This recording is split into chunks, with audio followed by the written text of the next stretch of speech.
Good morning, everybody. Thank you for joining us. Today it is March 1st, 2026. And you know what today is? Today is the first official day of Marcintosh. So happy Marcintosh to everybody. Good morning, Jack. Yes, thank you. We're going to Josh, and of course, we're waiting for everybody else to hop in here. But we're joined here by Mark from Uncommon Ephemera. Mike's Future Retro stepped away for a little bit there. All things, thank you for joining me this morning. And yeah, Good so morning. Mark, what are you up to today, Mark? Two things. First, I am just shuffling some old hard drives around, trying to build a little temporary storage for some stuff I'm working on. So I'll be down here on the bench fighting Mm-hmm. with that. But also, I am pleased to announce that my new podcast, Robot Roulette, is launching, premiering tonight at 6 p.m. Eastern Standard Time. And I hope that some of you will be able to hang out and just check it out and enjoy it. We're doing a live premiere on YouTube. So we're having a little watch party in the chat. I Cool. will post a link in the chat in just a minute, or you can go to robotroulettepodcast.com and it'll take you right there. Cool. Looking forward to it. Yeah. All things. What are you up to today? I'm not sure. I have other stuff to do, like paying bills that I need to do. So to avoid doing that, I will be. I have a big stack of stuff from a box. I need to figure out what these are. I'm hoping Garth will know. Oh, those look like those are for, I was hoping they were puck mouse holders, but they're not. They're like multicolored shoulder pads. Yeah, the ones for the puck mice are smaller. Yeah. They have different colors on them. Oh my God, that was probably by Imation, I think. Yeah, To, like a third to party. Yeah. Yeah. Oh my gosh. So useful. They're pretty And I was to looking look at. I was looking at Jack 68K's reconnaissance project, and so I was collecting serial cables and Yes. USB. I can't hold a cable in front of a camera apparently, but USB extender cables for future use. And I thought I had a USB to serial cable adapter, but that is not that what I thought it was. This is a USB to PC. So Oh yeah. I need to get the proper thing. That's what I'll be doing today. Cable management's always been a problem and always will be, right? Yeah. No. And we only make it worse by doing this. They solved it all. They made it all wireless. You don't need that stuff anymore. Oh, let's fix up old machines that need more cables. Oh, Garth said happy Marcintosh, but not joining today, but happy. Okay, all right, Garth. Well, you're going to miss all the fun. You have to see it remotely here. There you go. So for me, we finally got the logic board that John. Hold on here. Hang on. Let me let somebody else in here. Hey, Dante. That big bad biologist John fixed, and this is a long history. I sent him my board. He worked on it, but determined that it was just too far gone to salvage. I mean, he was up to like 42 or 46 trace repairs, and there were still more, and it wasn't booting. There's no signs of life. So Garth sent him. He had a SE30 battery bomb board, but it was not nearly as bad as mine, and so he sent that to John. John did fix some traces on it, got it booting, but it still didn't want to chime. So Jack was very instrumental in helping him diagnose it with some things, and found out that it was this SED chip on it. And so anyway, it works. So John sent it to me Friday of a couple weeks ago, and I would have had it that following Tuesday. It went from Maine to Connecticut. Then it went from Connecticut all the way to Guam, out in the Pacific, where it should have went to Sacramento. Okay. And then it went to Hawaii. Stayed there for a couple of days. I guess they had to put the box outside to get a little sand out there. I don't know. Then they sent it back, and then when they sent it from Hawaii, then I got it like that following Monday. So yay. Surprisingly, the box is in pretty good shape. John's not going to be able to join today. He texted me this morning. He is really sick. He was struggling yesterday. And so anyway, let me make myself big. So, as you know, this is the ATeam Mac. Actually, it's all the Apple colors, but it's the ATeam Mac. And so the ATeam collectively got this thing going. So what I have been doing is I have been painstakingly redoing the stripes, as you can see here. Those are all done up there. Those are all done there. These are still I'm about halfway done on those. And that's the case. The front case actually will be better because it's just got stripes going down the front of it. Okay. But anyway, yeah. Oh, it snowed there yesterday, Jack? Oh, wow. Excuse me. So anyway, this is what the paint job looked like originally, because it was just all contaminated. All the colors were all ran together and stuff. So you can see quite a bit of improvement there. This is before, and the other one was after. So It's looking good. between using the acrylic watercolor and artist chalk, that's how we're getting the colors pretty close to where they were. So yeah. Nice. So anyway, hey, One Bit, how you doing? And then hey, Mark Anning, how you doing? Hey. And yeah. So anyway, so I'm going to switch cameras. We're going to open up the board here. Open up the board, my God. Open up the box to see if the board is okay. There we go. Yeah. Hey, what are you up to today, Dante? No audio on. No audio. Oh. All right. So anyway, all right. So and this is nice because it is Marcintosh. So this will be our Marcintosh project here for today. So I'm going to, let's see. Let me flip this, move the camera here. My fine editing work here. Let's take a look here. Okay. So let's see. So we got that there. We'll put this up here so it doesn't flip around on me there. Okay. Get the thingamajiggy in there. There we go. All right. There. Oh, you can see the box in there. There we go. All right. So let me go here. All right. Okay. And I blacked out the addresses here. And on the thumbnail, I had all kinds of different stickers of all the places it went to. So, yeah. So, that was very cute. Yeah, I'm getting over still battling the cough and cold here that we keep passing back and forth at work. Today will be a long stream today. It won't be a short one like it was last week. So we had a great time last week. Okay, well, hey, it was packed very nicely. Yeah. Let's see.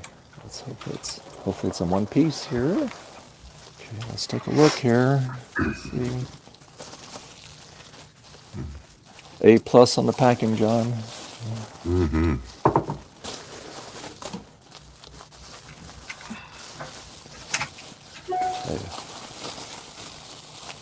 Look at that. Just all kinds of security measures here. There we go. Anti-static. All right. Okay, let's see here. Anti-static bag. This thing up here. All right. Of course, those gets caught on these things here. Oh, this looks so much nicer than the board I sent him.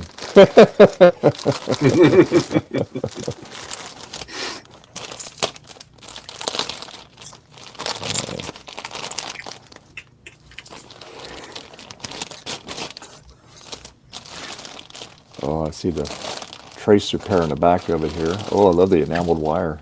Look at that. So that's some of the traces he had to repair there. Oh, wow. Okay. Nice. These look really nice. He did a darn good job. There, 1, 2, 3. Those are data lines. One's a data line. Oh, there's another one up here too. 4. Okay. Oh, look at that. I like this because this has got, look at that, that's got a ceramic processor in it. Nice. Socketed. Oh, wow. Socketed too. And then he socketed the, this chip here, which there's a trace broken underneath here. And so yes, that's why it wasn't chiming. But yeah, thank you so much, John. And he also converted the battery. So now it has a regular, Oh, nice. CR 2030 32. Yeah, 2032. I'll get it out in a minute here. There we go. No worries. And, yeah. So yeah, I like this. This thing's mostly all socketed now. Cool. I like it. Love it. All right. So let's. And then of course he had another ROM because the ROM that I sent him was dead. So luckily he had a spare ROM for it. So yeah. Oh yeah. All right, okay, I'll put this over here. Probably won't see Betty too much today because it's nice outside, so she's probably out there sitting on the bench. So Oh, she's probably happy. she's in heaven right now. All right, so let's get this out here. All right, let's see. Let me get.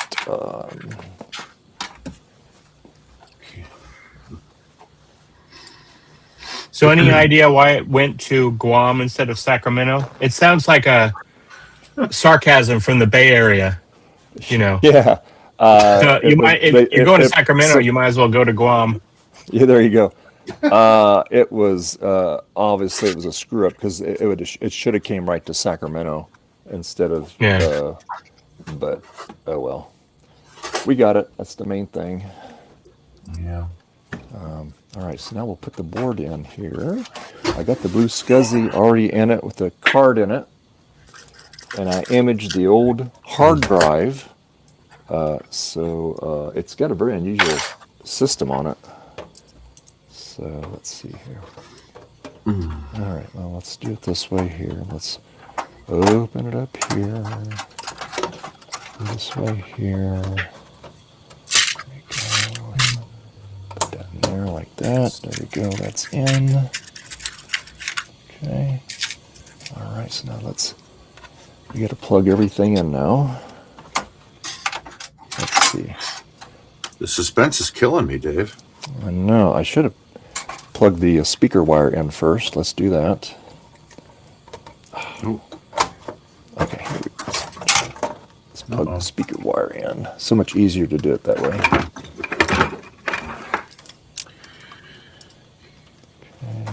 Okay. Get in there. All right. So we'll plug this in.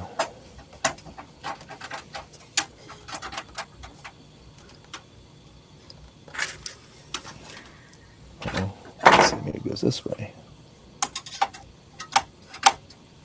Come on, get in there. Dante's still having audio problems there? Yep.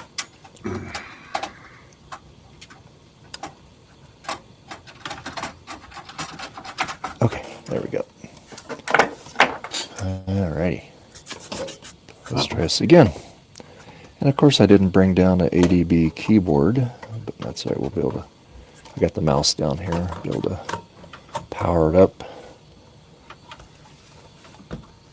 Okay, put that in there, there we go, that's all in there. Now let's get the hard cable plugged in. I probably should have, let's see.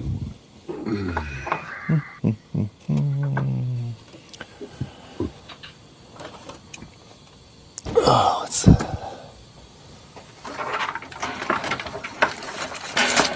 Let's see here. Probably should just have not stuck that down yet. And then stick it here. I use alien tape to stick this thing. Just gotta twist it and it comes right loose. Amazing stuff. Let's see. Come on. Sometimes it works a little too good. That's why you just want to use just a little bit. You really should contact them and tell them, I'm not going to mention your product again until you sponsor our stream. Yeah. Sorry, I had to cough. Yeah. Yeah. Let's see here. Doggone it. No, that's right. We'll just do it this way, making it hard for myself here. What did I do? Oh, come on, Dave. Come on.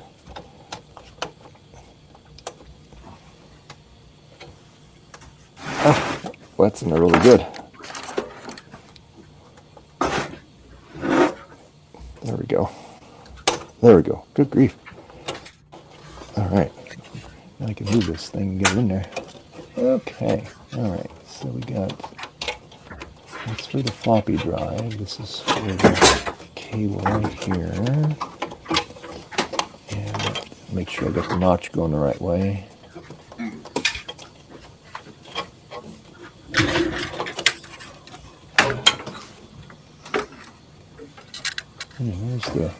Where's the notch here? Let's see. You know, if I was smart, I'd have had my flashlight down here. I tell you. Okay. I got to see which way then. I don't think that plug's keyed. Let me see here.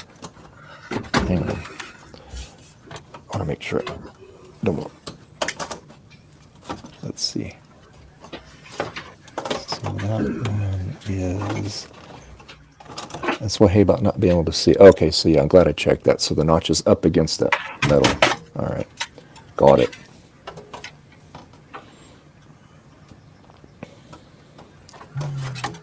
Okay, alrighty. Actually, I'll probably just plug this in right here. Put in there. This cable's, tell ya. All right. This way here. Okay. All right. So we got. It's got to go this way. So we got to rotate it. Lovely. Okay. And rotate it. There we go. Rotate the plug. There we go. That's what I had to do on the other one too. All right. Okay, let's try this again. Okay. Okay.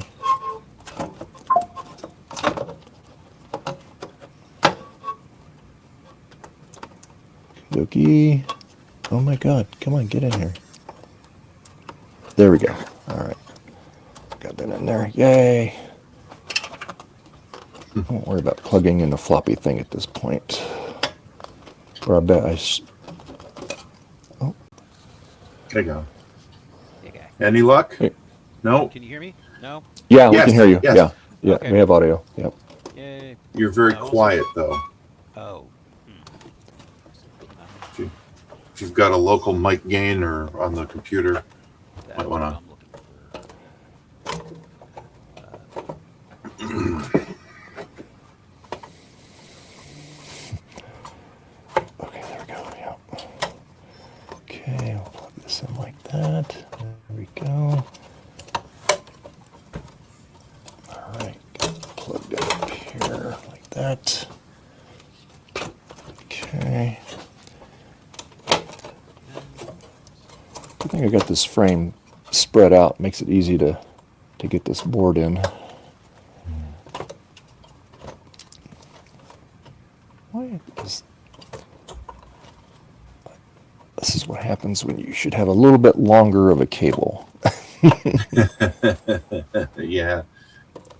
There we go. All right, got it. Okay, good. Now we're hooked up there. Okay, all right, so we got there. And we'll get this back here. Go back there like that. So it doesn't fly around there. And speakers hooked up. And we just have to get the What am I floppy doing? cable plugged in. What if I I go up to test get myself? Well, keyboard. What are you working on today, Dante? oh, hold on. Yeah. Let's see if I can get this. Yeah, so I've got I have both boards. I dug out. I've still been digging out a bunch of the pieces, and I'm sorry it's quiet. I'm still sorting that out.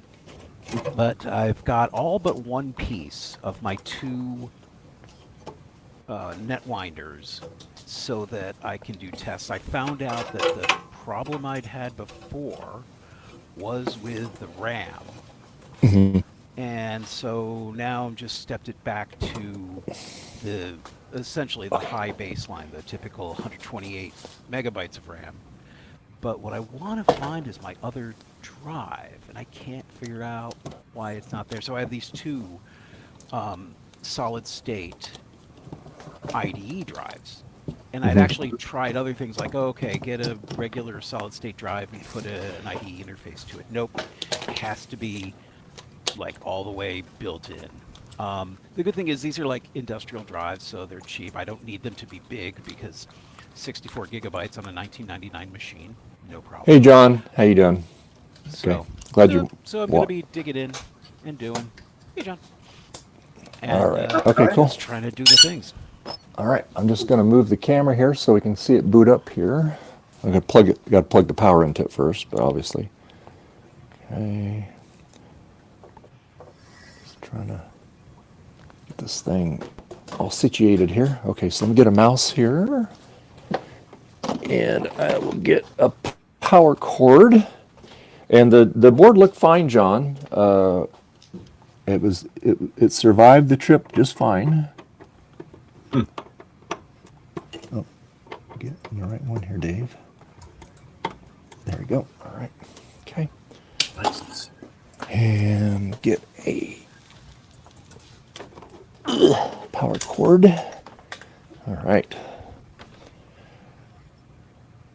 All right. So we're going to plug it in here. Okay, that's in there like that. Make sure it's in there like that. There we go. Okay. And I'm going to do one more thing.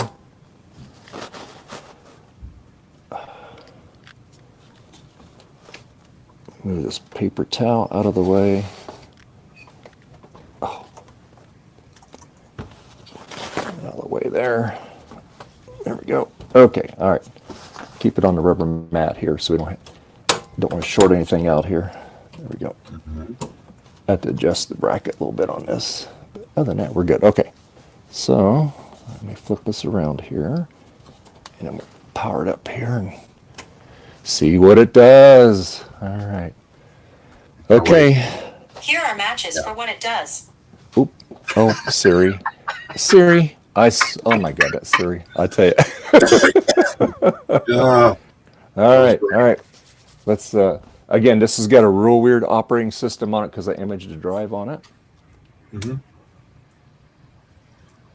Oh, did I not have the speaker plugged in? Uh-oh.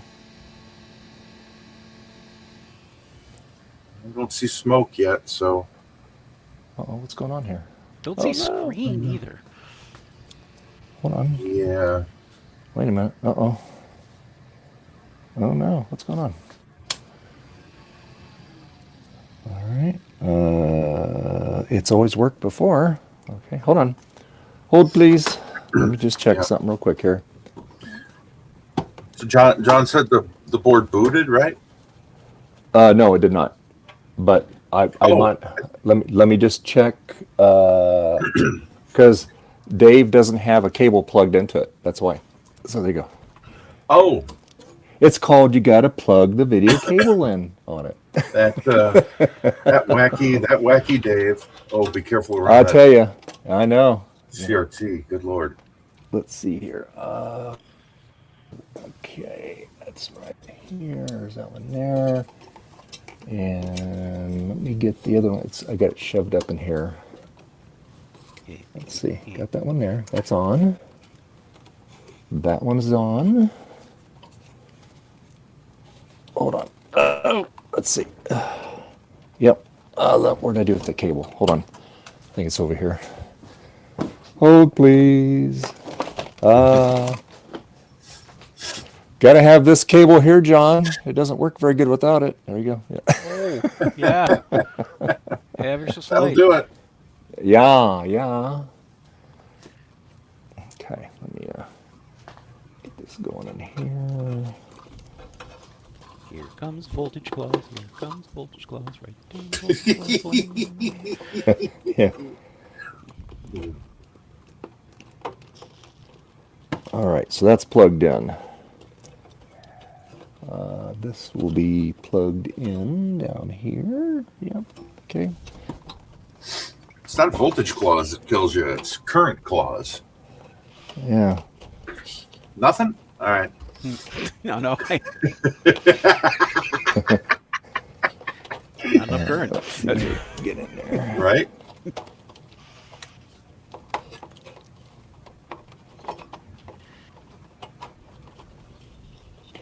They say that, but then whenever I try running my USB through my body, I don't feel anything. All right, let's see.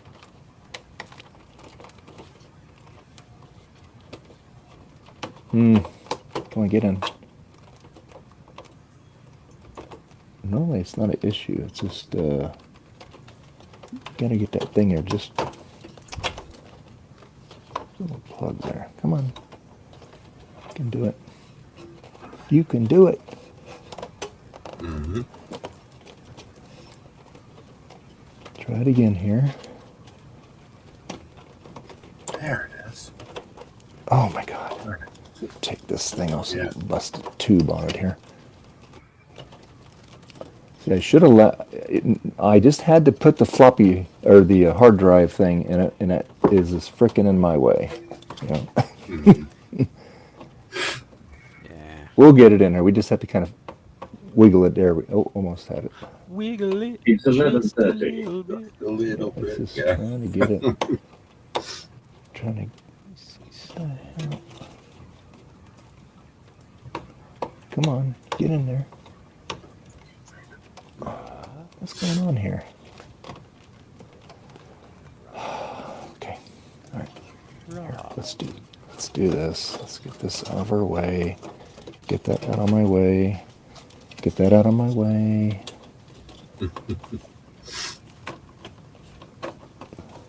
Sorry, John. I shouldn't have put this stupid floppy drive thing-majiggy back in there, and it's in my frickin' way. We'll get it though. We'll see the magic soon. Oh, there we go. Now I have levels. There you go. What was it? I switched it back to auto adjust. I'm sure I'll find out in 2 weeks. Some driver will update. Okay. Yay. All right. I'm glad you got it sorted. Yeah, thanks. All right, we got it back in there. We got it all hooked up. All right, let's try it again. Take two. All right. All right.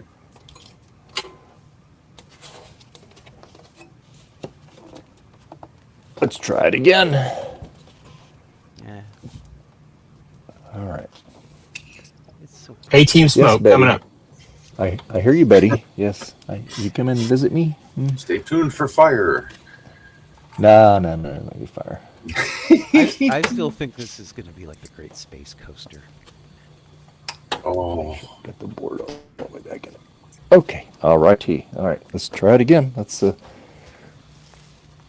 put the electrons back to it. Okay. All right. All right. So 3, 2, 1. Hey, it chimed! It chimed! yes. Hey, we got screen! Oh, yeah. Awesome. Oh, it's looking My good. potentiometer, I got cursor. screen here. Well, Oh, the that's aux just on it. But yeah. Got cursor. Mouse working. Nice. So now, Wow. what is this OS it's going to have? Let's see. There's the disk. It's thinking about it. And Oh, no. it's looking for the blue SCSI.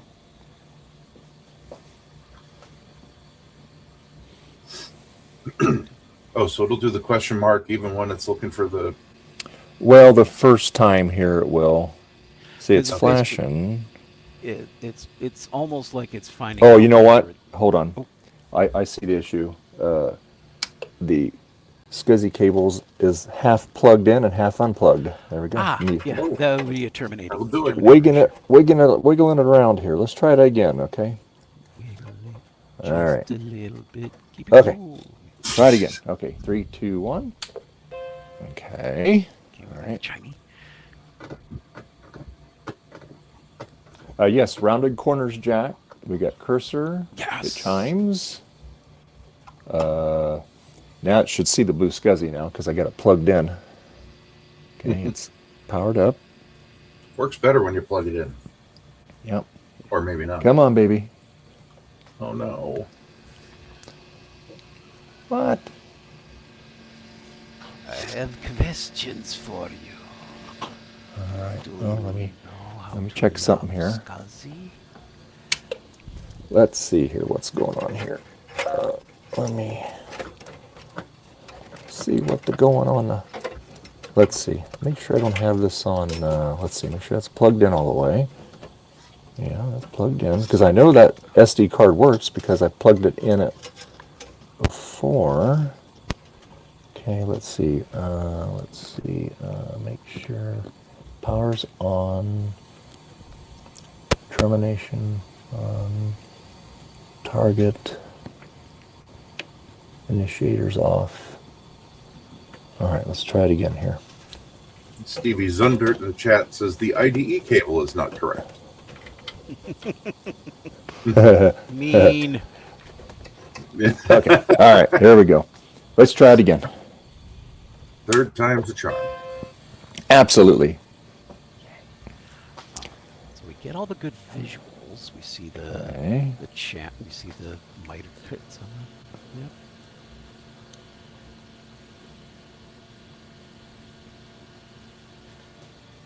Okay. Okay. Okay, Nope. it's not talking to the thingamajiggy.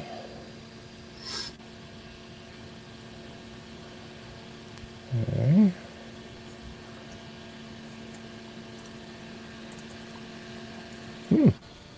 Okay, what's going on here?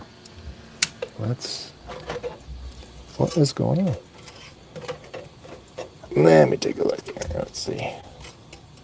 Yes. Make sure no pins are bent in there. That's going in the right way.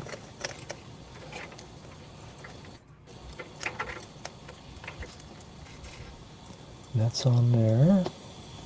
Turn power's on. Target. It's not on initiator mode. Power. So all the connectors are fine. Let's do this here.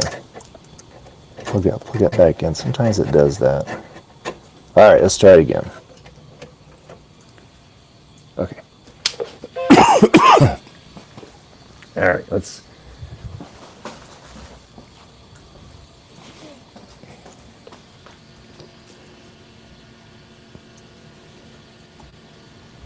Okay, come on, you can do it.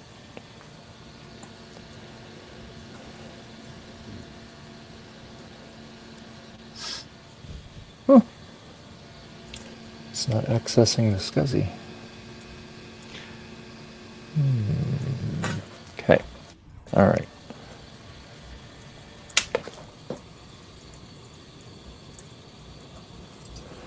Oh, I know what it is. Somebody in Guam stole your flux capacitor. That's not going to work for you. Sorry about that. They stole the SD card. Yeah, those scallywags. Hold on. Let me just do something real quick. I hear they fry up with spam really nicely. Yeah. Okay, just do this here. Let me just put this up here. Let me pull this off over here.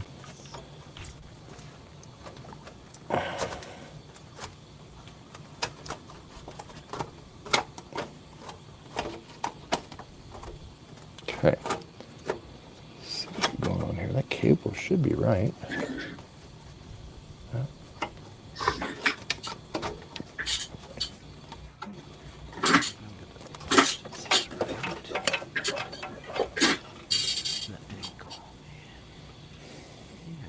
Okay, we can work with that.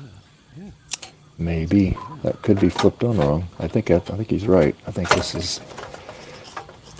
is flipped around the wrong way. Oh, the SCSI wire? Oh, it's not keyed. It'll go in either way. Yeah, because I'm looking on the pin, and the pin's out. Yeah, so I think it was just flipped around the wrong way. Yeah, it won't blow up, but it won't boot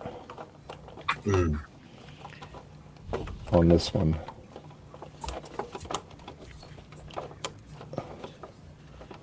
Are the sticks that just won't work? Which do. Bummer.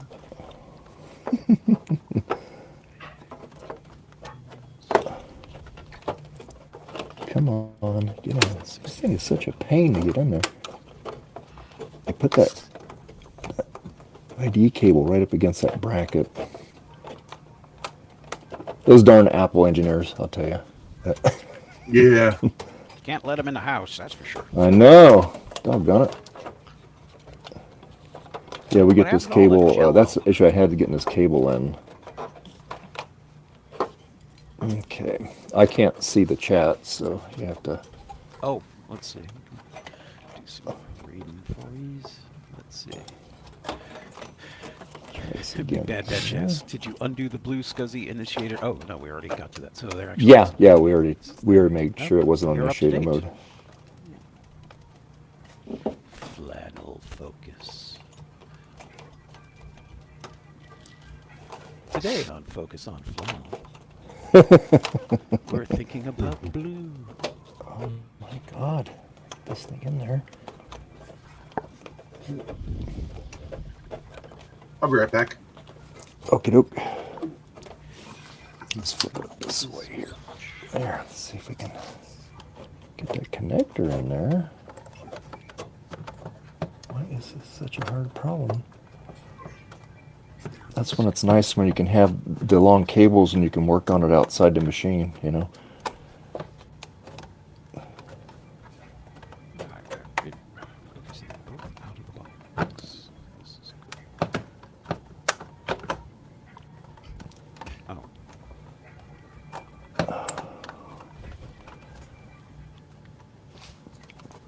All right, this is really ticking me off here. Okay. Let's unplug this cable here. And we'll unplug this here. All right, let's see. And we'll unplug the video cable again. Take that off there so we don't bust the tube. That's never a good thing. That will ruin your day real quick. Okay, let's try this again now.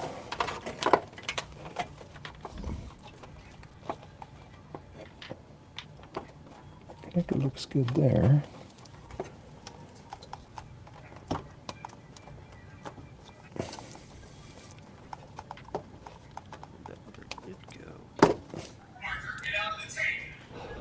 What the heck is going on here?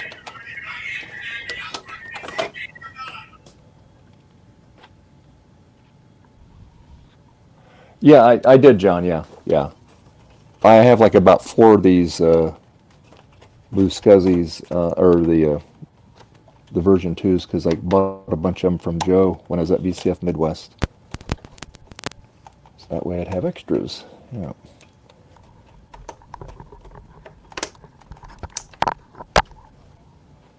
All right, let's see if that works now. Of course, I unplugged everything.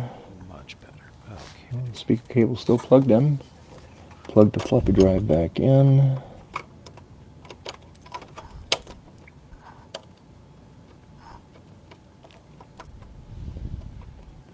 Oh, come on. now we can put this back in there.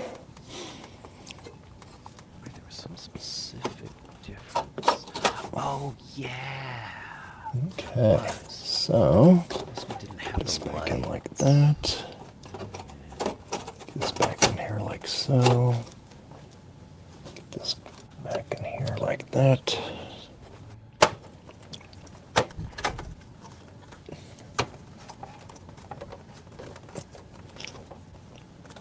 Oops. Yeah, this frame.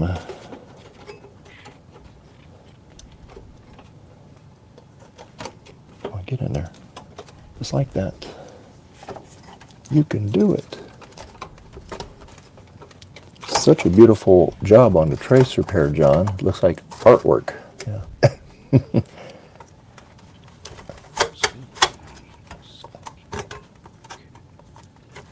There. Now try to get that in there like that.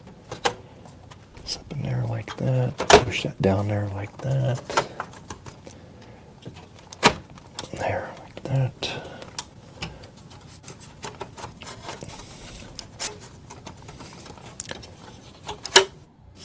Like that. There we go. Almost got it.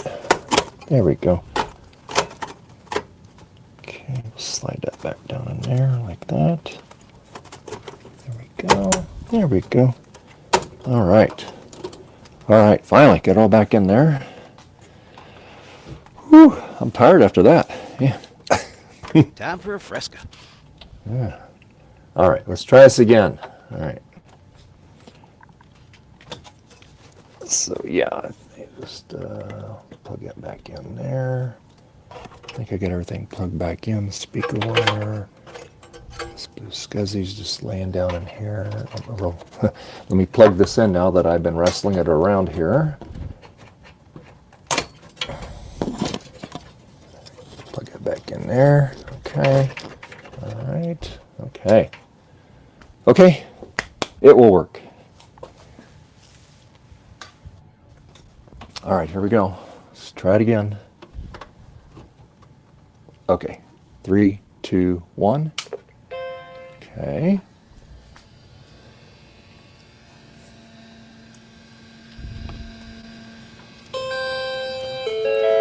Yeah, yep. So the ribbon cable was plugged in the right way originally. So Oh, it wasn't that. it was Okay. plugged in the right way. All right, okay. Because it wasn't getting any power at all, so that's all right. It's okay. We fix. Because like I said, So- this plug is not keyed on here.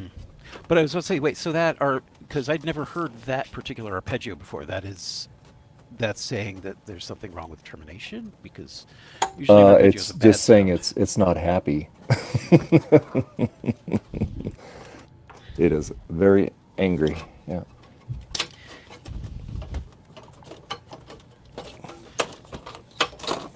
Okay. All right. So. Yeah. Let's do it this way. Here. We're going to do it this way.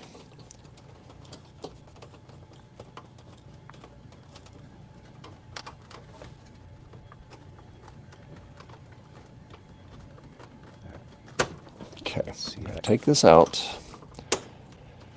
and we're going to do the, we're going to get the long cable here, Good idea. plug this here. The speaker's not going to be hooked up on it, so you won't hear it chiming, but it'll boot up here. I just want to find out why my blue SCSI's not working. It's got to be something on the card. No luck yet, Dave? Well, we know that we originally had the cable plugged in correctly. Right. So because I flipped it around and yeah, we got a very unhappy sound. So yeah. Right. Okay, so let's do it this way here. We're gonna take and we're gonna plug this in the right way. So I don't know if you see the chat, but Yeah. Big Bad Bench says, "Did you undo the Blue SCSI initiator mode INI file?" Yeah, we already went through that. well, yeah, because I took it off and I put it in the SE and it booted up just fine. So Oh, right. Okay. after so I we already did tested that. after I Alright. did the thing on it. So anyway, okay. So now, You have a physical hard drive you can test it with? oh yes, I have the original drive for it. Sweet. Oh, good. I'm gonna hook it up to it. Okay, so let's. Okay, so let me turn this around here. Okay, all right. So we got that. So we're gonna put this over here. We'll put this over here. Okay. Let me get the hard drive. What did I do with it? What did I do with it? It's over here.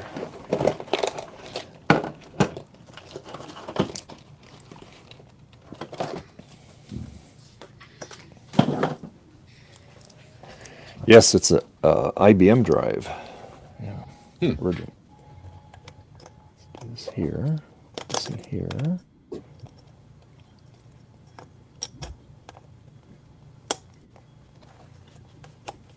Okay, got that there. Let's see here. How am I going to do this? Drive over here.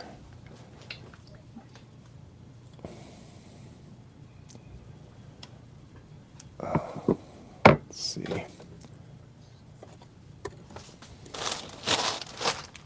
All right, let's see. So we got to get Molex power on this here.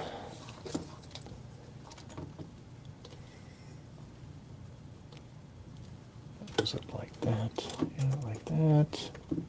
Okay. There we go, got that there. Put that over there so it doesn't blow up. Okay. We're going to plug this in here like that. We're going to get our extender cable. Not that one, the other one. This one here. Okay. All right. Let's get this over here. Yeah.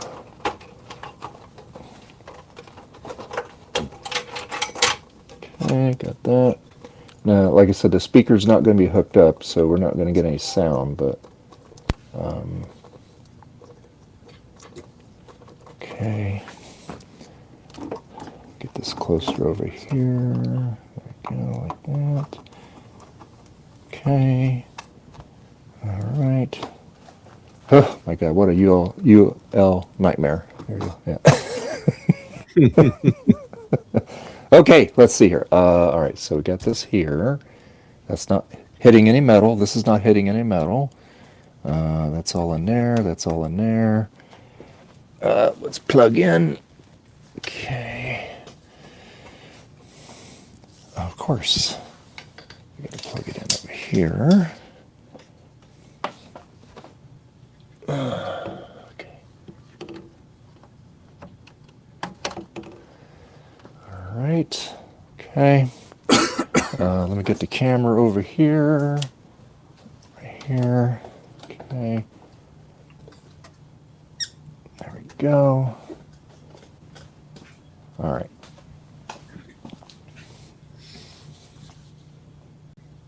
Hey, Hey, hardware hacker. All right. Hello.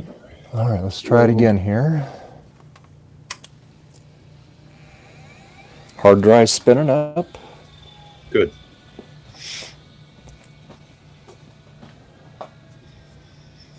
Oh, that's not sounding good. Okay, there we go. See, there's it's the hard drive. It's booting up. It's got a real weird screen on it. So Okay, good. so it boots right up. So there you go. So it's Great. So I don't know. Maybe something wrong with that. All right, so we know that it boots up. So we will mouse works. I mean that's good. Yeah. Shut down. Okay. It's safe to turn your Macintosh off. Okay, good. All right. Okay. So now we're going to undo this one here. We're going to hook the blue SCSI back. I've got, I think I have another SD card here somewhere I can use. I got so much. You know, believe it or not, usually I'm a very, very organized person. Not today. Yeah. All right, let's see here. So I got a feeling, and maybe, let's see. Let's try it again. Because it worked fine in the SE, because that's how I tested to make sure that I had that image right on that when I imaged that drive. Right. Let's see. Did you? Yeah. Okay, so let's turn it on again here. Okay. Much quieter now without that thing winding up there, that drive.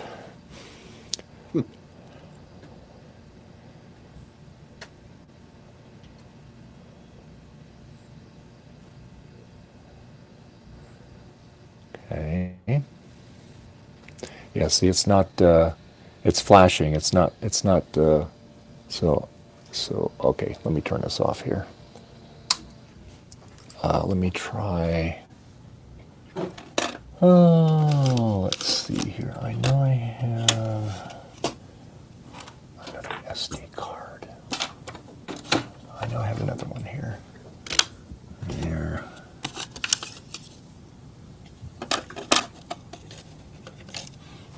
Yeah, let me, actually, John, let me take, and I'll plug my card reader in here, and then I'll show you what is showing on that file, okay?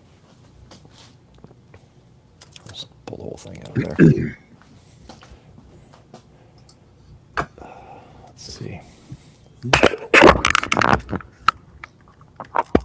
Hey, Mike. Hello. Okay.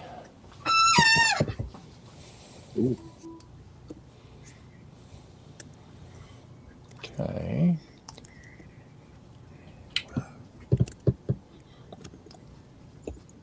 There we go. Let's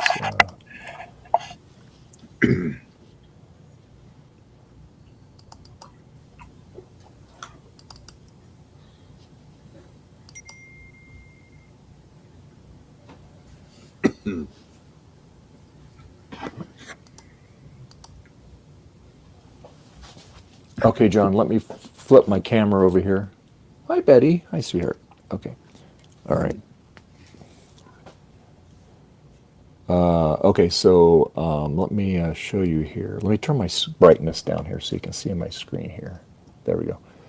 All right, so I got the card plugged in, and this is the way that it's imaged. So there's something I need to do different for that?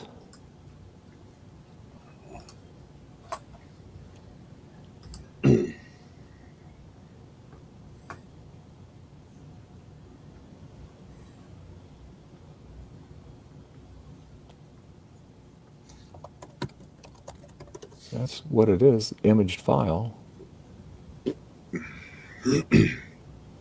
Let me roll it up here. Can I see the rest of the SD card? I mean, the contents? Yeah. Yeah. What does log.txt say? Does it say it sees it?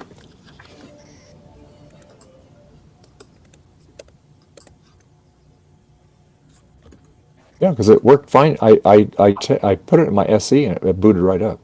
Yeah, a couple times. Yeah, I'll scanned it. It says waiting for initiator mode.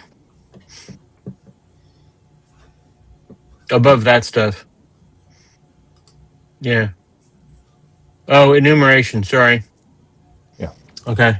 Yeah, it read it because, like I said, it ran in another machine, no problem, another SE. Yeah, but so, this is the log that counts Yeah. for this one. Yeah. Yeah, it sees it. Yeah, yeah, Okay. yeah. So it's just it's being silly. Yeah. Yeah. Huh.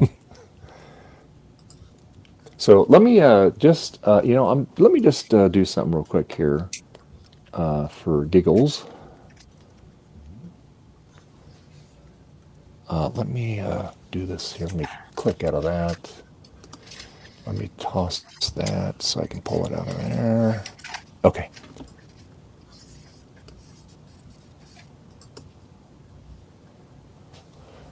Let's see. All right, so let's do this here. Pull it out of there. Don't get in there anymore. Excuse me. Let me just try it.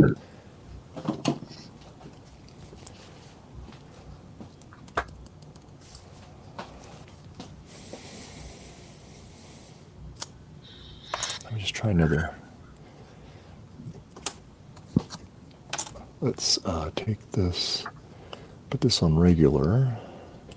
Okay. Term on, regular term, term on, power's on, target mode. We do not need target mode. And initiator, we do not need that. So we'll just put it on this side here. There we go. All right. I'm just going to try something here.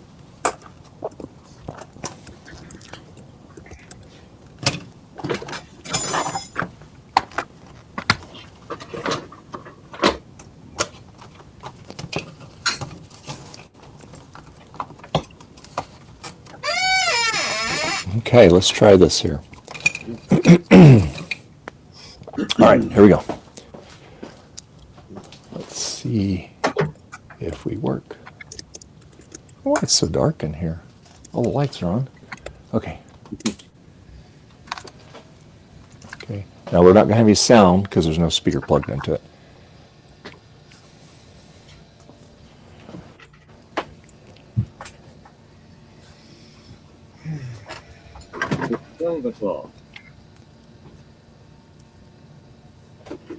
In New York. Okay. Oh, it might help if I put an SD card in it, right? Yeah. Let's try it again. You didn't have one in there? You No. Okay, I thought you didn't have one in it the whole time. I was gonna No. have some choice words. Yeah.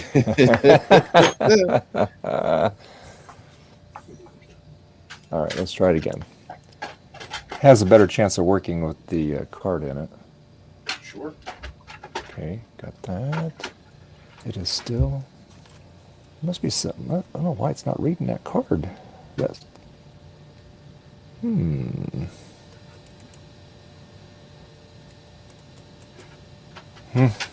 Okay. All right.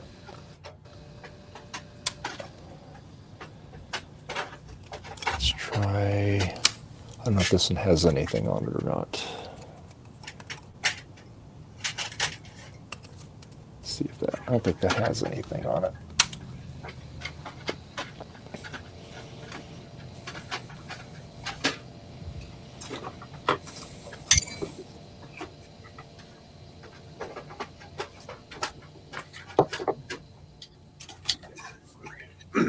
Oh, okay. I got another one here. Let's see.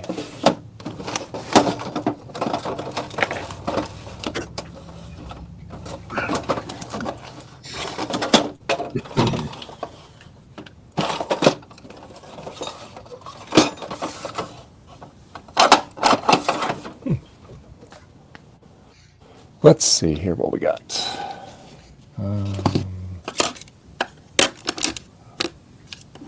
Oh, here we go. What's this one here? I don't know if this will work or not. I think this is a Mac Plus.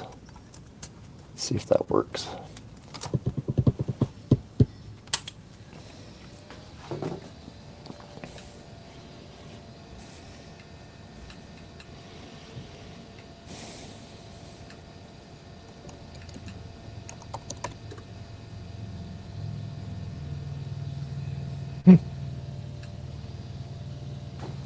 doesn't like that one either. Hey.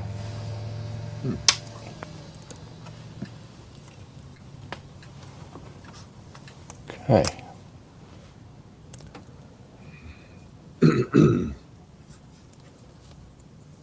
Plus.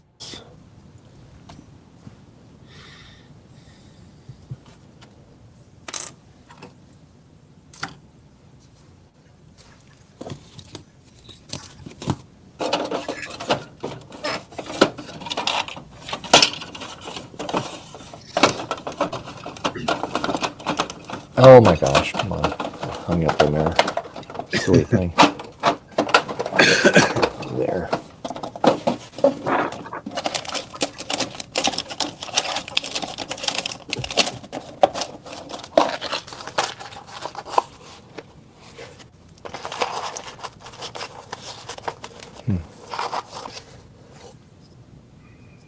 Well, I don't know if there's anything on this one.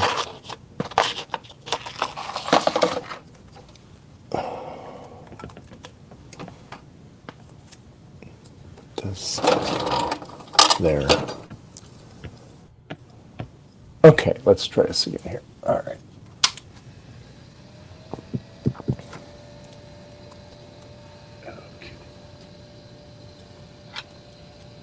Termination on.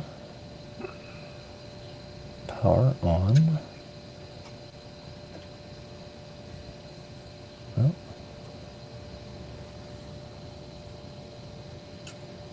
Still nothing.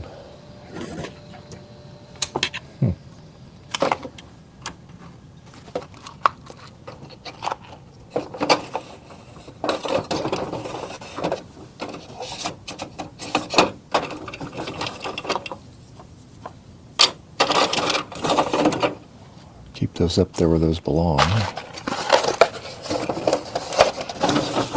Okay. All right, let me put it on. Now I don't remember which one's which. Oh. All right, let's see here. Hold on. Hold, please. All right. Let me just check something real quick here.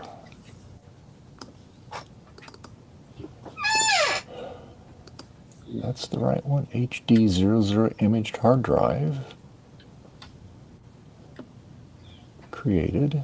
Yeah. Yes. Initiator.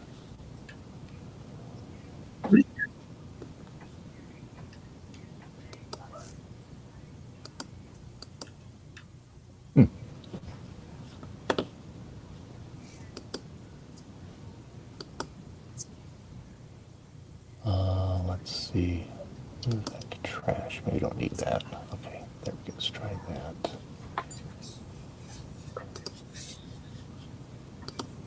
All right, let's try that. See if that. I got rid of that one thing. Let's see if that makes it work better. Okay. All right, let's try it again here. Go upstairs and get the SD card out of my SC up there. Because I know it's...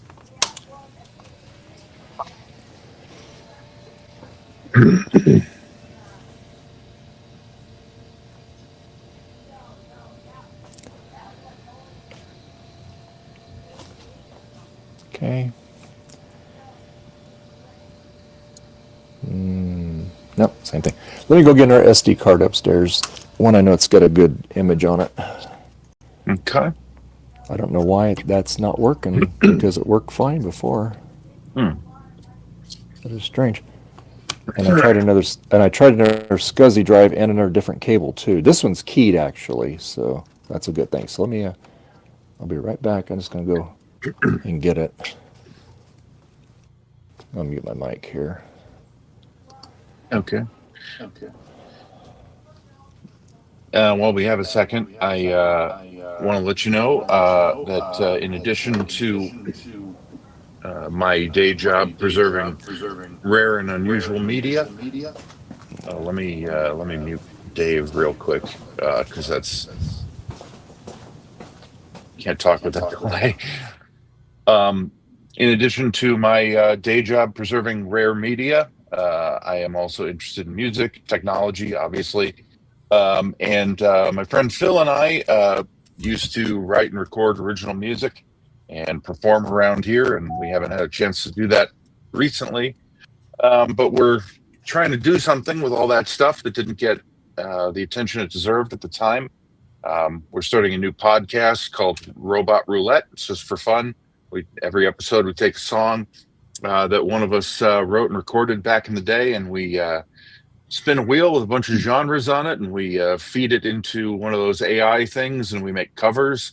Sometimes they're awesome, sometimes they're completely wrong, but we're hearing them for the first time, and it's a lot of fun.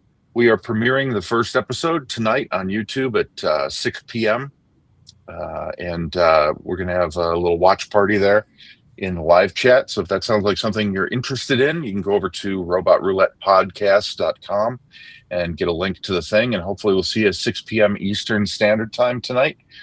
If not, no worries. It's not for everybody, but Phil and I have been friends since we were 10 years old, and sort of just enjoy making each other laugh. So excited to share that friendship with you, if for no other reason than that. But you can check that out at robotroulettepodcast.com. I hope to see some of you over there.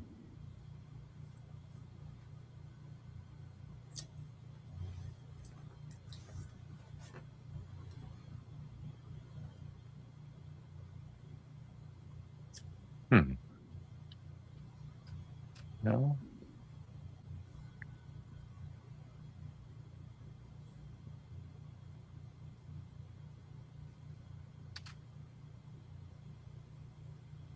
Anybody else have anything cool they're working on, or just hanging out?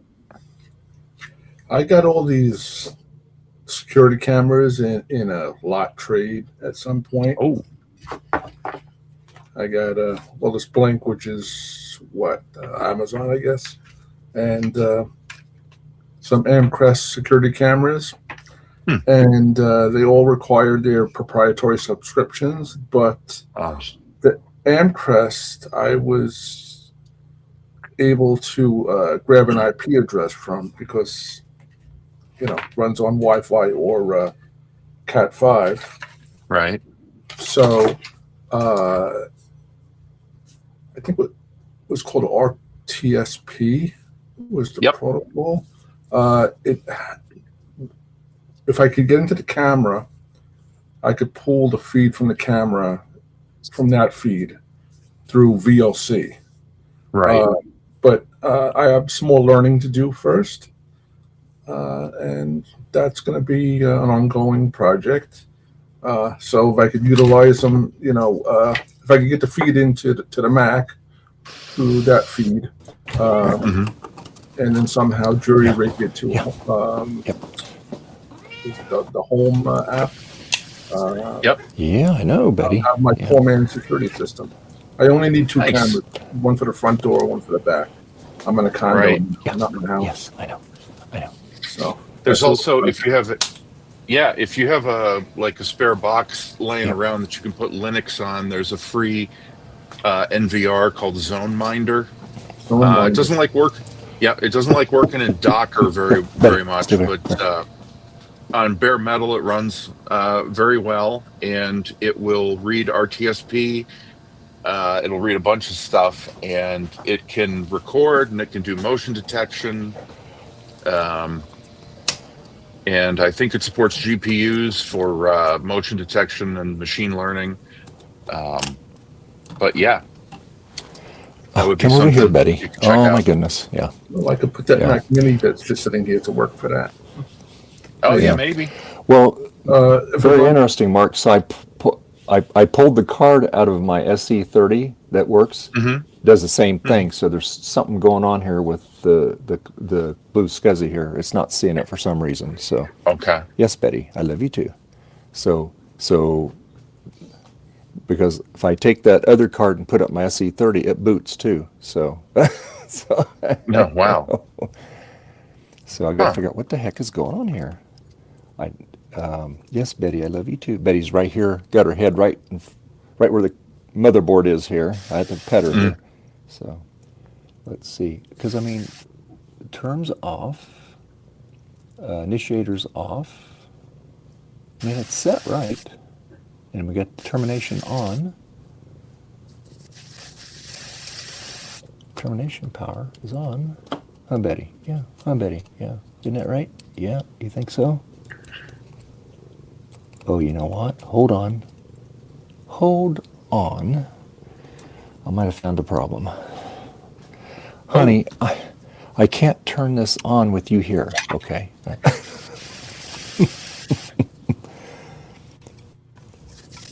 I know. You gotta be careful now. Because there's lots of electricities over here. Okay, here. Why don't you come over here, honey? Here, come over here. Here. Come here, sweetie. Come over here. Come over. There you go. Come over here, and that way I can turn it on. Okay, hold on. Yep. Here. Stay right back here, Betty. Yeah, I don't. Okay. Let's just see if that. Of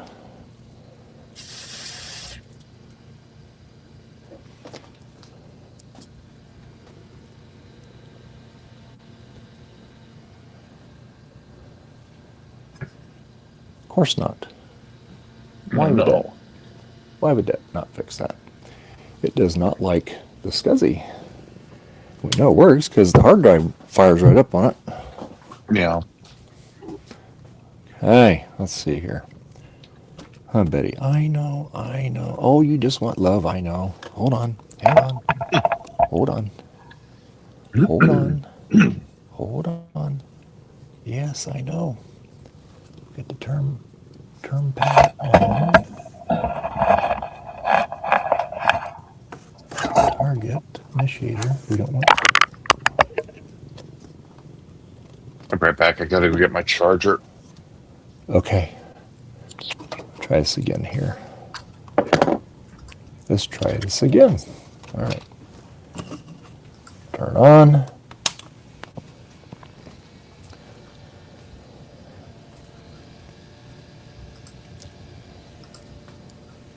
Okay.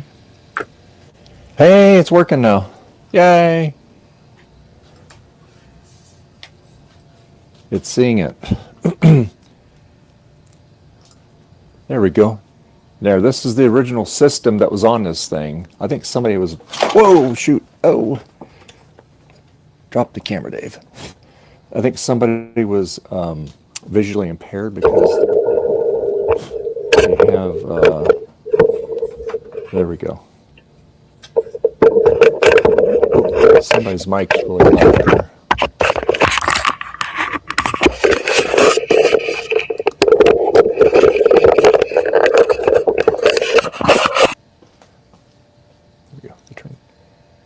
Turn your volume down, Mike. It was making a lot of noise there.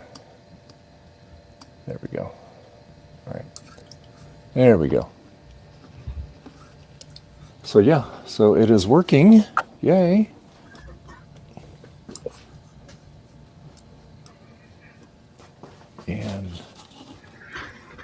But like I said, I think somebody was visually impaired because they have, see, this is a very, very strange thing how they have it. Because see, like it highlights what you want to click on. Oh, interesting. Yeah.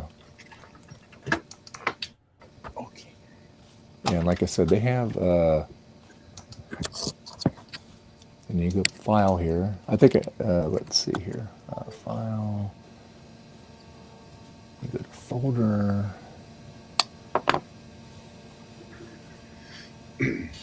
Did Desktop. Excuse me. What's that, Mark? hang on. Trying to get my AirPods connected again. Okay, maybe not. Was that did Mac OS have built-in accessibility features back then? Yeah. Or do you think that's a third-party thing? Oh, okay. Well, they have some things for like vision impaired and stuff like that. This could Right. be a third-party thing on there too. Yeah. Because I click on the hard drive, you can see all the stuff in here. I don't know what that is. Titled folder. Well, if it's called Visage, then it's probably a good bet that's what that is. Right there, third party. Yeah. So I missed something. How did you get the drive image to work? Okay, so what I did, I got to looking at the pins, and the jumper that I had on the target Mm-hmm. in initiator mode, there was something wrong with the pin on it. So I just changed the Oh, jumper, and it started working. Yeah, so it wasn't getting oh, power. fantastic! Yeah, yeah. All So right. that's what it was. Yeah. So we're Oh, good. Yeah. great. Because Oh, I that's took my other great. image and put in there, and it worked. So I put the other, and it worked. So this is the actual image off the hard drive that we just had in there a little bit ago. So yeah, Oh, that's yeah, great. yeah. And Very so yeah, so it's working good. awesome. Oh, I'm so happy for you. Yeah, it's working great. Yeah. So now I have to put it all back together because I get all Don't break spread anything. over the bench here. Get the Yeah, thing yeah. here. Yeah, but it's nice. Now I can go in and okay, now I can go in and see how much. Let's see here. Let's see. Let me quit. Let me quit that. Okay. About this Macintosh. So we have, let's see, we have system, system 7.1, that's what was on the drive. Mm-hmm. We have 1633, that's 4 meg. So I think I have some more, memory chips I can put in here. Let me see. I'll put some more memory. I'll max the memory out on it here. My other SC, my souped up SC30, I have 128 in that one. Yeah. Let's see. I think these. I don't think these are meg chimp. Let's see. What are these? These are not 1 meg. These are a little smaller. I think these are half. Let me see here. I think these are the ones that were in the machine, I believe. But anyway, so let me shut this down. And I'm going to shut it down. I'm going to put some more sims in it here. And see.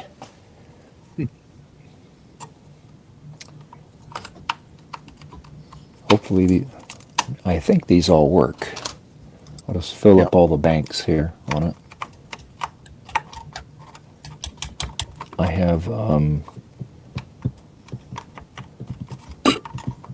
have lots of. Oh,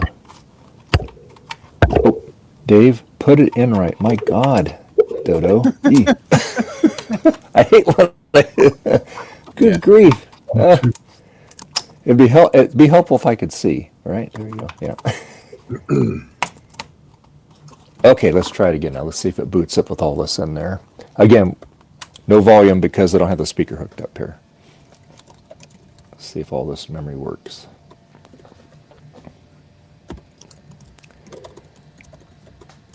Yeah, okay.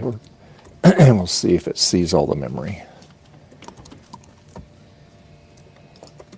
Because this has 4 meg, and I think these are 250s, these other 4 that I put in here.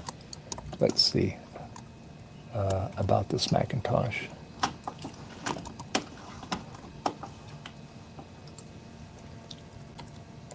Yeah, so now it's 17409, so yeah. So basically, I basically added 2 more meg to it. So yeah. So we have 1, 2, 3, 4, 5, 6 meg in there. Yeah. Cool. All right. But it sees all the banks in there, so that's good.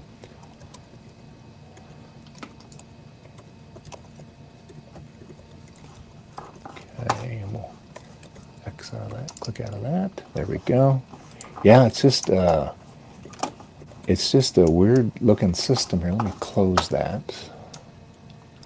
Yeah, close.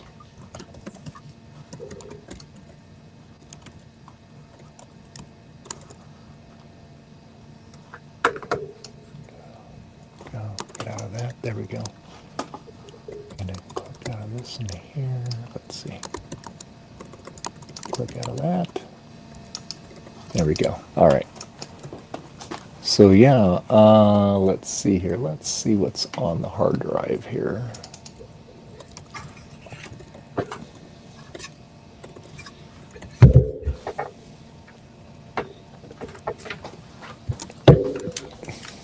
I'm liking it because it's not. I'm not getting that on the camera. It's not getting that refresh rate on it, so that's good.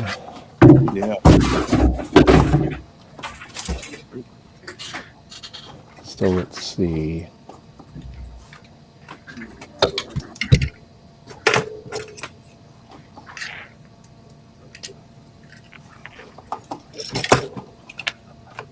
So it's got.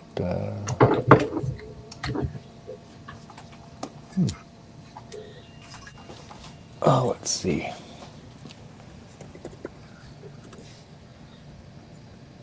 Has McWrite on it, full right,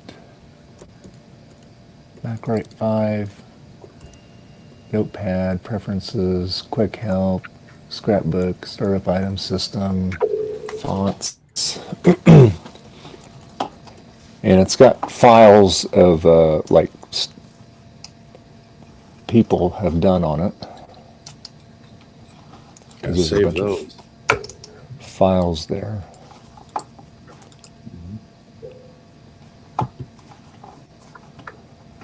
And then let's see.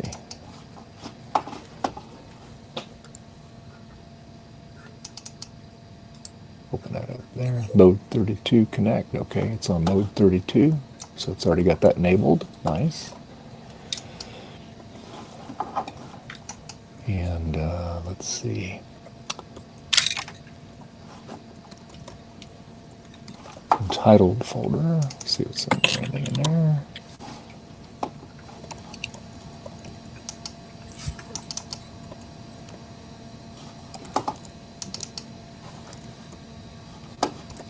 Pretty snappy. That's good. Yeah. Yeah. It's working. Yay! I am so happy. That's pretty cool. Happy for you, Dave. That's awesome. Oh, it's been a long time to get this thing. Like I said, I really appreciate John and Garth and Jack for all their help getting this thing working. So Yeah. I'm sorry that they are not here to be with us.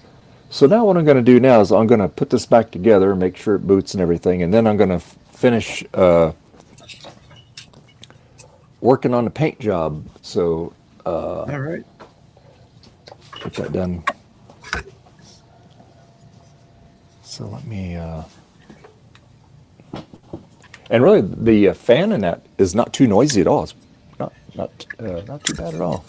So, all right. So let's go to special here. We'll shut down. Okay. I can remember to bring this one.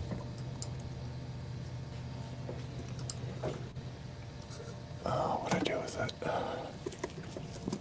Can't turn that off. It's got this when you turn it out, it's got this wild screen on it. Look at that. Let me see. Yeah, what is going on with that? I saw that earlier. Yeah, it's a program that's on it. Yeah. I didn't know you Pretty could wild. do that in startup. Is that system? Well, this is shutting down. It's on shutdown, Huh. but it gets that's like that weird screensaver on it. Yeah, pretty bizarre, huh? It's Yeah. system 6 or what is that? 7.1, 7.1? 7.1. Yeah, but yeah. Weird. Yeah, that's why that's why I wanted to image that drive, because I remember when I put that, I just saw this weird stuff on there, you know.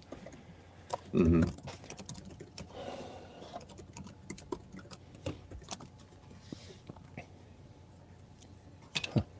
Now, what the heck did I do with my other SD card? I am going crazy here. What did I do with it?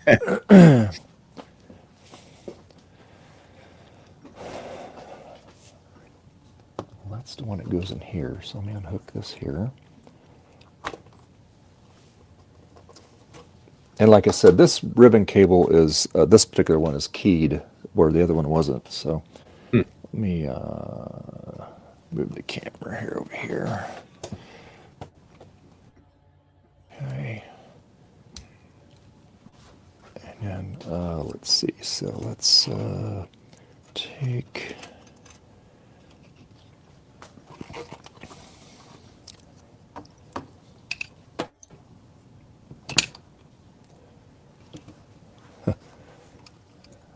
Now I gotta find my, let's see which one that is on the power there. I think it goes on this one here. And of course I have to play with it here to get the, I have the activity light already mounted on it. So when you look at the front, you'll see the hard drive activity light, but I have to make sure it's plugged in the right one here. Yeah. So, all right, so let's unplug this here. Get this all put back together here. Okay, all right. So, I think what I will do is plug this cable here. Okay. And what I will do is I'll unplug this.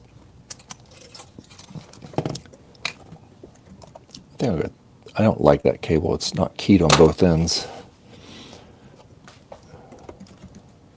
All right, so let's put this back in. This is the SD card of the SD we're going to have in it. And I'll leave that plug. There we go. All right. And, all right.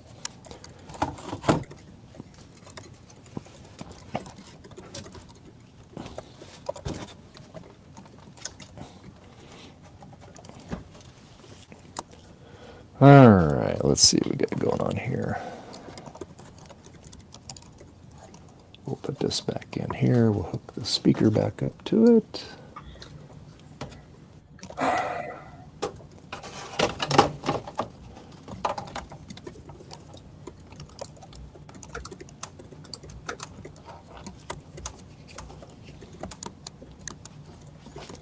Let's see, so that's going to go in like that, and there, Yeah, I need like to get that.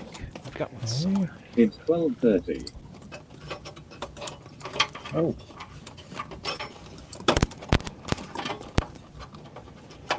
And it goes like that.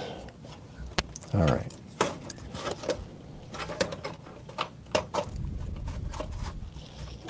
Get this put back together here. And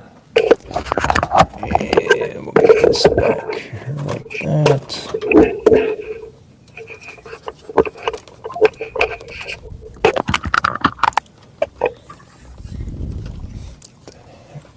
Oh, I see. It's not down all the way.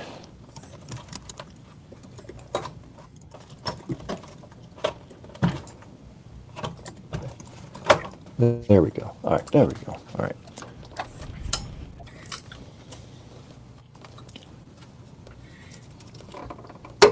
There we go. All right, that's all the way in there. Now we can plug it all back in here. Get it all nice and happy again. All right, let's see. So we gotta get this one on here.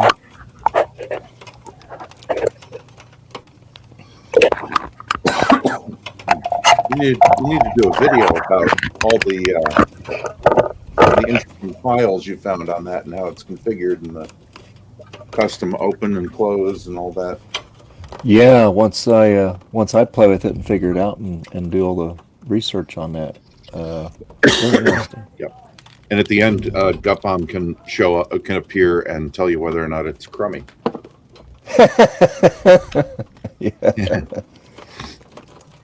It was neat. It was neat.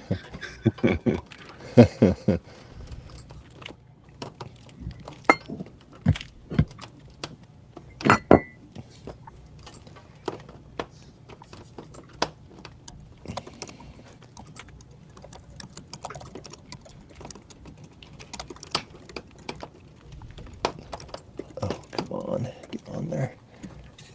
I have such a hard time getting this on there.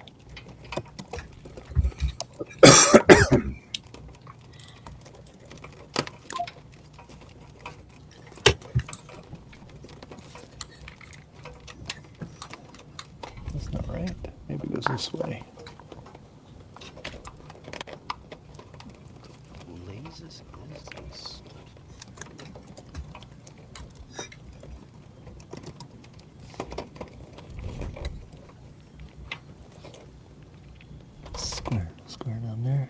the way it goes in. Yeah. Okay. That's the way it goes in there. Okay.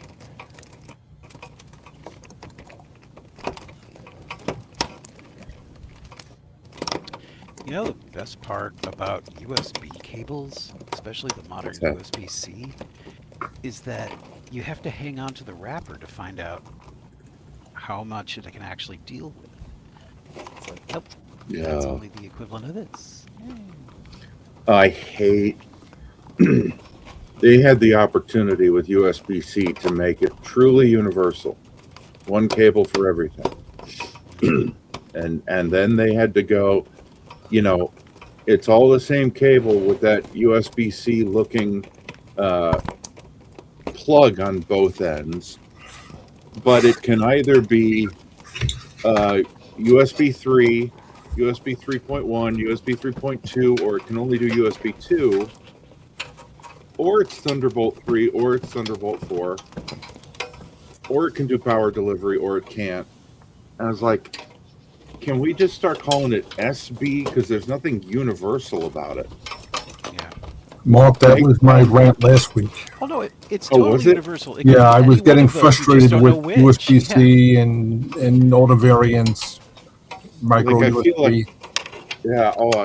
Well, the thing is, I can go get a micro USB thing out of my drawer, and I know exactly what it is and what it supports, because the plugs tell you. Now they don't, and I can take like a USB charger cable and accidentally plug it into like a Thunderbolt 4 port, and it's like, nope, you can't use that. You have to find another cable that looks exactly like this that has a different rating. I went through the frustration of that when I got the Mac Pro 7.1 right after Christmas, and Yep. I have Retina displays here. I got the 24 and 27 inch. I got really cheap for like $50 each. So Nice. they're all display ports. Yep. Which initially is the same plug as the Thunderbolt 2 or 1, I think. Yep. However, you will not have Thunderbolt. You will just have the video. Then now I have just USB-C / Thunderbolt on the 7.1 and HDMI. So somehow I have to get the monitors from DisplayPort into HDMI. Was never able to really get that working properly. So it's all being fed through the Thunderbolt USB 3 ports. And So stupid. it's It's that you had one job, universal. Yeah. Gonna go back to USB 1.1 and start over. Yeah, that was the only time it was truly universal. Was one. And you could only plug it in one way. Now USB-C. Yeah. You can, in theory, you can switch, and then sometimes you find out, oh, that thing doesn't like that. No. Yeah. Why?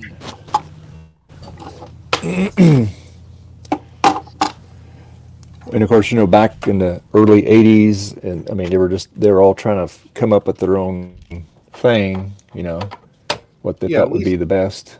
At least that's over, but it's now like they all have their own thing, but it has the same plugs and cables. It's like, somehow you made it worse. I want to go back to my Atari 800 with the SIO port, which was a predecessor, a very rudimentary USB. It was the same developer. Tech Gadget. It was the same developer, yeah. Yeah. Everything daisy chained one in the back of the other, and it just worked. Yep. Yeah, Jack, it was a bad plug on the term power. The jumper was bad, so that's all the grief that I went through. That's all it was. It was on there, but it wasn't making connection. Okay. So anyway, we got it working now. So there you go. Awesome. And like I said, doggone it, I just dropped that phone again. I'm gonna break it. I'll be in big trouble. That would not be a good thing. All right. So anyway, all right. So So I'm going to continue on the paint job on this thing. Just go to special here, shut down. Yeah, look at this, Jack. When this thing is shutting down, look at this crazy screen pattern, because this was set up for somebody that had low vision. Yeah. And Can you turn that off? what's that? Can You you turn always off that used to low be able to vision? Oh, I don't. It's a program that they have on here. That's why I imaged it. Oh. Of Yeah. course. No, course I've not, used that program. I thought it was a built-in, because I know in... No, this is not. Ah. Of course, it froze up on me here. I wanted to. Oh yeah, I got to check that. See if that activity light's working. Hold on. Let's see. Is that activity light working? We'll wait here. Okay. Let's see. No, I don't have it on right. I have to move the jumper on it.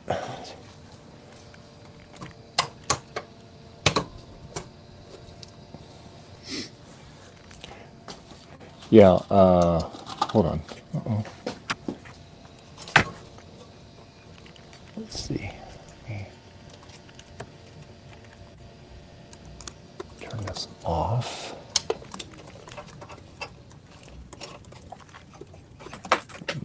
This jumper over on this one here. Maybe on that side. We'll see if it works now. Pull this out. Oh, right. Yeah. I supply. All right. Did not. Stuck on. Go. Let's see if that jumpers. Okay. Okay. Oh yeah, now it's working. The activity light. Okay, cool. We can hardly see it. Oh.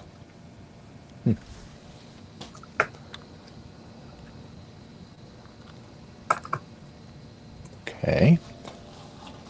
Okay. So, Jack, so let's see if this will do it. So I'm going to go to special, and I'm going to shut down. Let's see if it does it now.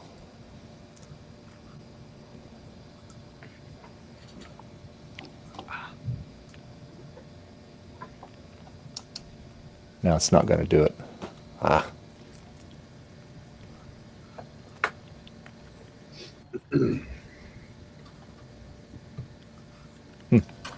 Not going to do it now. Still gaining approval. It's hanging up now. What's going on here? Let's see. Oh, hey, Dante. Yo. I thought you'd like to know that Peter is feeling better. Yes. Yeah, Peter's doing much better. Yeah. Took him to the vet on Wednesday. Vet said that he had signs of some gum infection, periodontitis or something. Yeah. Gave him a antibiotic and a steroid, and it took 24 hours, but he's back to his old self. We'll see if it sticks, but because you don't know. No, I know, but we're all. Oh my God, that's so much better. Yes. No, I appreciate you Oh yeah. Oh, caring. That's the wrong way to put it, but no, I appreciate it. my concern. But I gotta tell you something, man. If you have never been around a 10-month-old kitten on steroids, you have not lived, my friend. I was about to say you don't. That is the. That's a tautological. It's like a 10-year-old, a 10-month-old kitten on steroids. Like, yeah, a 10-month-old kitten on steroids would be like a 10-month. Yeah. He's a little fuzzy ultimate warrior in 1988. Too bad you can't then put him in a sphere. Oh God. Famously, these cats aren't very vocal. They almost never meow. Certainly, like Olivia will do it if she's bored and wants Peter to play with her. She'll go somewhere and she'll call to him. But that's about it. The last 2 mornings at 5:30 in the morning.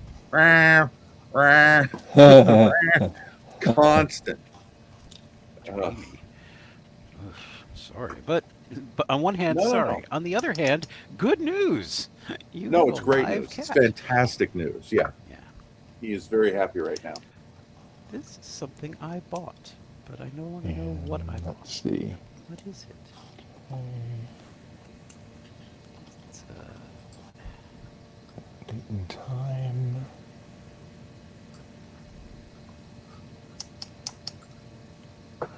Date and time 2/29. Actually, it is March, and it's the 1st. Setting the So time glad on it's here. March. So glad it's see. March. yeah. I know Well, next March Sunday, weather. hey, we'll be on the time change. We spring forward an hour. Oh, yeah. Thank goodness. Oh, is that next week? Yep. Oh, good. That's next Sunday. Yeah, Next that was Sunday. Saturday night, but yeah. I'm so ready for that. What? I bought this. I don't know why.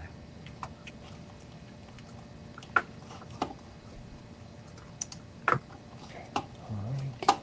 We'll click out of that. Now we have the proper date and time. Okay. All right.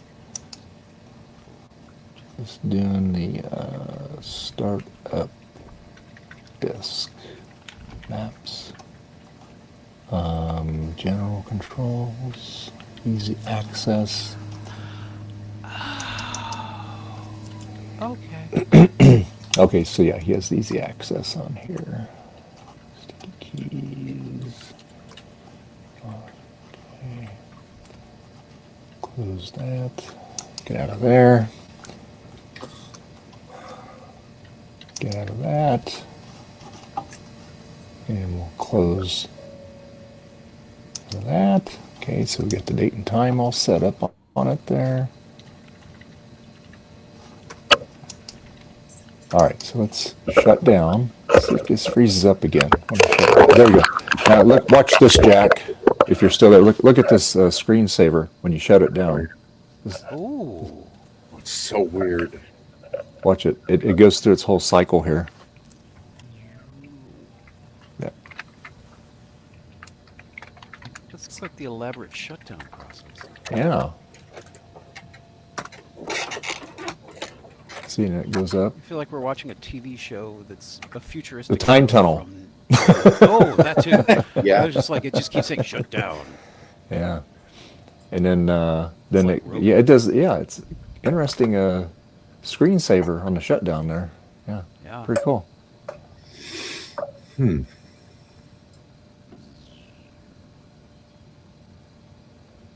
Shutdown. A subsidiary of. And Sterling then Off now, like Industries. it's going to morph into something else again here.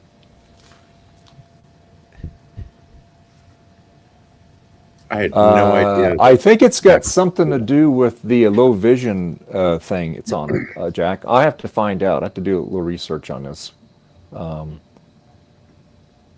yeah, it's really cool. It's running System 7.1.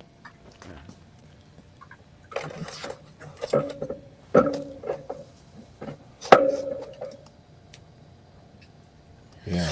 Oh, I'm just looking in the chat. Sorry, I missed this, Mike. The package is called Zone Minder. ZONEMINDER. Zone Minder. Okay. Yeah. Okay, yeah. So I'll have to find out, Jack, what that program is on here. That's the image off the original hard drive. So yeah. So this is fantastic. It works. Yay. Nice. Like I said, it's hell trying to run it in Docker. Ask me how I know, but on bare metal, it's pretty good. Well, I I'm don't try it know. on the Linux Mint Debian edition. Perfect. Yeah, I don't even know if it's available for Mac OS or anything. No, Debian running Linux Mint Debian edition 7. I have running on a Mac Mini. Mhm. Core 2 Duo. Oh, good. Should work. Okay.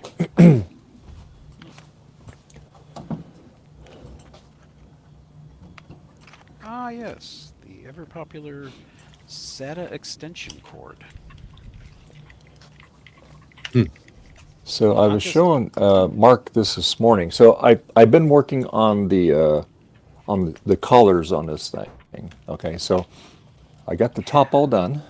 So beautiful. I got that done, and I'm gonna work on these. I'm still working on these. So, so yeah. Now the issue I have is now the front case hasn't been done. So what I notice on the front is like this has the these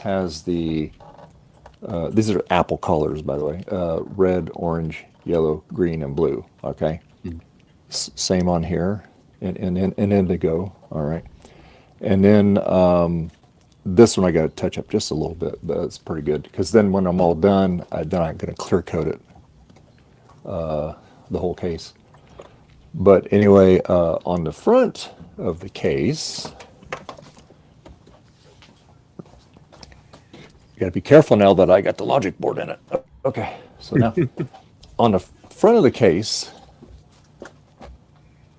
on the colors here, we just have the red, orange, yellow, green.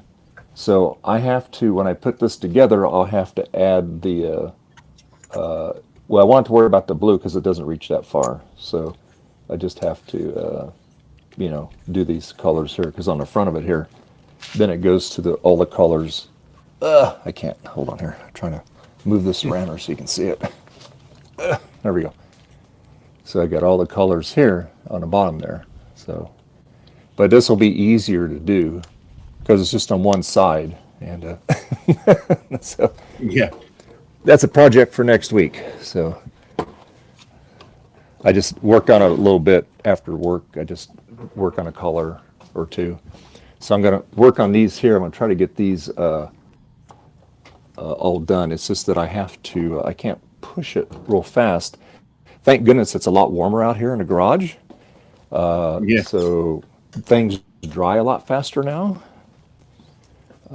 So yes, let me, I got to get some paper towel and clean my mess up here.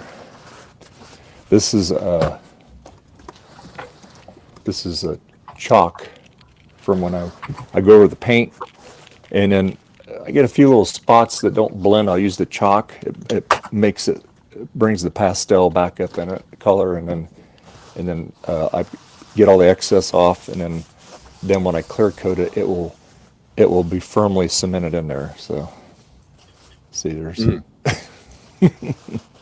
so I put a paper towel down here, and I got to clean all this off here. Okay, so anyway.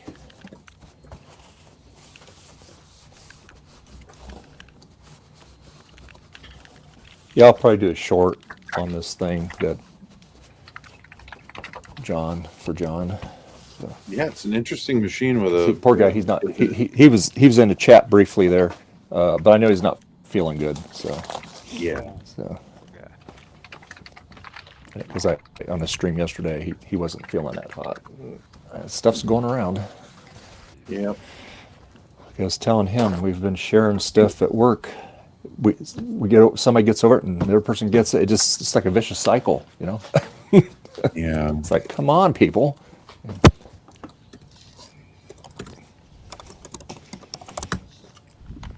Okay, great. That over there. Oh, okay. Old school mega. So anyway, okay. So now I can put this down on this side here, and then we can work on the stuff.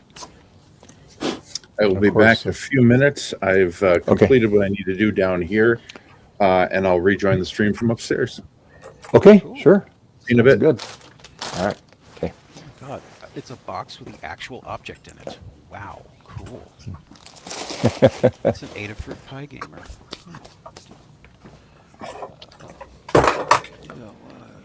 Stickers. We got Squishmallow named Oz. Okay, there we go. All right. Oh gosh, darn it. What is going on with my mount here? It's like the third time I've dropped this phone. Let's see what's going on here. Oh, this thing was loose. Oh, no wonder. No wonder. Because I never have any issues with this. Okay. Put down there. Lock this down, and we'll lock this down here. There we go. There. Now it's all locked down. It won't fall anywhere. Okay. All right. Okay. I feel like I'm hunting for a lucky penny.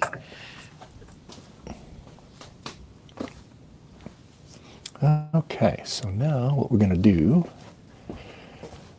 is now you get to see how I do this.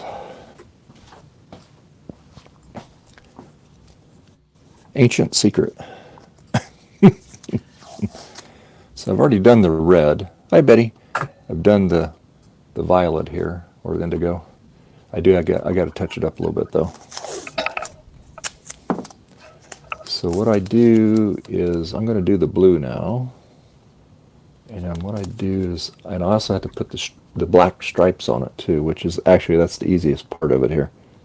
Let's see, I think that's where the black was right there at one time.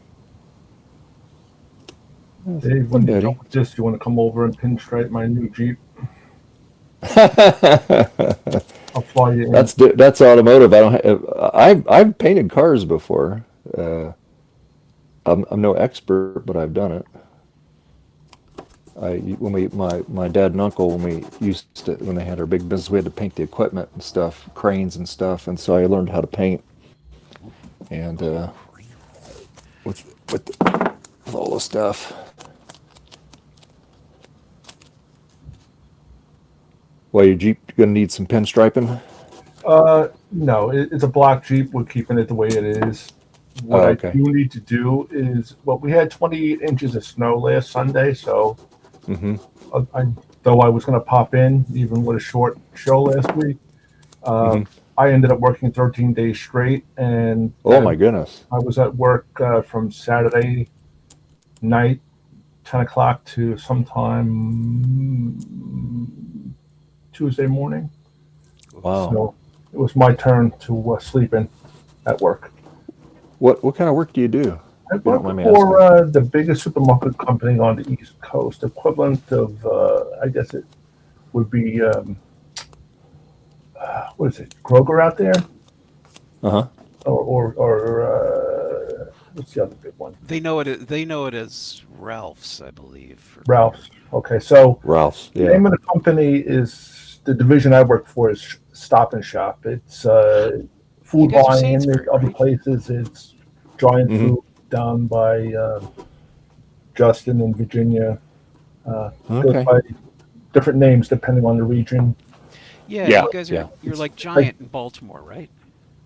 Yes. Because We have 2,800 stores. Yeah, so it's really Sainsbury's is what it is, isn't it? I am in the people, Hamptons where I work. Cool, Jack. All right, yeah, that's something I got to do. Maybe I'll do that next stream. I'm gonna try to get my printer set up for that Global Talk stuff. Is there a how-to on that? What's that? On the Global Talk, is there a how-to to set it up? I think there is. I'm sure Ron has something. It's yeah, you probably go on Ron. I think Ron has something on it.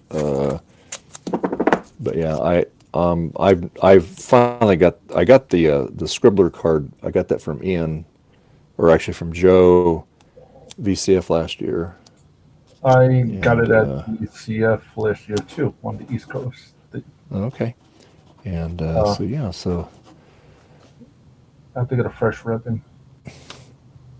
And I was finally found a plain paper feeder for the image writer. Okay. That was my holy grail for last year. I didn't know that one existed. That's awesome. Great job. Yeah. Cool. Oh man. Could have used that one when I was a kid. Oof. Okay, Oh, right. there Things. we go.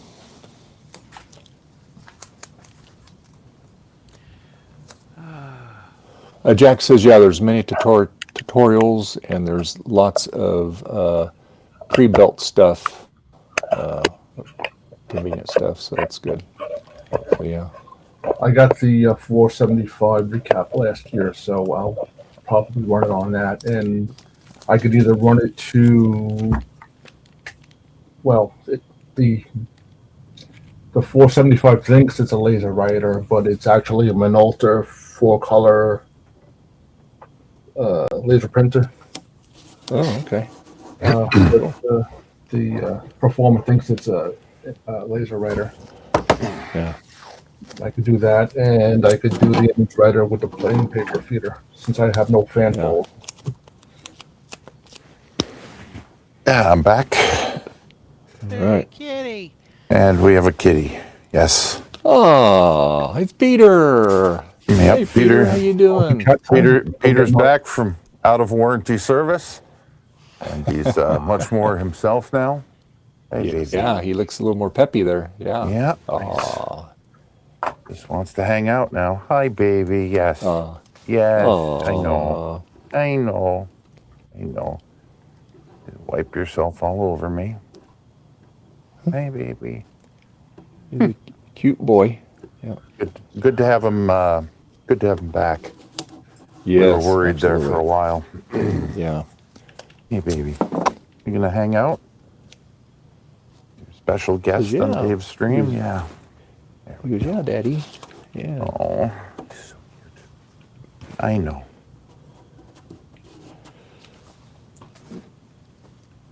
Yeah, so far no roid rage, but we'll see. It's 1 o'clock. New York. Roid rage.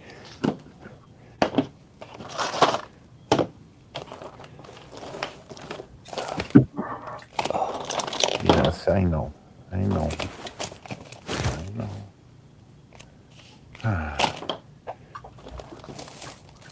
I get it. There's the brushes right here. There we go. Okay. There we go. Okay. Let's see. There we go. Yeah. We'll do that one there. Okay. All right.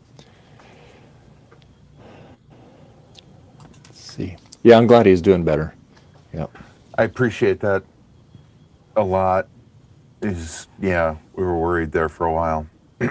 Yeah. Because it could be anything. And, when you can't get into the vet, you start looking online. And you can drive yourself crazy. Yeah. yeah, you we always totally, just- we totally were driving ourselves crazy because there's a thing that all the symptoms line up with, and it's called, I think it's called liver shunt or something. Yeah, where, you were telling me that. Yeah. where he's born with congenital, where he could, liver shunt means you're born with a congenital defect where the pathway to the liver for getting toxins out of your system is bypassed.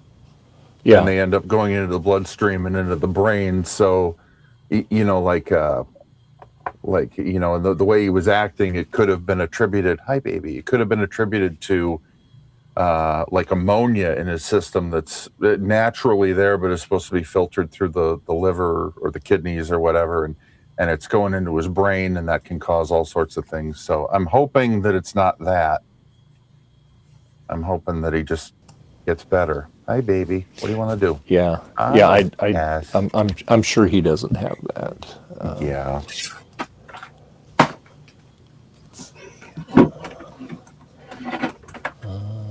Certainly hope not. Oh, okay.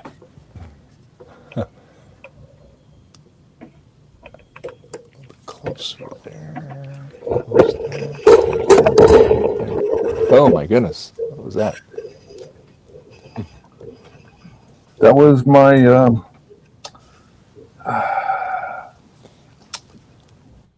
thingy that's holding the camera. I'm moving a bunch of stuff.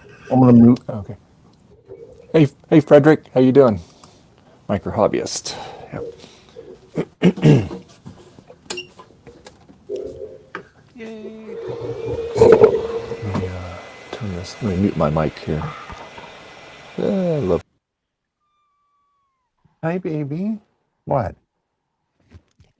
Yeah. Oh, face.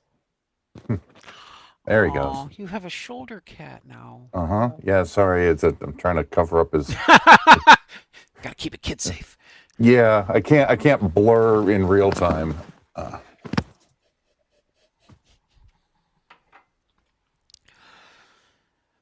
So I hope it's not at my peril, but I am officially giving up on trying to find that drive because in the process of tearing everything apart, I didn't find it. And that's kind of weird. But I found so many other things and several reasons to reorganize that could free up a couple of these buckets for other things. But I torture myself enough. The only problem is the replacement, $70. But I think my sanity by billable hours is worth that. Yeah, I'll take it. Okay.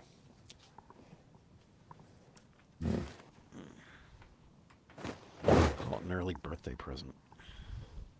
And then I've got other thrilling things I got to do today. Like I realized I got to renew my car registration. Yay! Oh no. That's always fun. They make it, at least they make it simple in Ohio. It's like, look it up and it says, hey, what did we send you? Give me the number on that. Boom. Okay. You want 1 year, 2 year, 3 year, 4 year renewal. Yeah. You know, there's no discount for adding years. It just saves you grief. So, Yeah. yeah. Yep. Now, what was I going to... Oh. Okay. When did I break off early and Okay. instead? There. There.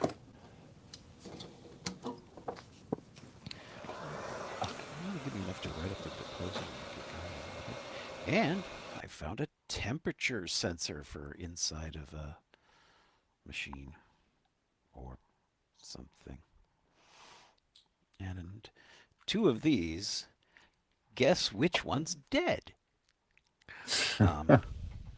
This one, it's really funny because like at first this was like all I had for switching HDMI sources.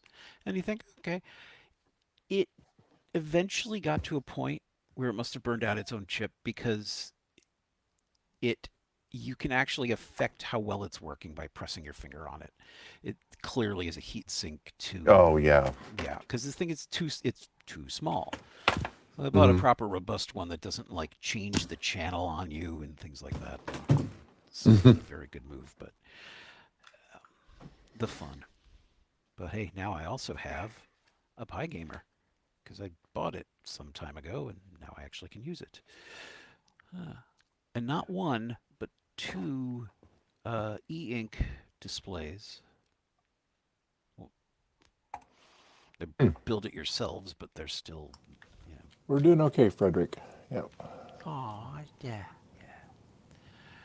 So anyway, you know what? I think that means since I'm not actually doing the thing I was gonna do, and this has got to be the least camera friendly, I'm going to Hi, sweetheart. Hi, whip Betty. up some Hi, lunch honey. and get to work on these other things. Oh, you taking off, Dante? Yeah, I'm gonna take off early. I will try to catch up in the evening. Okay. For the big thing, but right Yep. now I realize I'm probably gonna be. Based on what I'm doing right now, I should go and be more useful to my family. So I will go do that. I love that. I hope to see you for the Robot Roulette premiere at 6. Looking forward to that. Everybody right, have a cool. great day. Thank you. Yeah, Oh my you God. too. By the way, congrats on getting that, getting your board from Guam. Oh, thank you. You Thanks. never know. It was worth it. It was good education. See you later, man. Come over here. Yay. Take care. Here, Betty, come here. Here, come over here. Here. Here, come over here. There you go. There you go. Yeah. All right. Get out of your way there. Don't hit the keyboard. Yeah. Here, I'll move this mouse out of your way. There you go. All right. Yeah, I know. I know. Nice. You gotta get off the, you gotta get off the film strip, though. Come on. Yeah. Yeah. Okay. Peter helping you there? Yeah, he's a little too much. Well, you know how it is when you take those antibiotics and steroids, you know? Yeah. Yeah, he's... Oh, don't.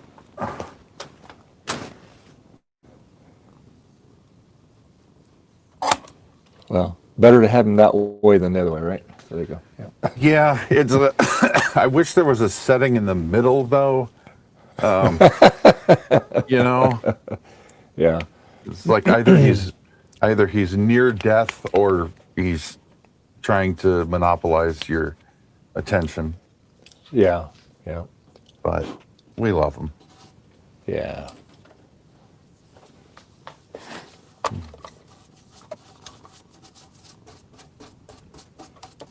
Yes, Betty. I know. I hear you, Betty. Yep. Yes, I love you too, baby. I love you too, Betty. Yeah, I know. You got lots of love in your heart, huh, honey? Yeah.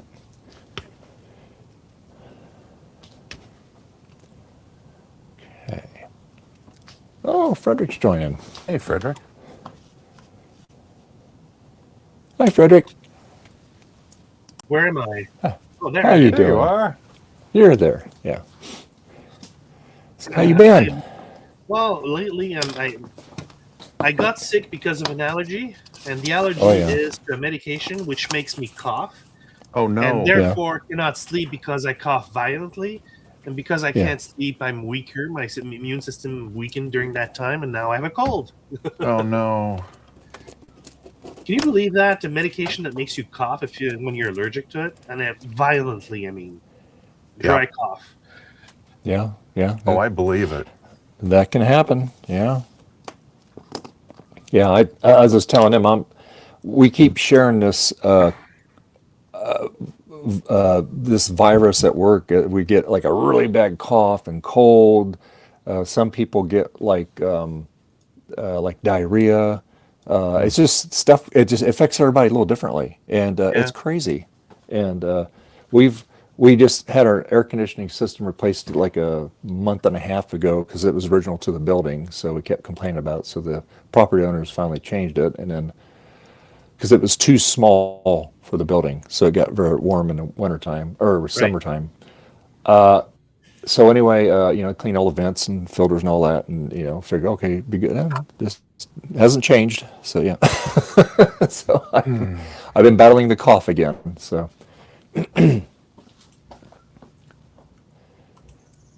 And they give you stuff for it, and it just doesn't seem like it does anything. Yeah. It's going around Britain too, if that makes you feel any better. Okay, well, so sorry to hear that, but yeah. I had that a month ago. Got violently sick. I see you're continuing your paint job, Dave. I am, yeah. I got this is all, yeah, that's all done there. I think your painter's tape is leaking. And then that's all done there. Oh, that's better. Yeah, that's good. Yep. So yeah. I'm doing these here now, this side and that side. So. You know the trick for not bleeding like it's doing is you put your tape like you do, but paint black first. So the black paint goes underneath whatever leak it's gonna really plug those gaps, and then you paint the color you want, and then you won't have that little. You will have a straight line. Yep. This was already painted black. We're just touching up the colors on it. Paint on top of the black. Yeah. So as the tape is masked for the new colored line, you paint black over it, and then you paint the color. Yep. Oh yeah. I've painted many cars, many houses. So yeah, I'm all familiar. I'm just Oh, what I'm okay. trying to do is I'm trying to preserve, but make it better than it was originally. Okay. Right. I'm not worrying about it being perfect by any stretch of imagination, Okay. because it wasn't that way when I got it, and I'll show you the the front of the machine here because I haven't done anything to the front. Okay. Okay. But the only thing I've done is I repainted the black on it because the black that they had on it, they didn't do it all the way. It was awful what they did, so I gunned all of it. But so here's, I'm trying to be careful because I got the logic board in this. All right, but this is what the paint looks like originally. Okay, Oh, okay. I thought. Okay. I see what you mean. Yeah. Okay. and so I just cleaned it up. I'm cleaning it up. See how it's all contaminated down there. Yeah. So I haven't done this yet. I'll do that. This is actually it looks terrible, but it'll be a lot better when I'm done with it. So I'm using what they use, and I'm using the same thing. They use acrylic water-based paint. Okay.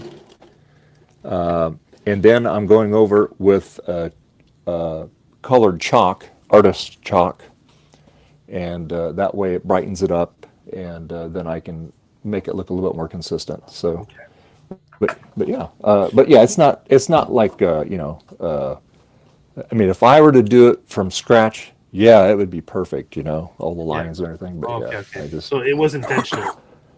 yeah. Okay. Yep, I'm making it better, but leaving some of the character still in Okay. it. So yeah. Right. Right.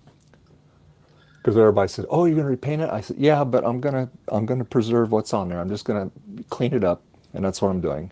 Like the black stripes, I just use a black Sharpie to do it. Line it up and do it. It works Okay. great. That's the easiest way to do it.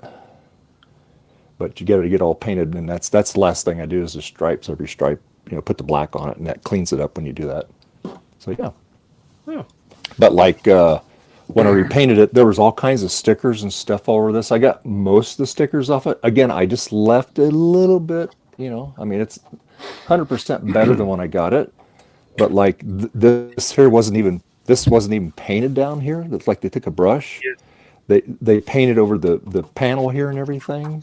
Mhm. And then they painted over this. So I got this all cleaned up. I just got it masked off so I don't paint the sticker. And then the bottom wasn't painted. I painted that. Used a rattle can on it. I use a special kind of paint for plastic, so it doesn't eat the plastic up. You don't want to use a acetone-based paint or anything. It'll Oh destroy yeah. the plastic. True. Oh yeah. I've done that mistake once. Yeah, it only takes once, right? Yeah. And It's like, what the heck happened? That actually happened to Action Retro one time when he got that one Mac, the cursed Mac that somebody like they had like speakers and stuff in it and all that, Yes. and he was going to repaint the case, and when he did, it just ate the case up, and so he wound up putting it in a Mac Effects case. So, yeah. No, baby. Oh. Oh, God. Okay. Yeah. Well, if it's ruined, might as well change the whole thing, right? Yeah, yep. So anyway, so now we'll do the orange here. Let's see if we can. I'm trying to fit something that takes more than 100 millimeters squared into a circuit board. I'm trying to be very creative, not obvious. Yeah. Right now it's 100 by 127. I'm trying to shrink it down. Oh. So did you finally get your space totally done? Yeah. I know. Oh yeah. Good. Well, as you can see, part of it here. Yeah. That's the other Wow. side. And then, well, Looking Yeah, good. he's got quite the setup. What a Holy nice cow. lab. Wow. And it's a studio and all that. Yeah, looks really good. Awesome. yeah. Yeah. And and here the printer and the computer's right here, so you don't see that part. I don't have a camera pointing this way, but maybe Yeah. one day. Yeah. Yeah. So my workbench No, is over there, and computer work here, and I right now there's a screen right next to the camera, and it's a clone over there. So that way is when I want to see something, work Right. on Oh, something, okay. and then I just go over there. And Oh, then okay. I Cool. have a second mouse and keyboard on the same computer. and I just continue work if I want to reference to the schematic or something like that. Nice. Yeah. No, it looks good, man. You do fine work. Yeah. Yeah. Make you small here.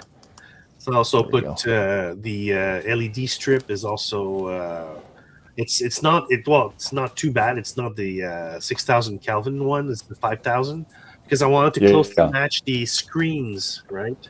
Because the problem with screens is it sheds blue light, and if you had like 4,000 or 3,200, then your face still looks blue, even though the rest is nicely lit. Yeah. That's why it's a bit rough for the mind at night because your brain is telling you what it's still daylight almost. Yeah. So. Oh yeah.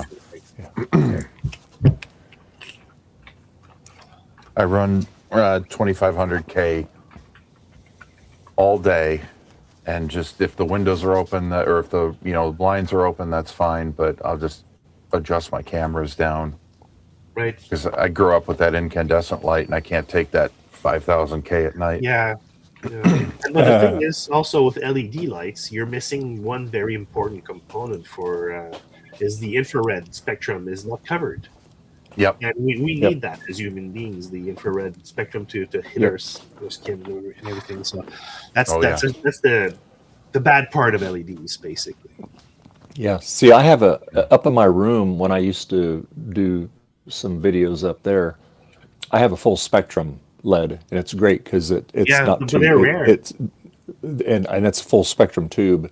Yeah. And I was thinking about moving it down out here in the garage because I have behind me in the ceiling. I replaced the fluorescent. I have a LED strip up there. It's a replacement for that. But it's got a LED strip in it, and it's 4K. I still have the other bank of fluorescents on the other side, but they're kind of flickered or burned out. I have to replace those. I think I'll put another strip of 4K in there. And then I have a warm white LED face step bouncing it off the ceiling. Mm-hmm. I have a 4K LED bounced up off the ceiling. My work light has a fluorescent light in it, so. Yeah, so it's just a hodgepodge of stuff. So, but I thought I'd bring that. I was thinking about bringing that 4K. Actually, what it is, it's like a grow light. Okay, but it's LED, and it's pretty cool. Okay. And it looks like a regular fluorescent, but it's in the tube. But anyway, I might put it underneath my shelf here. And then that way it'll cast the light all down there. It's like when I'm working on stuff, it'll really light it up good. Right. So yeah, that's the plan anyway. So I got the red done on this one. I just did the blue, violet. So I got to do I did the yellow, but I got to redo that anyway. I kind of messed it up. But I'm gonna do the orange now. So, and I go back over them and I'll do when they're dry, then I'll go back over and do the chalk on them and then blow the excess off and they'll be ready for paint. Yeah.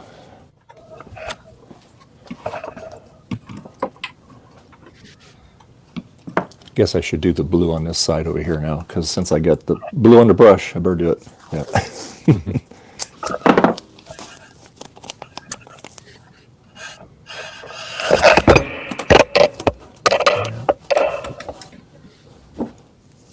So does the missus work, Frederick? Yes, she works on Sundays. Sundays, okay. Yeah. Yesterday was it's called Nuit Blanche. It's an all-nighter in Montreal. Generally speaking, like most like art centers and entertainment businesses and whatnot are all open up until like 4:00 in the morning. Oh wow. And well, our business also had that. We're participating in that, so I was there up until 2 a.m. And I said, "Okay, I finished my part." And but the problem is the night before I had no sleep because I was coughing so terribly bad. So oh yeah, I was up for longer than most. Yeah, that's the thing. Yeah, you get that cough really bad. You'll wake up in the middle of the night, start coughing. Yeah. I was not a happy camper. I tried to hide it though. Maybe I'll be able to fit that into 100 millimeters squared. Interesting. That would be interesting.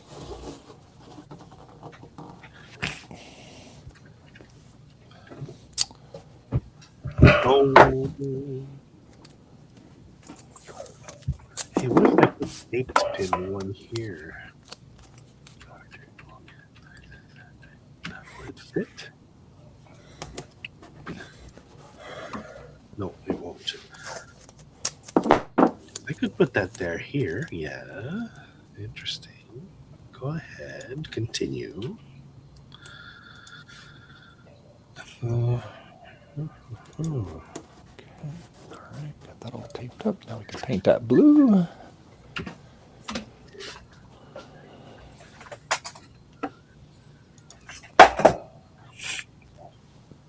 All right, let's see what we got. Yeah, I could probably share the screen while I'm working on.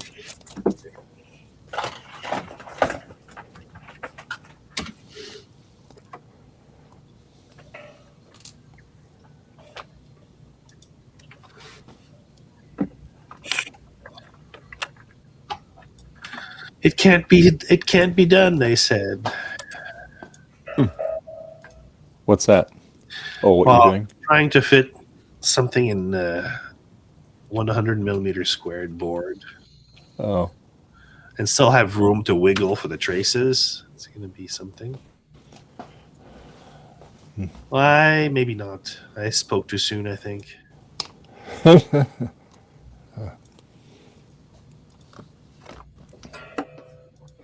All right, I gotta go make dinner for the family. I will come back later. Very well. okay. All right. See you later. Have a good dinner. All right, take care. Must be Italian. Perhaps. Sunday dinner was always at 1 o'clock growing up. I grew up in a very Italian house. Oh, yeah.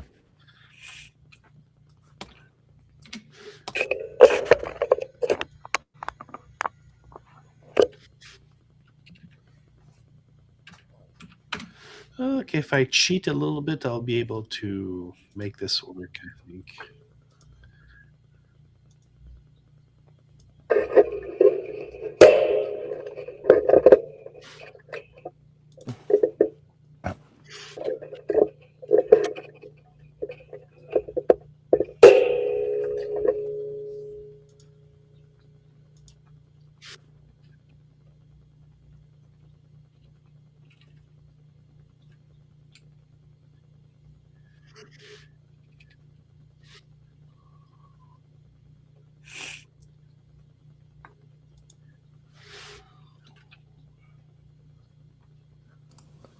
Okay.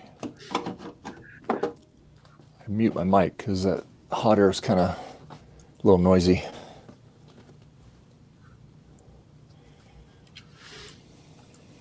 Can I fit this in here? Okay. Oh, yeah. It fits. Just right. There you go. That sounds fantastic. Okay. Oh, yeah, perfect.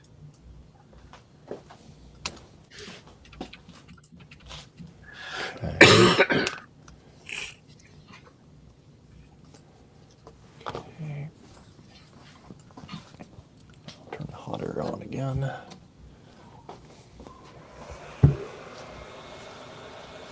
Make it fit. Yes.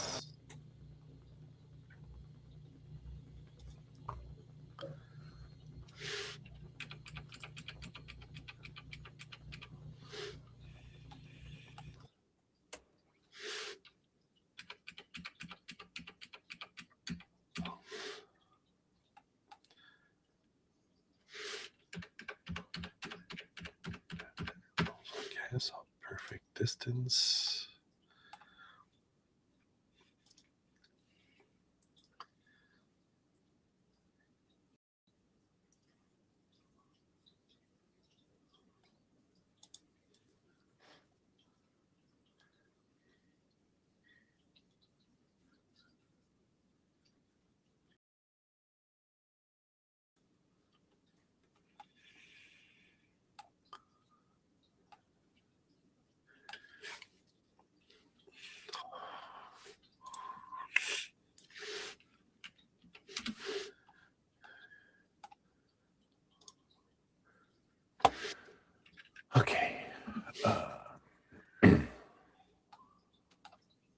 Yep. Today, I wish I had more to contribute. Today, I'm doing some boring Oh, no, server back end things today. Not transferring anything? What's that? Not transferring anything? Not yet. I'm setting up a new backup target, and then I will be transferring stuff. But that will be even more boring than what I'm doing right now, because hopefully it'll be one command and let it run for the next 36 hours. That's the plan, right? Yeah. Well, yeah, it's the plan. Okay, so now Edit grid. blue dry.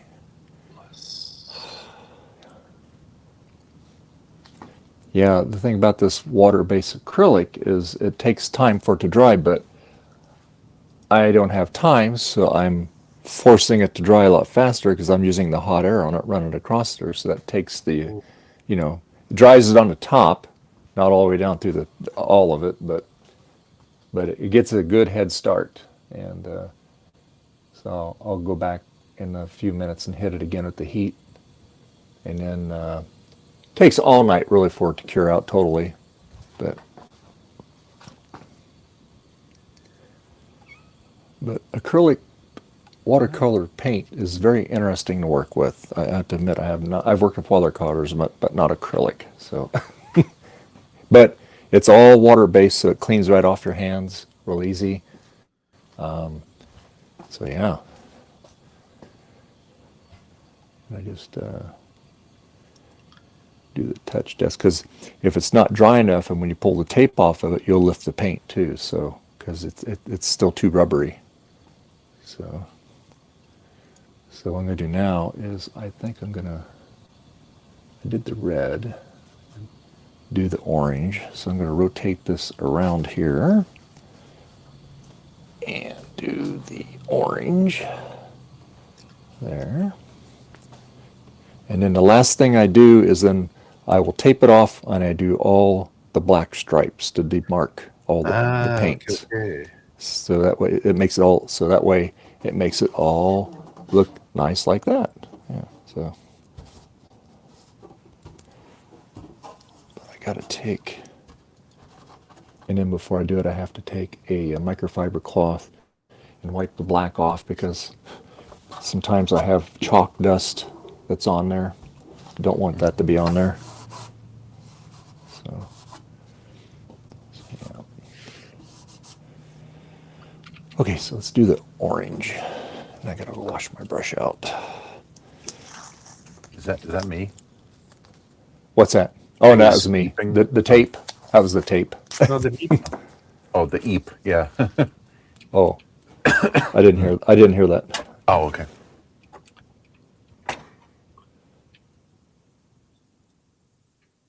That's it.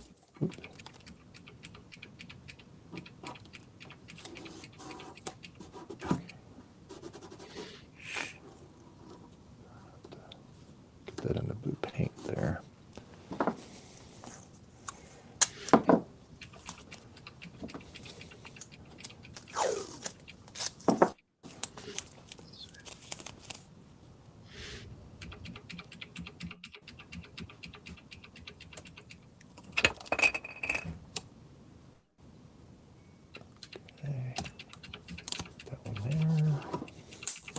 Cover that one. It's funny to me. Good. Sorry. It's all right. I get it.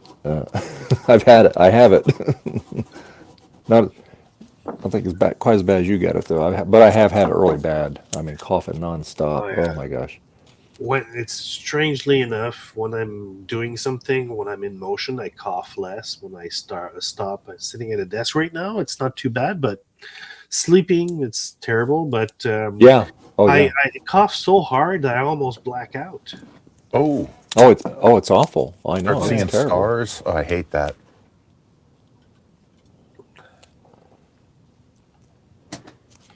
Yeah. I it's just awful, that stuff.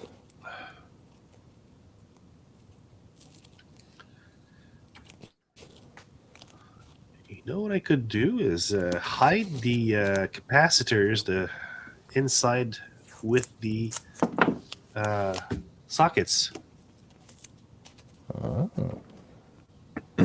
That'll save some room. Yeah, I could squeeze those a bit more, but I don't need to squeeze vertically. I need to squeeze horizontally. Right now, I'm doing a pretty good job of it, so I think I can get away with it. Okay. All right. So now.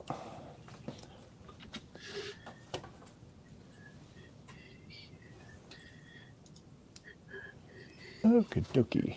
So now let's change color. You do the orange.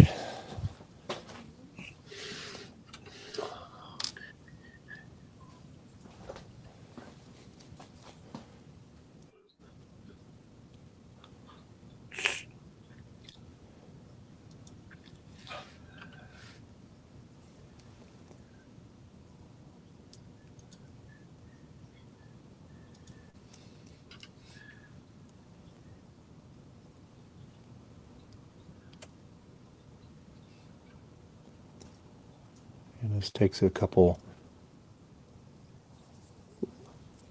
coats here to hide this.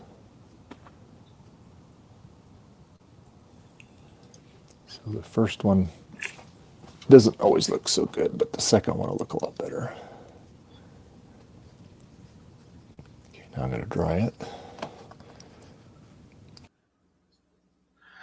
That can be said for many great things, especially relationships. First one doesn't go so well, and then you find somebody else.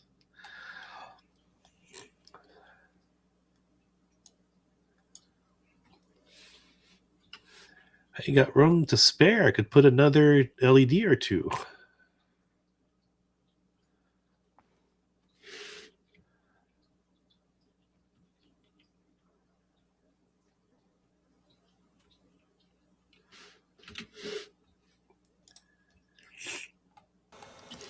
Wow, so I can trim the edges. Okay. Now we'll hit it again.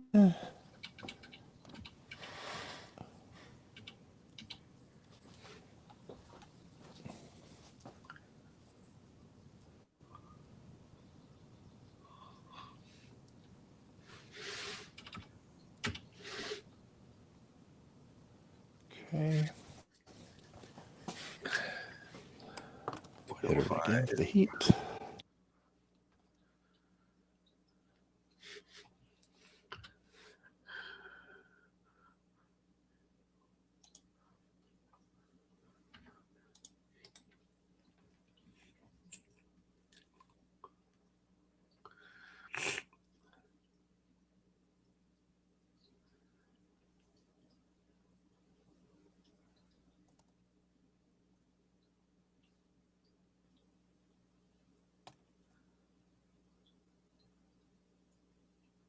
You should leave the dryer sound on. It's soothing.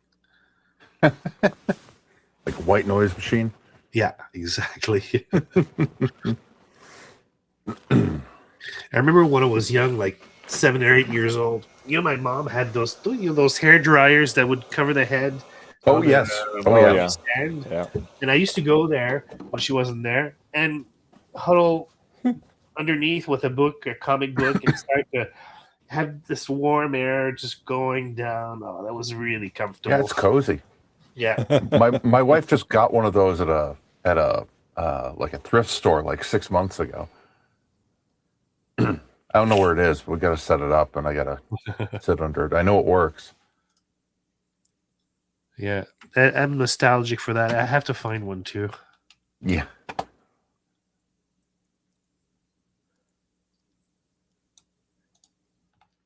Okay. Almost got it here. What the hell? Notice that I did not say hell. I said hail. Yeah. Yep. No.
All right, one more. That should be done.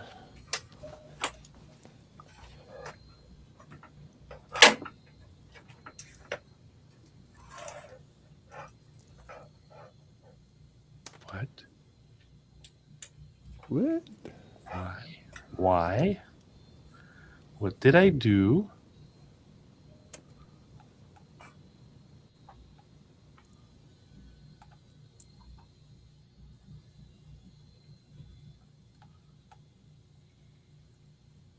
I think it's pretty good. That'll work.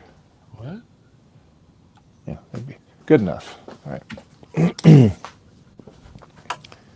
Again, hit it with the heat.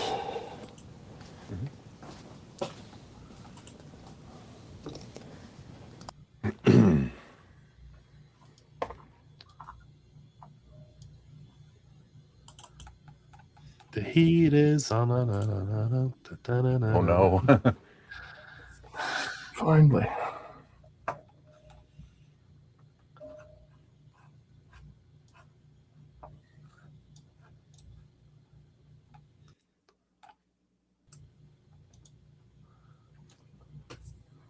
For the love of God.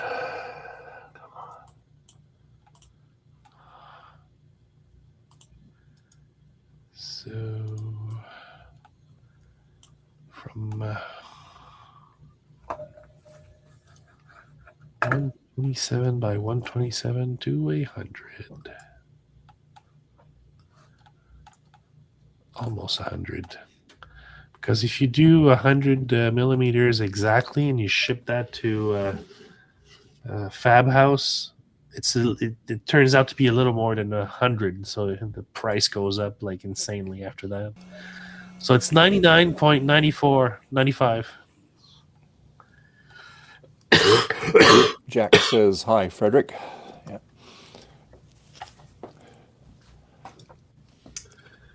Right. Oh, hey, Jack.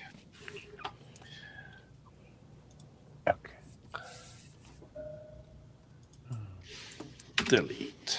So I did the almost impossible. Fit something that just to save a couple of bucks should work, right? Yeah. Yeah.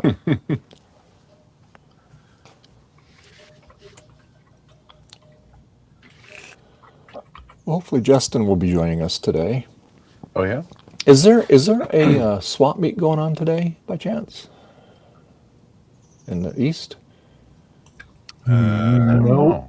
No, that's. I don't think it's now. Okay, I didn't think there was. I'm surprised a lot of regulars aren't here all at once. Yeah. Oh well. Yeah.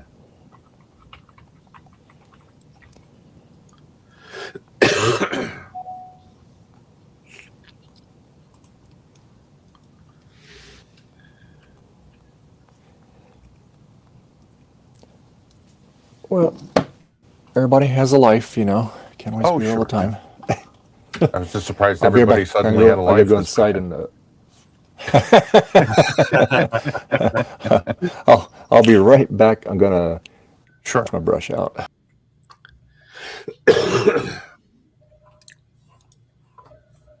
Nonsense. Who needs a life when you're married?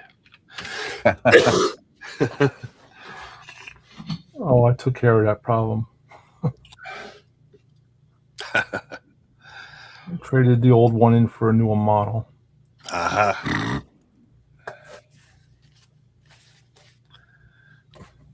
If I stay married to your age, when you could go 20 years younger. Well, yeah, if you could, yeah, you could swing it. I didn't plan it that way, but that's the way it's working out. Yeah. I started my list simple. Is she breathing? Oh, jeez. Yes. Next question. Yeah. Does she speak? Is she from this country? Oh, jeez. It gets progressively better as you go. But all kidding aside, someone I was working with, and then we were friends for a long time. And That's awesome, though. and now we just got a condo together. Nice. I don't like living in a condo. I want to get a house again, but Yeah. after my divorce, best $500,000 I ever spent by just not have to look at my ex-wife. When I bought this house, I was looking at condos too, but then I said, "Oh, are you kidding?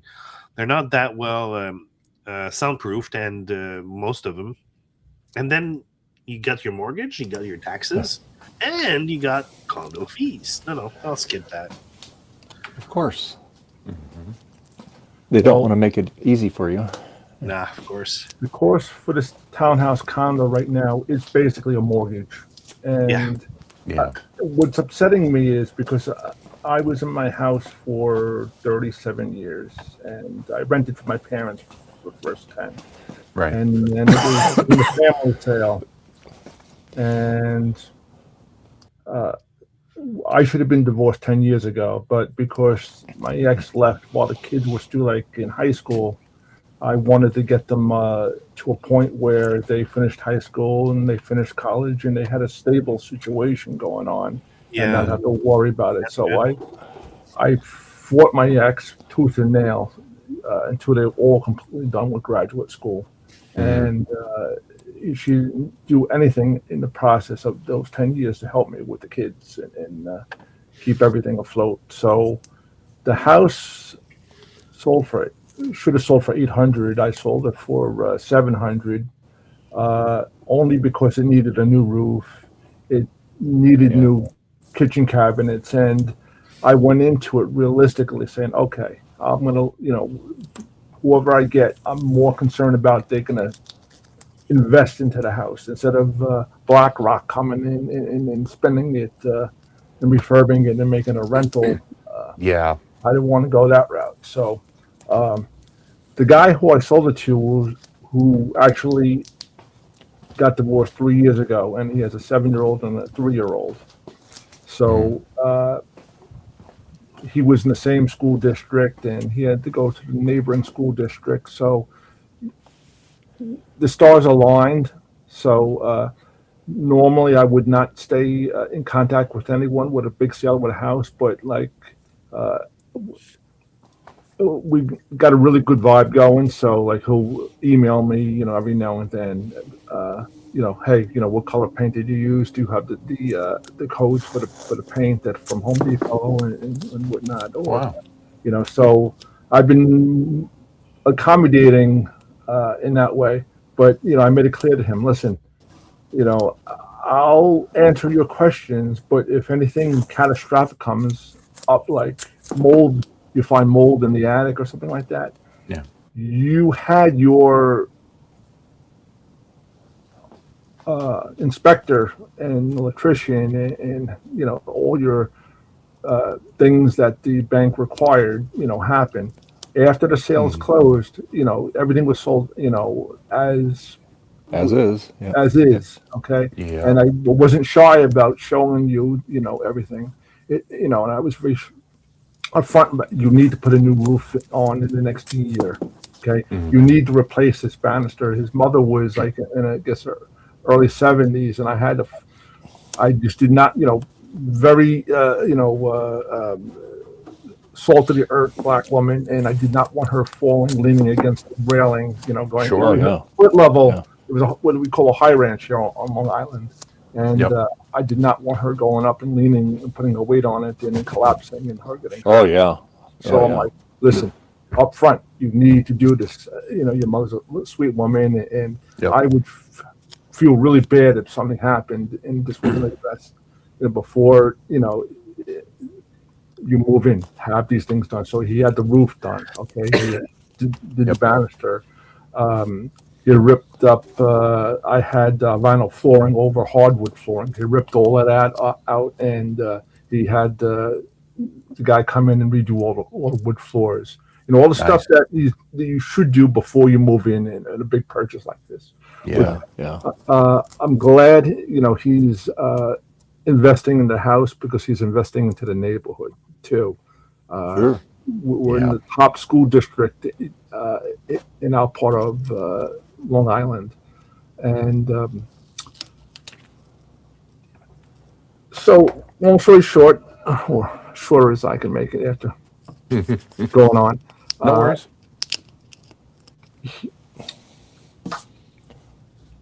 Yep. Where in Long Island? I am in Suffolk County. The house I just sold was in Dix Hills, which is the town of Huntington. Yep. And I just moved further out east to Quorum. So I took actually a step down as far as quality of life in the neighborhood. It's more Yeah, blue different. collar, Go ahead. lower. But this is temporary. I had a friend who grew up in Dix Hills, actually. Very nice area. Ralph Macchio went to the same high school. Ralph Macchio, yeah. That's the local, claim to fame. I have a friend who lives in North Massapequa, and I have a friend who grew up in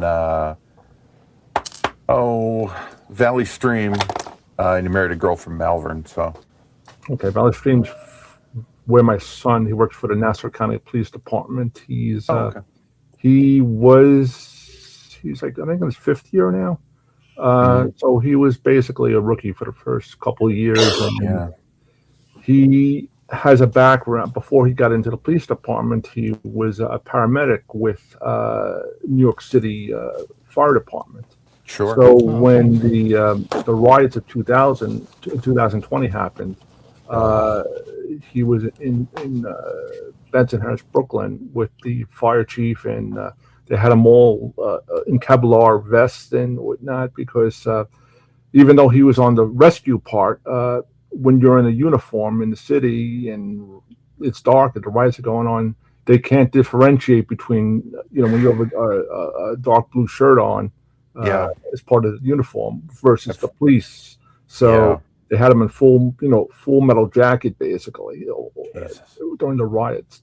And other than him having a gun, you couldn't tell the difference. So he was inspired. He took the test for the city. He took this for Suffolk County and Nassau County. Nassau and Suffolk are the two highest paid police departments on the this side of the country. They're doing like once he's vested and he has 5 years in, his base salary would be like $120,000, $130,000 a year before overtime. Oh wow, nice. So it's well, don't get me into teachers, because teachers, tenured teachers, after 10 years, they're doing $150,000 a year. Yeah. It's disgusting. Well, I hope he's. I mean, it's got to be where he is now. It's got to be better than New York City. It is, but it's tough. Check this out, okay? Yeah. So he did all his grunt work and his rookie work. He got involved with the helicopter rescue with the police department. So now, yes, John, it works great. Yeah. Sorry, didn't mean to interrupt. Yeah, John. What it was is on this the Blue Scuzzy, on the term power, there was something wrong with that jumper, and so I changed it with their jumper because it looked like the pin was broke on it, and it worked. It booted up fine, so it works great. So yeah, right now I'm continuing working on the colors on this case here, but yeah, it works great, John. Thank you very, very, very much. I appreciate you for all the work you did, and Jack and Garth. So yeah, great work. So now he's a radio dispatcher on the helicopters. He's the the police officer on the helicopter who moves the searchlight around and radios down to all the action on the ground. Oh, nice. So like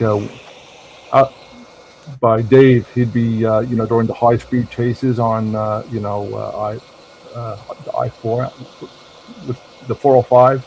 Yep. So he's the officer on that. So nice. I'm glad he got involved with that, because now he's not going into drug infested neighborhoods and doing raids and whatnot. Yeah, that's tough work, even in a good area. Yeah, it is. God bless him. So, and then my daughter she's a registered nurse. So all my kids became first responders, which is that's awesome. So that's great. I don't have to worry too much about AI taking them down. Yeah. Learn a trade or work retail. Yeah, that's great. So Yeah. Good for them. It's nice when the situation works out for them. my son is really good at networking. We were talking about 6, 7 months ago, and he was getting really discouraged because he was up for a spot with the helicopters, and someone else got at that point, but they promised him Yeah. he was next in line. And he goes, Dad, it's all BS. Okay, it's all who you know, not what you know and what Yeah. skill set you have. It's all Unfortunately, he's correct. Yes, Yeah. it is. It is. Yeah.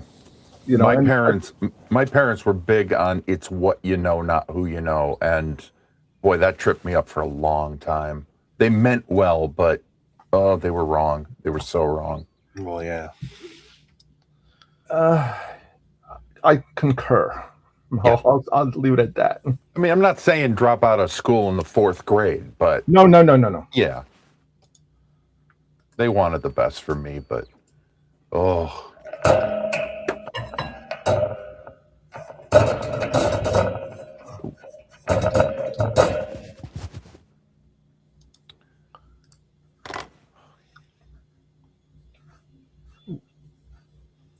Let's see here.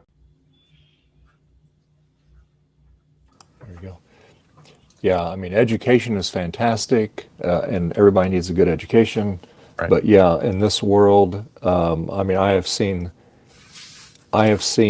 so many. I mean, I'll use myself for an example. Okay, I've always worked in optical. I worked in electronics industry, but then I got into optical, and I've always been very good at what I do, my profession. Hi, Leo. How you doing? So when I was younger, I could get a job, no problem. Hey, man, you're.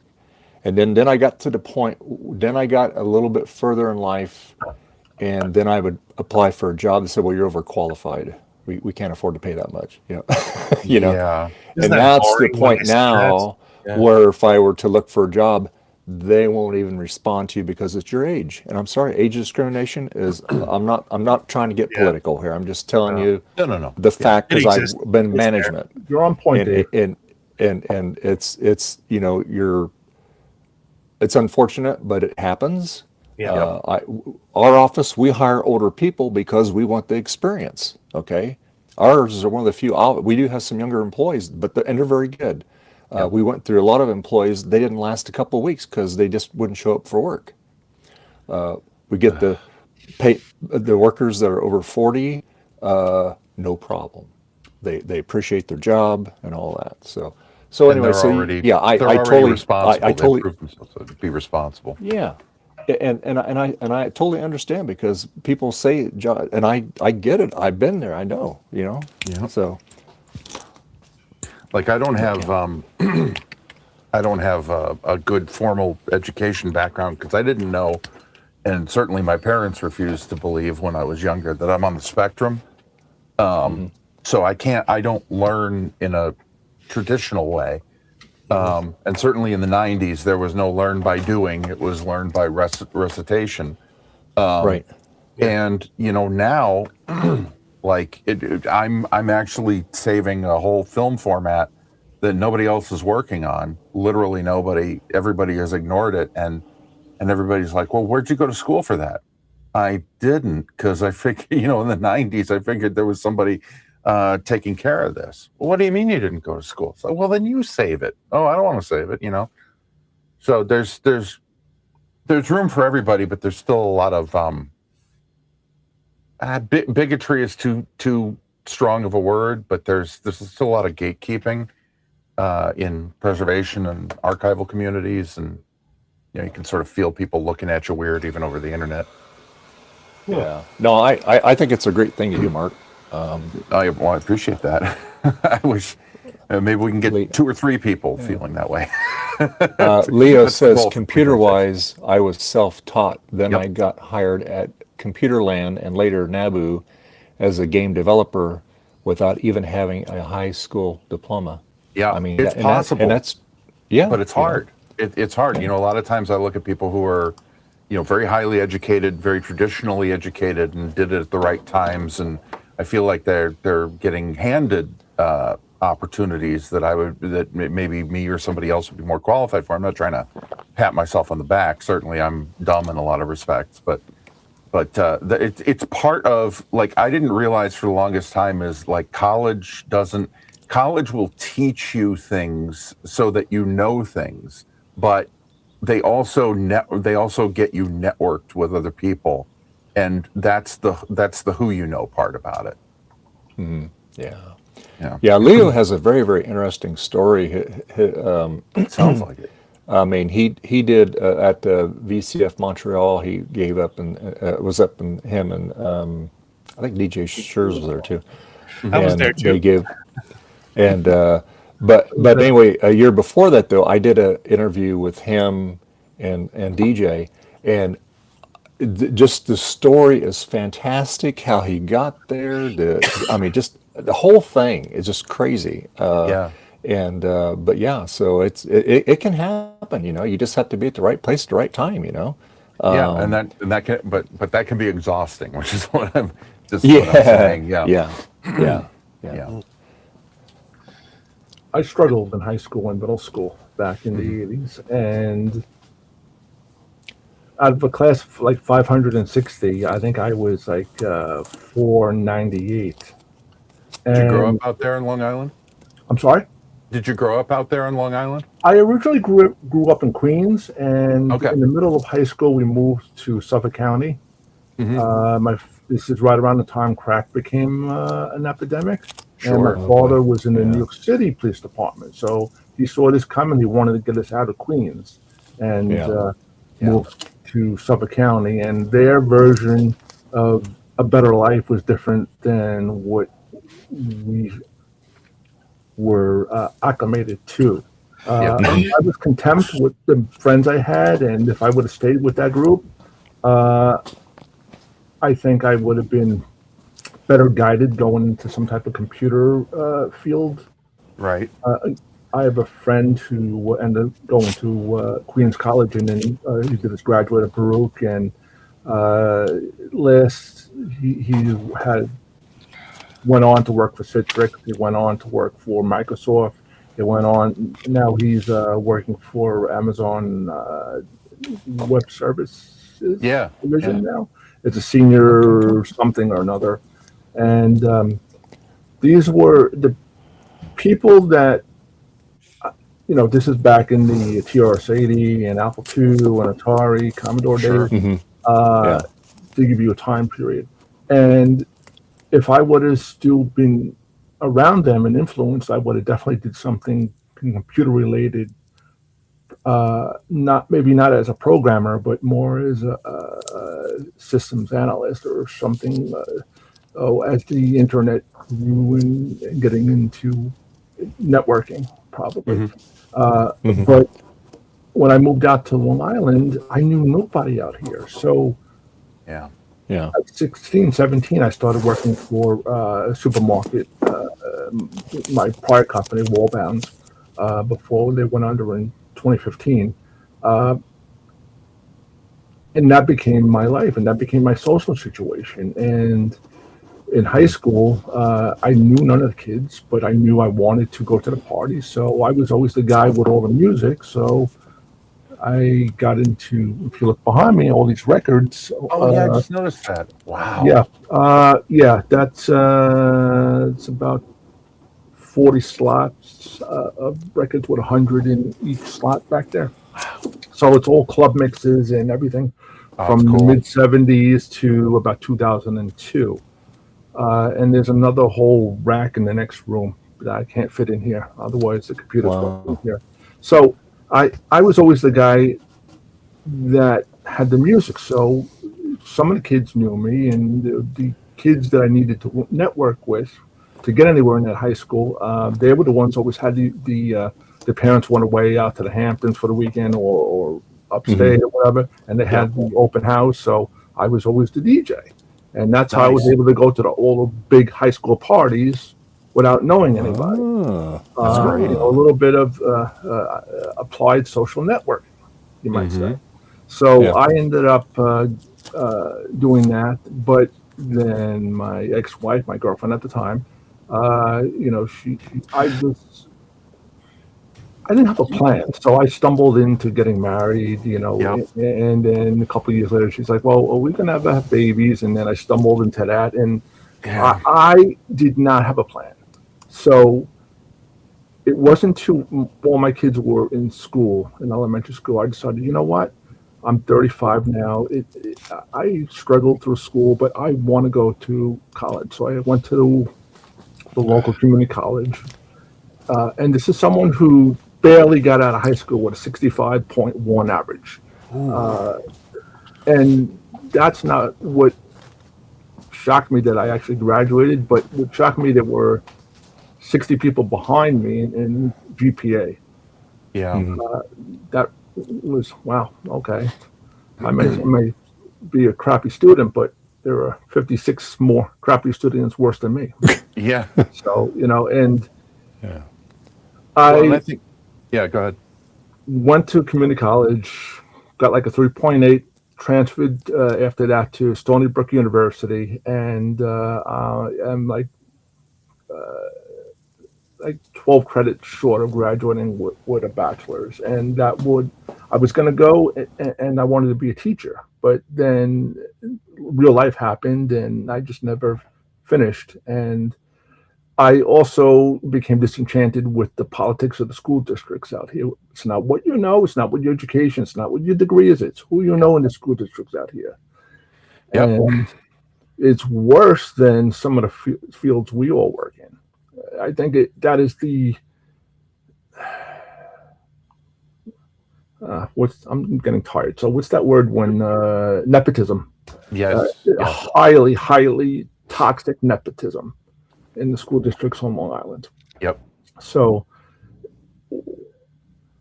I was working retail, supermarket retail all this time, and I raised a family and bought a house and everything. And one of the advisors at Stony Brook goes, "You're making close to a six-figure salary. Why would you want to start lower as a teacher?" And I said, "Well, I've been listening for years, and I was one of those students who was brainwashed. I had a teacher in high school in the late 80s who, when it came time, Haverhill Hills was the school district. They were big on the fact that 90% of their students went on to higher education of some sort.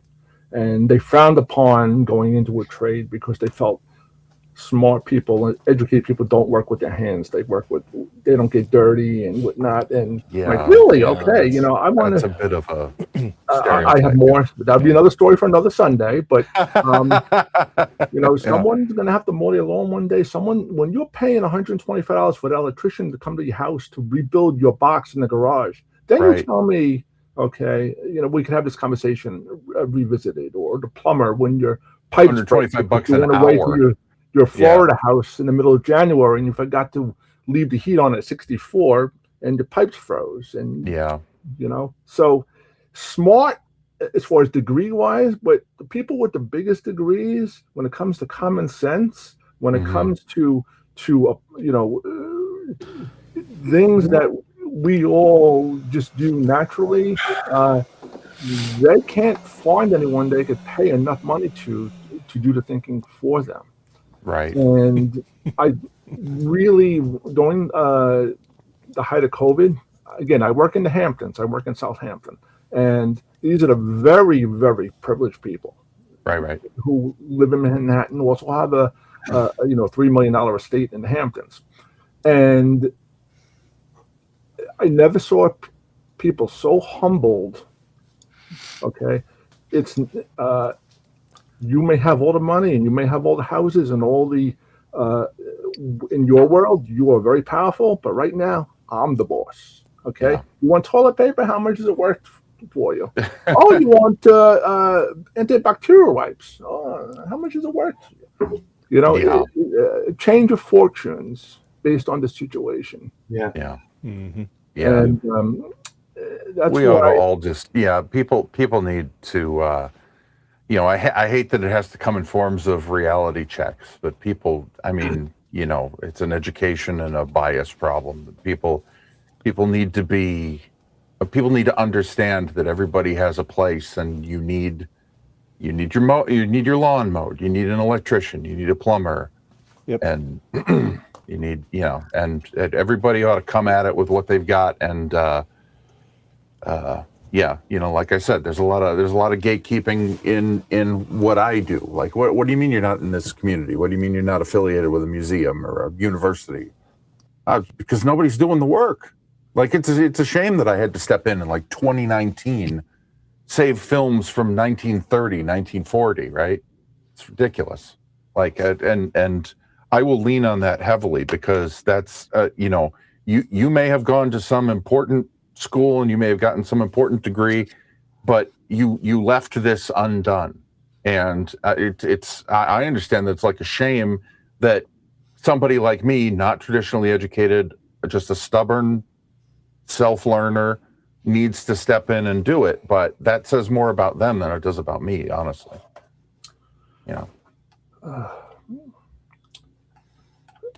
It bleeds a little bit into the HR department mentality Oh yes. in the workplace. Oh yes. And again, that'll be another Sunday, because I'll have the whole rant for that one. Okay, but I can't begin that. But that mindset of like the HR department, very simple. They're not there to help you. They're there to limit the amount of damage the company has to absorb. Absolutely. Okay. Absolutely. And if you're on, especially if you're on the spectrum, and sometimes you're not very clear with what you say or how you, and then you see other people making inappropriate jokes and they get away with it, so you try as a way to ingratiate yourself in the group, and then you get busted for it and this other person doesn't. Like, I had a friend who worked at IBM, and he had this female friend that he'd known for 20, 25 years. And one day he's going to lunch. This is an absolutely true story. I'm not exaggerating this in any way, shape, or form. Sticks his head in the office where she is, and then there's another woman who works in the same office. Sticks his head in, and he says, "Hey, Lisa, I'm going to lunch. You want to go with?" And she goes, I got this thing to work on. I'll take a rain check." And he goes, "Okay," and he leaves. The other person in that office with that friend of his went to HR and made a big deal out of it. I felt threatened because I wasn't included. Are you in kidding the lunch me? invitation. Yeah, there is absolutely no basis for that whatsoever. Because if he had asked her, there's even odds she would have gone to HR and go, "What is this guy trying to hit on me by asking me to lunch?" There's no good answer. Yeah. Now, I have to ask this question. I'm going to ask this with a straight face. Was the woman that he was inviting to lunch, was she on the better 50% of being good looking? I don't know, but I get what you're going. Because the woman who made the complaint to HR probably could use a treadmill. Okay. Can we? Are we allowed to do this on the stream, Dave? Are we? Yeah. I'll try and wrap it up. No. She has an axe to grind because somewhere along the line she didn't get the attention. And she made therefore she has to ruin it for everyone else. Yeah, we can't. Well, and unfortunately, there are, whether it's male or female, there are people out there that will just do that just to spite. That's their thing they like to do. We'll really too bad. A separate channel, men's health and rants outside of. Yeah, I just don't. I don't want to get anybody in trouble by, I'm just saying. No, I hear you. I'm just saying. Well, and that's the thing. That's what gets me in trouble. World, I'd say. That's the corporate world.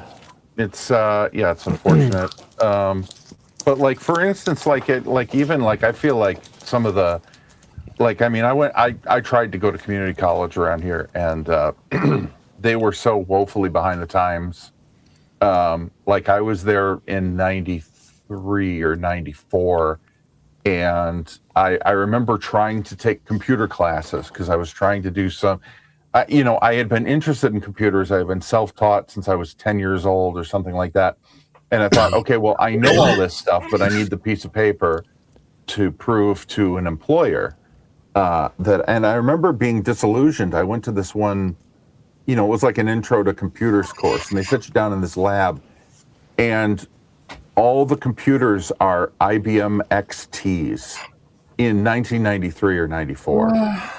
Yeah, booting DOS 4 or whatever, and they're trying to teach you DOS 4, and I'm like, I knew DOS 4 when I was 12 years old, and it was difficult for me to, because I wasn't cynical at that time. I didn't realize that you already know all the answers. Just bite your lip, take a deep breath, ace the course, and get the paper and get out of here. I had to be like, oh, I'm smarter than this. I know all this stuff. This is BS, and then it was, downhill from there.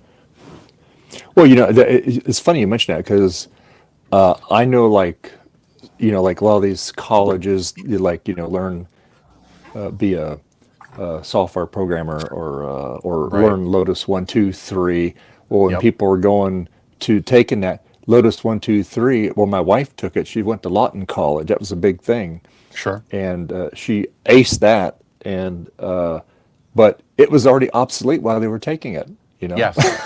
Yep. I was in. they had another program out that was even better. But yeah. I took a computer programming course in, I don't know, it was sophomore or junior year of high school, which would have been 90 or 91. Try and guess which programming language they were teaching us. Fortran? COBOL. Turbo Pascal. Oh, Oh, God. Turbo Pascal. Oh, wow. Does anyone even remember that dumpster fire of a yes. language? I did Born- Apple Pascal in high school. Sorry? I did Apple Pascal in high school. Oh, Apple Pascal? Yeah, we were, again, on IBM PCs with 2 5.25-inch floppy drives. It was abysmal. I mean, maybe if they were teaching us C back then, because I can't wrap my head around C. I can't wrap my head around pointers. I understand that, everything is C-based now, JavaScript and Arduino and all this different stuff that all of us probably dabble in. But, man, I just regret if I had gotten if somebody could have explained C to me when I was a teenager, I'd be unstoppable. Yeah. Okay. Bring back basic. Bring back basic. Or just have one computer language and just add libraries to it or something for functionality. That's the one thing. I don't know anything about programming. Don't take me as the example, but I liked the way Arduino did it because I could program like Arduino all day long, and that's C. But they abstract a lot of the complicated stuff with libraries. So in other words, you don't need to know pointers. You don't need to know addressing a pin on a chip. You just type digital write, open parent 12, 1, close parent, and you're done. But the C code that makes that digital write function work, I'm 50 and I still can't understand that. But then I tried to do scripting stuff. And 15 years ago, they're like, well, you have to learn Perl. So I learned Perl, and I start doing all that stuff. And then a couple years later, everybody's like, LOL, why are you coding in Perl? You're supposed to code in Python. So I learned Python, and I'm just waiting for the next shoe to drop, whether that's Rust or Ruby or I don't even know. That's the big argument I hear, on Linux. They don't want to include Rust. Some political. I've seen some of that. Yeah, I'm afraid that we can't talk about that here, but I've seen that. I don't know enough to know, but I know there's a rift between parties, and Yep. that one I'm sitting out and just gonna. Are you serious? Because of politics, Yes. people won't program us. That's ridiculous. Yeah, because without getting into it, either the author of Rust or the most famous advocate of Rust has the wrong opinions about certain things. That's what I figured. Something Yeah. unrelated to the actual programming Yep. language. It's a personal. And from what I've heard, like there's another famous developer who, for several reasons I can't mention, who is purported to have threatened him over email or something. I'm like, oh, really? Come on. And then I think some of the distros are trying to take Rust out of. I didn't mean to bring all this up. I was just searching it's for. really informative. Yeah, but there are other distros who are saying because of this guy's views, we're going to take Rust out of distros. And I'm like, wait a minute. Like Linux was about freedom of choice, wasn't it? You can install anything, you can do whatever you want, you can program your way. Okay, whatever. As long as you agree with the in people. Yeah. It's like everything else. It's like HR. It's like college. It's like preservation, archiving. It's you gotta be in the right people. You got to make the right people happy. It's so exhausting. I think a lot of it is also generational because anyone in the Gen X group really doesn't.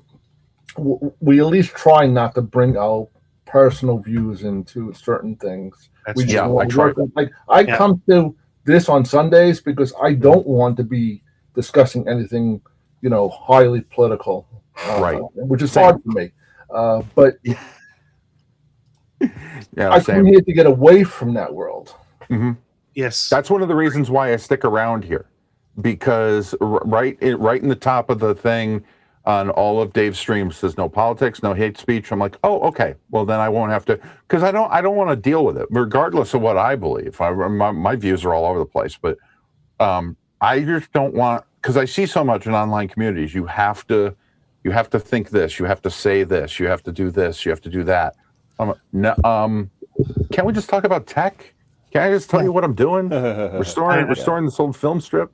I wholeheartedly agree with that. I mean, can we? We're talking about tech. Let's just talk about that. That's where we're here for. Not about. And I understand not everybody feels this way. A lot of the regulars here don't feel that way. I have no problem with them, as long as we're talking about tech and we just catch up. How's your cat? Oh, glad your cat's feeling better. How's the film strips going? I'll be there for your VHS show on Monday nights. And that's all fine. I don't care to get into the rest of it. Yeah. Leave what you want. I'm not going to call you names. You can call me names. Again, I think that goes back to a little bit generational, because if there was a lot of people under 40 in this group, the whole expanded group. Mm-hmm. And I'm not going to say we go. I think the more political will become a problem. It's expected, and not even politics, but I'm offended by that.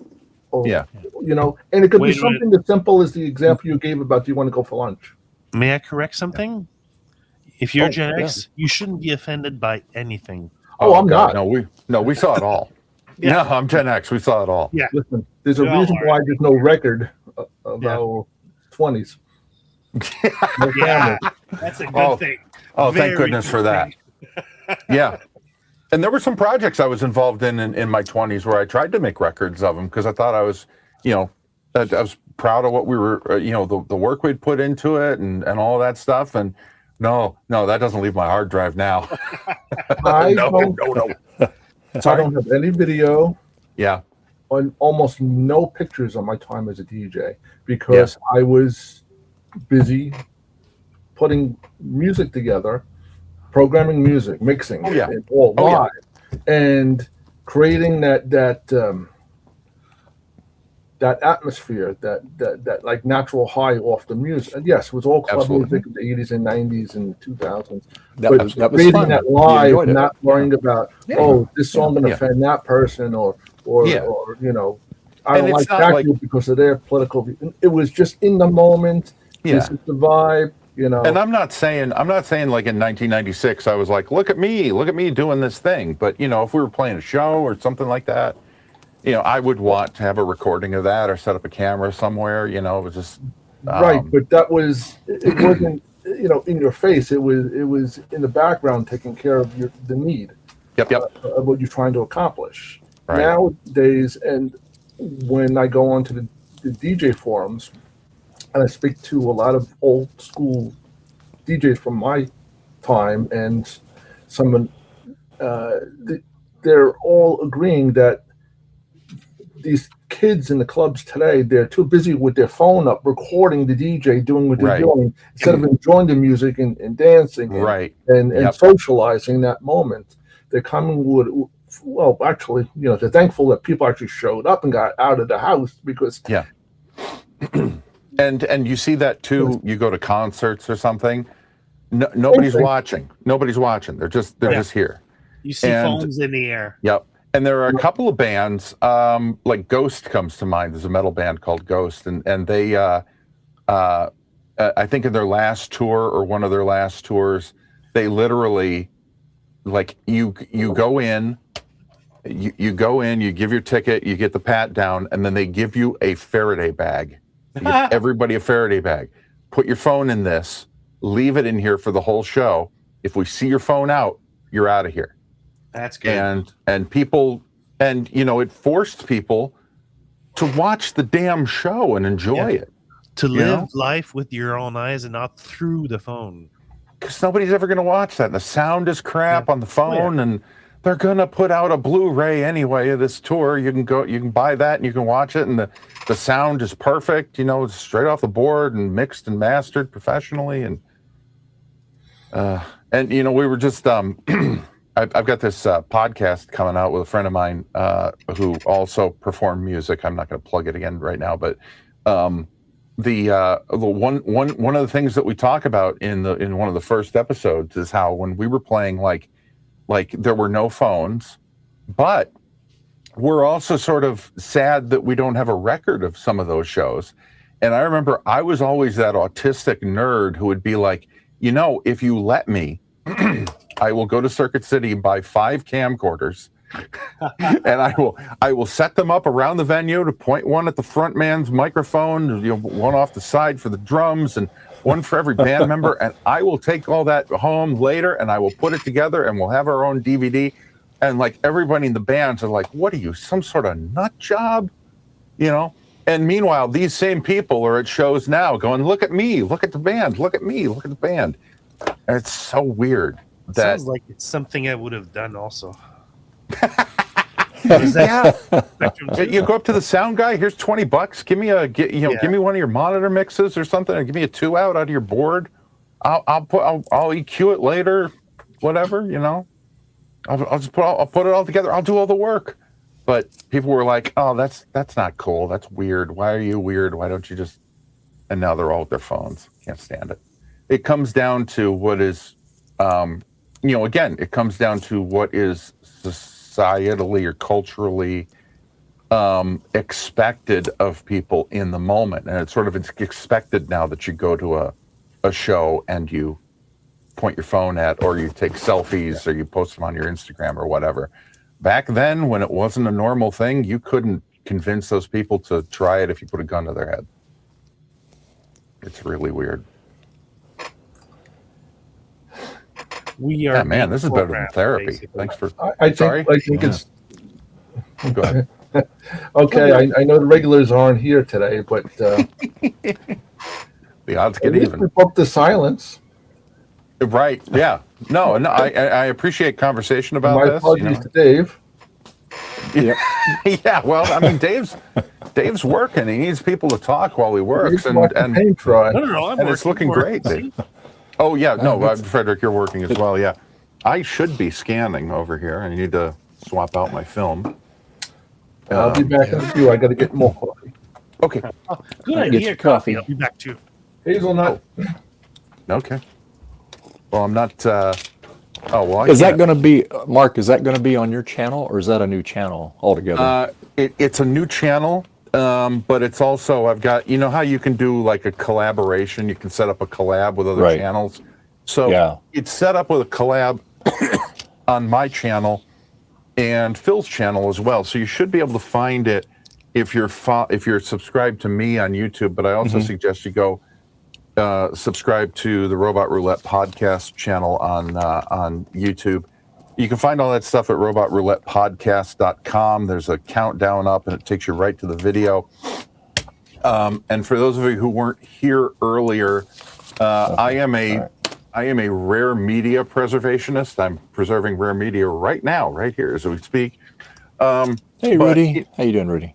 But I also have, I also have a deep interest in music and technology. And so what we're doing is my friend Phil McGovern and I, he's also a monster musician, songwriter, and all that different stuff. We have music from years ago that we, produced to the best of our ability. It's not, it wasn't mastered at Abbey Road Studios, with a professional guy and all that different stuff. a lot of playing multiple instruments by ourselves, and we're taking that stuff for fun, and we'll take one song every episode of the podcast and make a bunch of different covers in sometimes inappropriate genres using one of those AI music things. And it's not a deeply pro or anti-AI podcast. We're not doing the whole, this is, this is great for the economy, or this is ruining jobs, or, or talking about the government using it, the military using it. We're not talking about any of that stuff.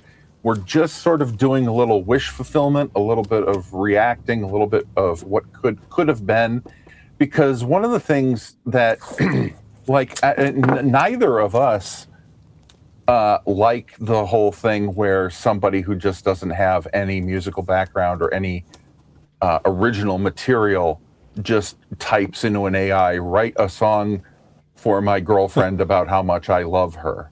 That's still kind of, that's icky to us.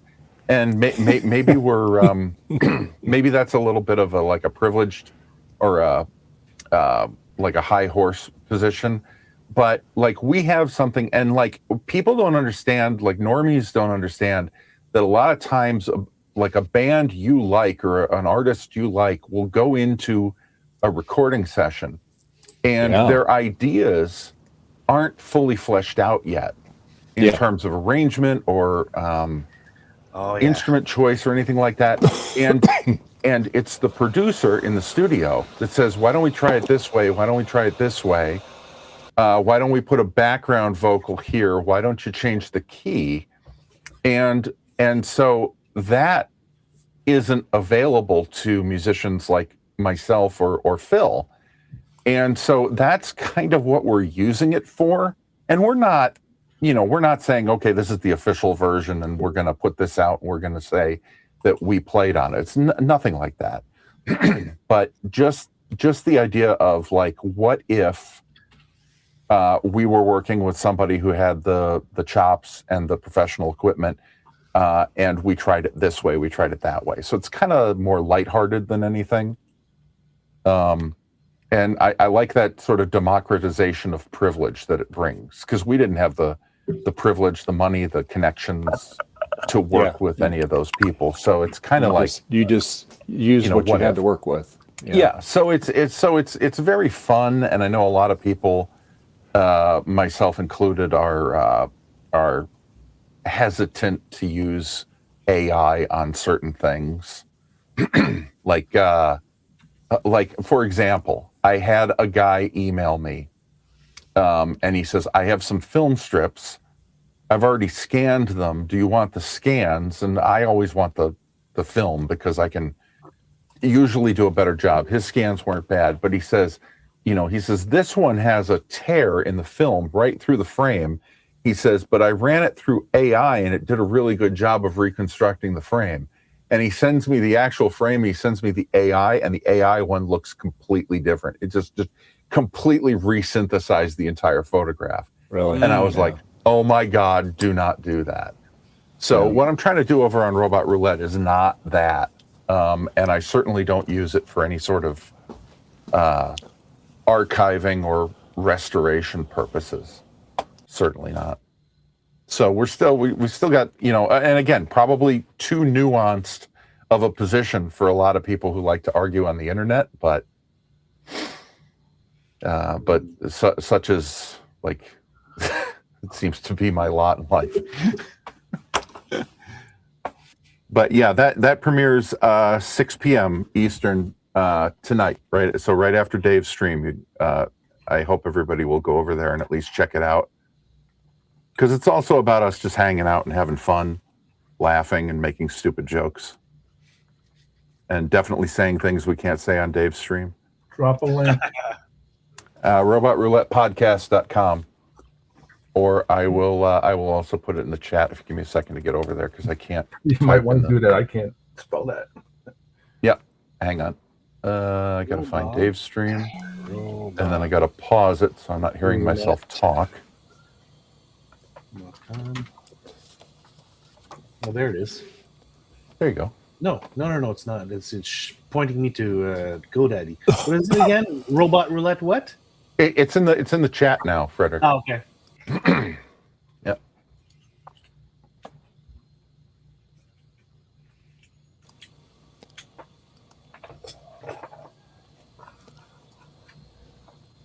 In 3 hours and 25 minutes. Yeah, it's we get talking, and and the other thing is that this is the first episode, so we thought it would be sort of necessary to give the backstory of how we got there. Nice artwork. Sorry? Nice artwork.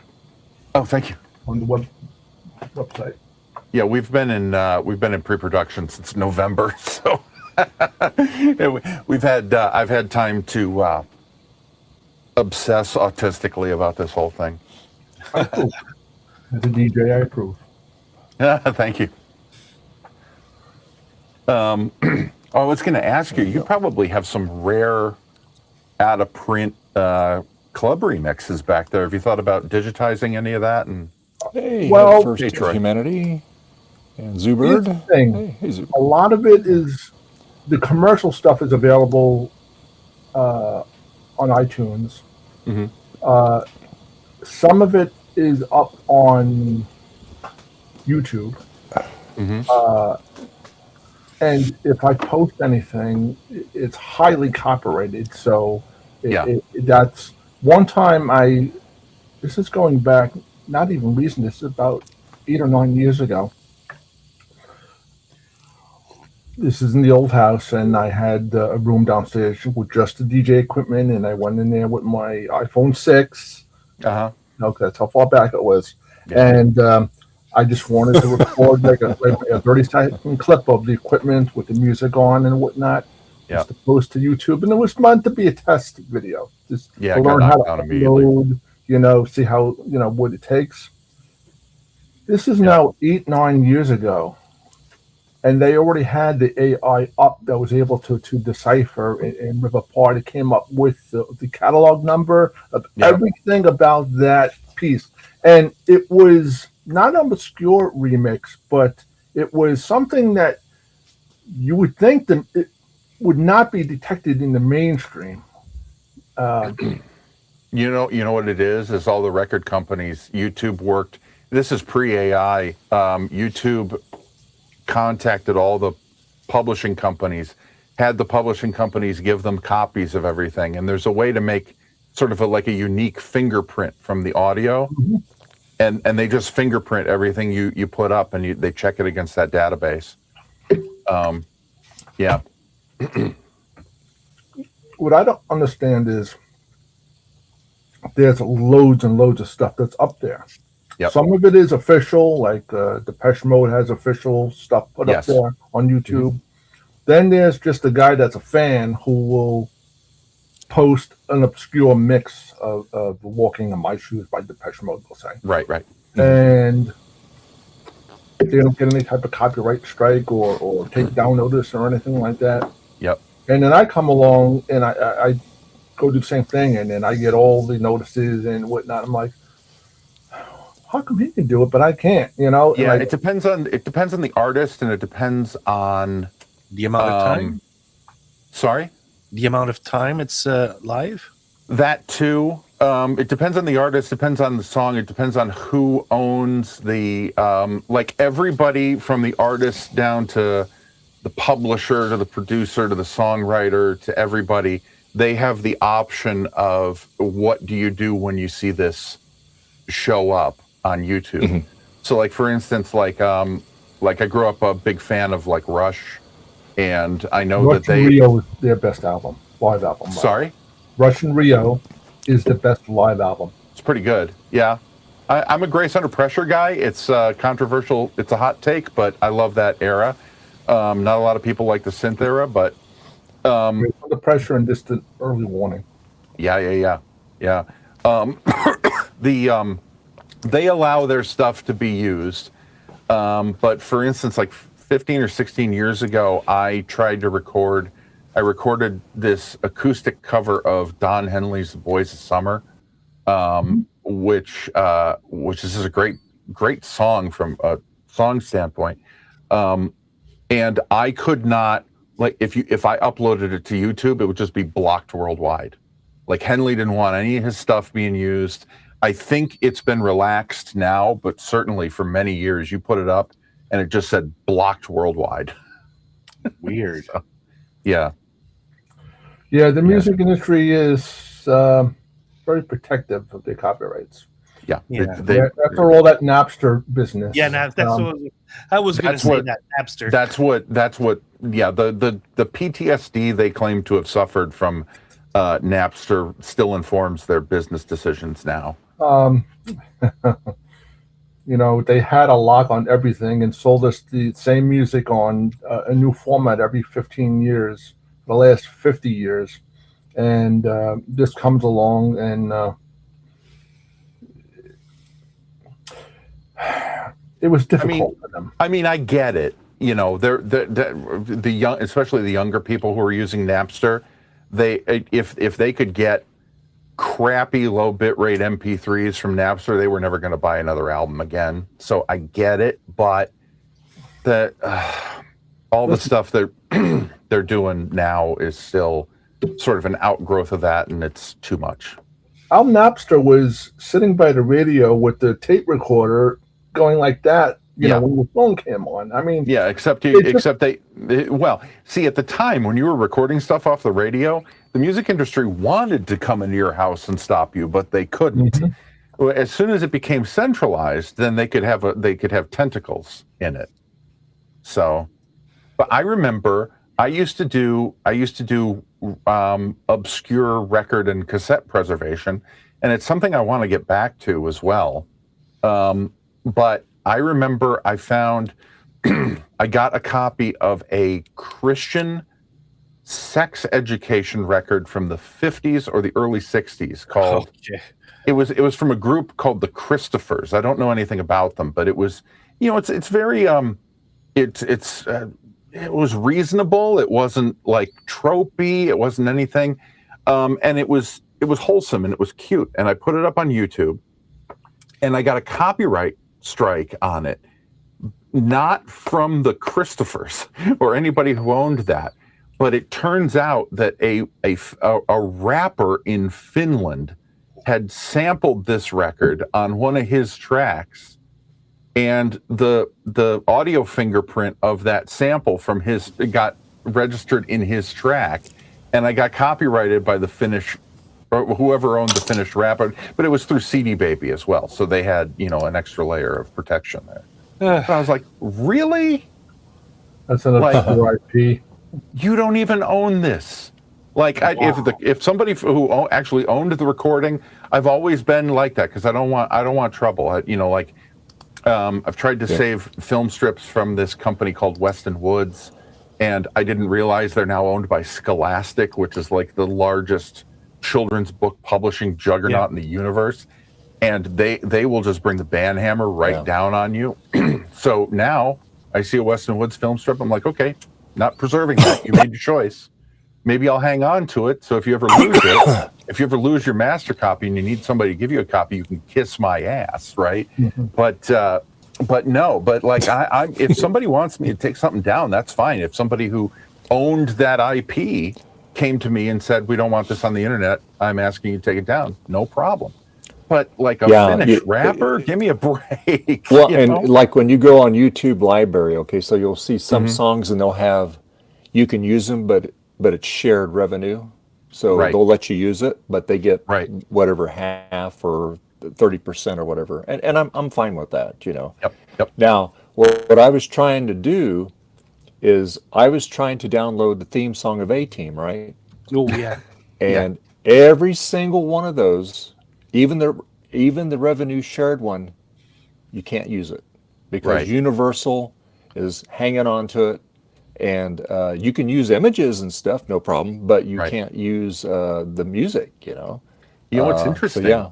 You know what's interesting is there's this whole subgenre of music called that's a good point as well, Head for Humanity, because like he's talking about using Apple loops, which come with Logic and GarageBand, and they're supposed to be royalty free, but so many people use them that they get fingerprinted as in somebody else's original composition, and then you use the same loop and you're getting copyrighted as a copy of this. It's so broken. But there's this subgenre called library music, and it's like the musical equivalent of stock photography or stock video, B-roll, and it's licensed differently than, you know, you just go to the store and you buy a Right. you know, whatever, a Coldplay CD or whatever. And it's supposed to be that if you want to use a piece of library music in your film, in your TV show, even in a film strip, you will pay them, you know, something like $700, $900 for the use of this track in perpetuity, and then you don't owe any per play or per broadcast royalties for it. Yeah. Well, now what's happening is the library music companies are double dipping. They've all registered in the YouTube content system, content ID system. So now if I say I restore a film strip from like say 1956 or whatever, and it's got a library track that's owned by KPM or Universal Production Music or Carlton or any of these library music companies, it will get flagged on YouTube as violating this. And again, I understand that this is splitting hairs when it comes to copyright, but they can't do that because I'm restoring a derivative work that the music was licensed for in perpetuity.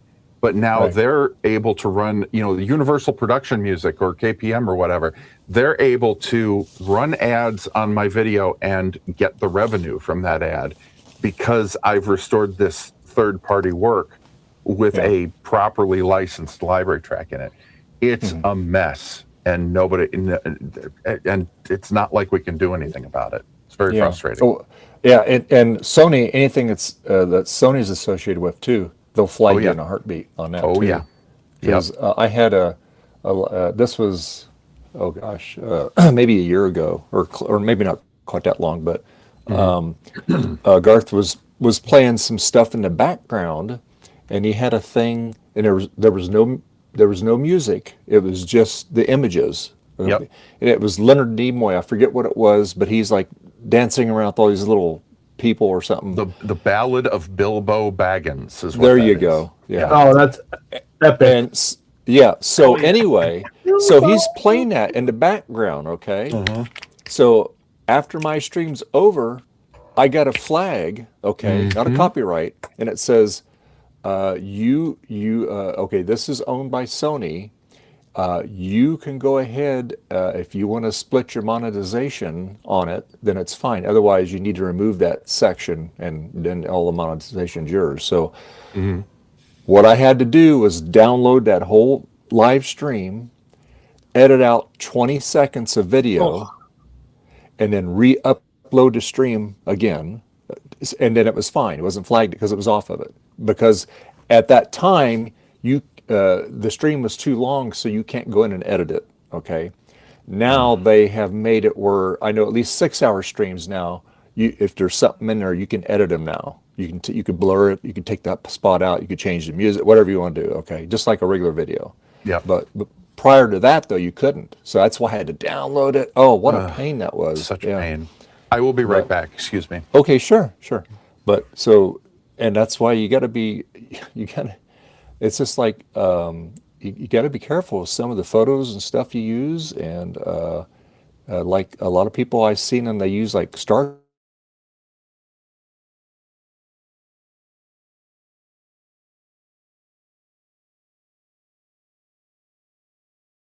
copyright that on you, you know. Yeah.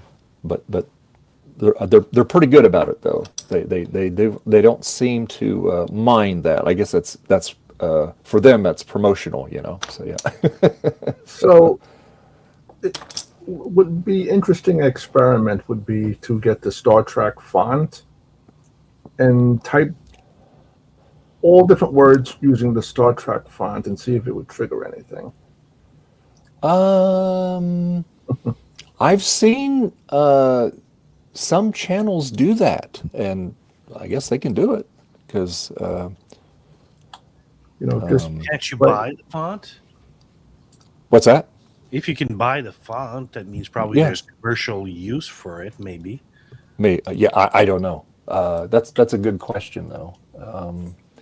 I didn't even think that of that part of the equation. I was just thinking if you had a font that was the font used for Star Trek, and you used, you know, look-alike words, Hi, Betty. Yeah. Hi, would Betty. it trigger Yeah. the copyright AI? Yeah, You know, yeah, it's like testing I it. don't.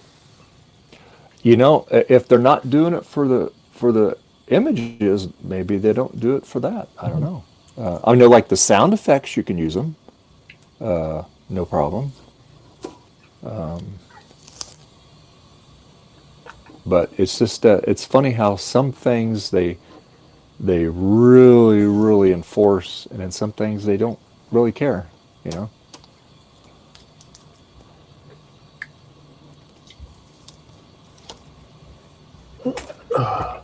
That's better. Okay. That looks better. I have to touch that up. But, hi, Betty. Hi, sweetheart. What's the weather report out there? Is it it's cloudy, huh? It's warm, but it's cloudy, huh, baby? Yeah, you're nice and warm though. Yeah, you must have found a little sun out there, huh? Yeah. Yeah. She's telling me about her day. So I can't do anything more to. I gotta let this stuff cure out before I can go and put my chalk on it. But it looks and after, oh, you can almost see it here. I just gotta do the black stripes in the middle. You know, it separates the colors, clean those up, and same with that one there too. But I have to do a couple more little things to it. But it's the violet there. I have to touch it up a little bit, but I have to let it dry. But anyway, yeah, the back case is almost totally done. And once it's all dry, then I'll clear coat it, the whole case, and then it'll be protected. And then I'll do the front and I make it match up. Yeah, audio fingerprinting on YouTube is they've had that in place for a long time, and that sort of just works. The visual stuff is hit or miss.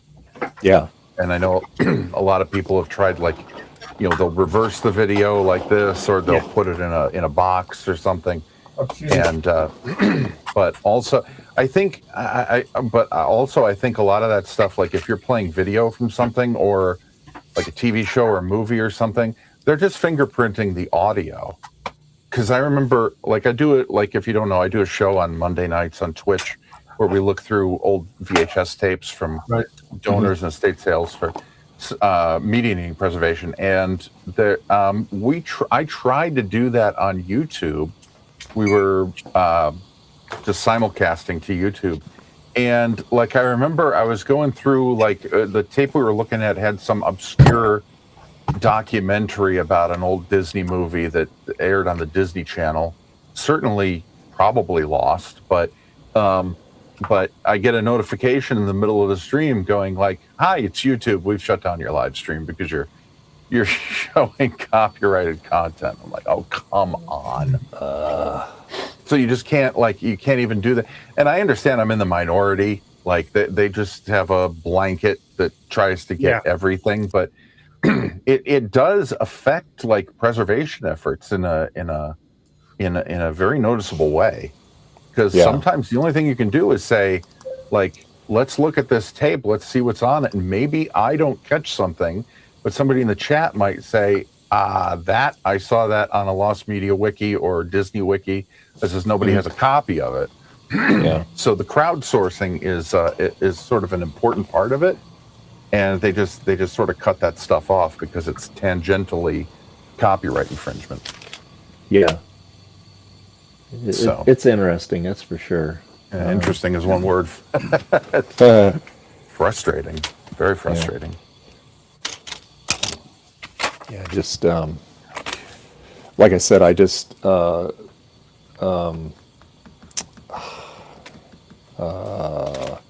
Mike was saying if you did like the Star Trek font, if they would flag that. I said I don't think they would because I've seen things.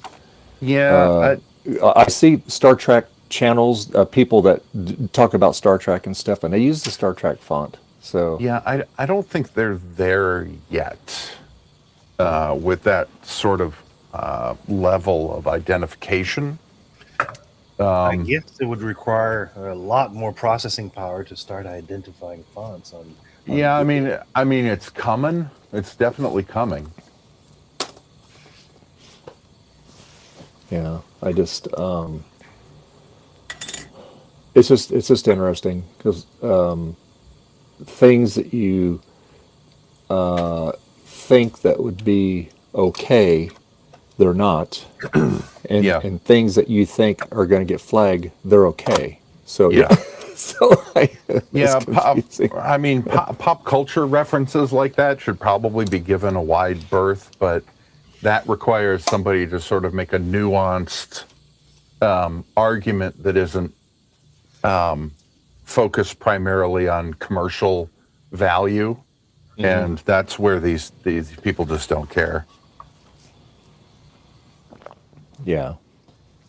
Yeah, I remember there's a French electronic music artist named Jean-Michel Jarre, and he had to come out 8 or 10 years ago and make a YouTube video saying, I don't care if you make a cover of one of my songs and post it on YouTube.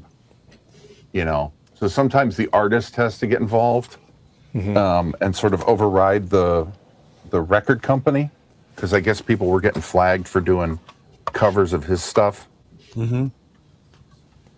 Well, that's another thing. I'll see a lot of these singers, and they perform all these songs and stuff, and the cover song, and they got their own channel and everything. They got a full band and everything. How do they not get in trouble doing that? I mean, that's what I don't understand about that. I mean, these are all mainstream songs, like from Well, Kelly Clarkson, Hart, Yeah. Mariah, just big people. Yeah, I think behind the scenes they are fighting to focus on artists that allow that stuff to be done. Like I said, like Don Henley, not so much back in the day. Yeah. But yeah, And I mean, these people that perform are really good. They sing the song the way it was originally. yep. It's just there's oh god, they're in the Philippines. It's hold on. And they do a bunch of different songs. The whole family plays, and cool. I mean they are awesome. Oh my god. Missions. I think it's called Mission Souls. I think. Okay. And but they they do a lot of good. All the kids and the parents, they all play their instruments and all that, and it's amazing what they do. Oh, cool. Yeah. Yeah, I think nowadays, if you're an artist working now, I think it's the smart move to allow people to do that. I mean, look, if I was going to do, like for instance, that Don Henley cover I was talking about, if I was doing that now, I would have no problem, because sometimes you upload something like that to YouTube and it says, we've detected this might be a cover of a song we have in our system. Is it a cover, yes or no? You say yes, and it'll split the ad revenue with you and the original artist. I'm fine with that. Yeah. I am Oh, yeah. perfectly Yeah. fine with that. Yeah. I think that's the way it ought to work. But there are some people who they just don't. They just have an old timey view of the way it should be. And I think you have to. I think you're an idiot if you don't understand that, like, this sort of thing is how people in this generation share content, right? So you're only going to give yourself more exposure. And if there's an automatic thing in place that you get compensated for it, you've got to be an idiot not to take advantage of that. Oh, that's in what Head First Humanity put on Yeah. Jeez. Yeah, it's a lot of problems with this system the way it is.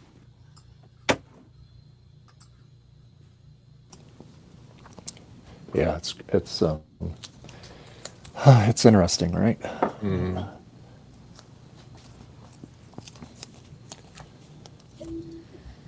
Yeah, we just gotta keep doing what we're doing. I mean, I appreciate like people like Rick Beato who are like advocates for fair use, which a lot of people don't understand is not a law. It's a legal theory that a judge can either decide to consider or not consider in a case. And a lot of people think, oh, fair use is a law. And there's so much misinformation about that out there. Yeah. But I appreciate, because he's doing educational content, which is absolutely covered under fair use. And I think he's been, he's testified before Congress and all this different stuff. So, if somebody has the means to go out and inform the public about that sort of stuff, that's great. But it's huge. It's still a challenge. Yeah. I'm big on, like I said, like if there's a film strip publisher or something, or the assets are owned by Scholastic or whatever, who comes out and gives somebody trouble about it, it's like, okay, I won't preserve your stuff. People forget about it. Yeah. Hi, baby. That's fine with me. We'll make sure you're not remembered. I have no problem with that.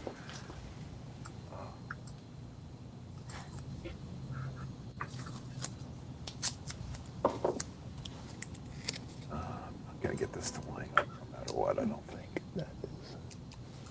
Oh, I cannot tell if that's got paint on it or not.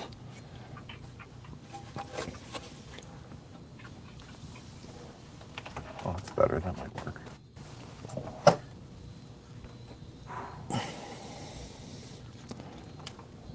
Oh, that's not going to work. That's what I tried to get. I'm going to try to be smart here. There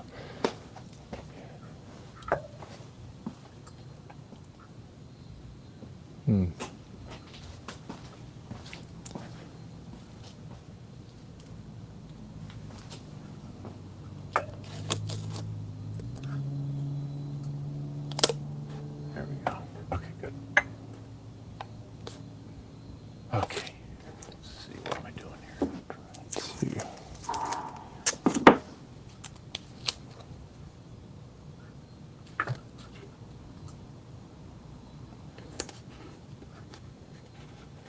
Okay.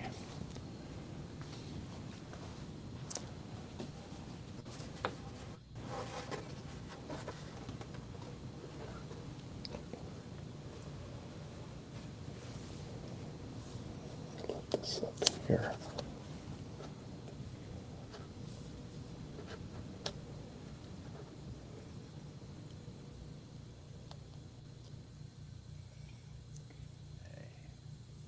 Okay. All right.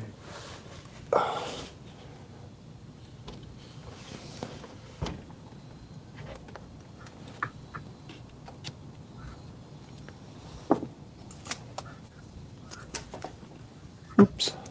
Yep.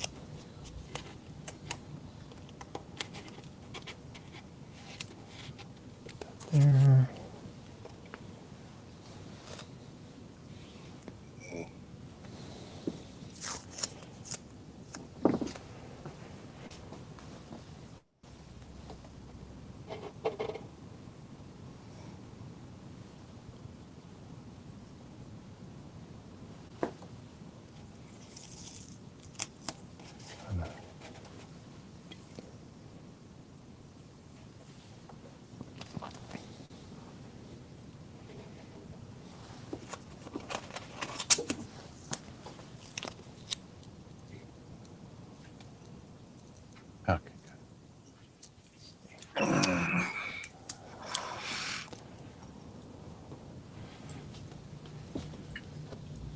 How's it coming along, Frederick? Slowly. Having an issue with the router. It's requesting JRE 21, but I got 25. Is it because it's way up there?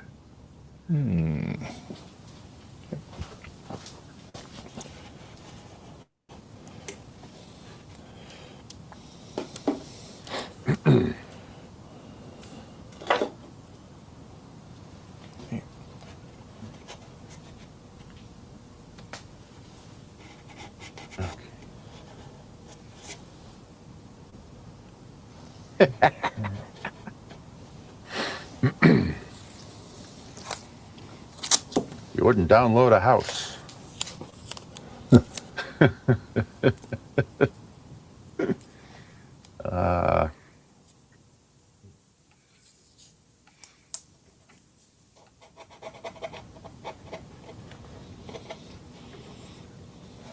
Okay. All right. Let's try this here. Okay.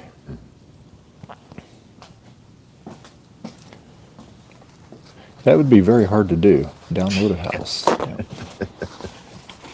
Well, if it's a 3D printed house. That's true. Well, that's true. Yeah. That is true. Well, I wouldn't give much for the finishing touches, but Just think how long it'd take to print that sucker, right? yeah. Actually, I saw a couple of examples. They can print fairly fast. I think they can do a whole story in one day.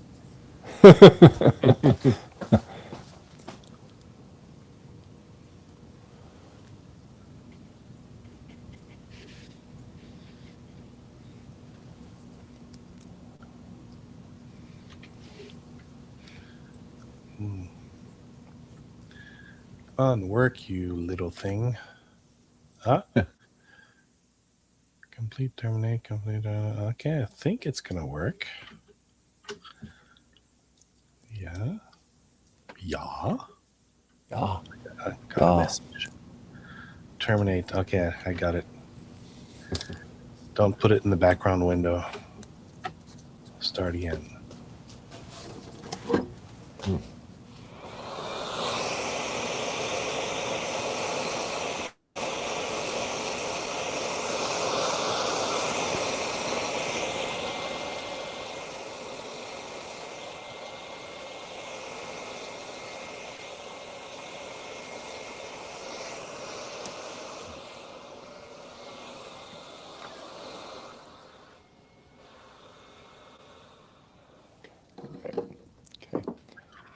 All the things that you shouldn't do with your hot air workstation, right? It comes in handy. Yeah.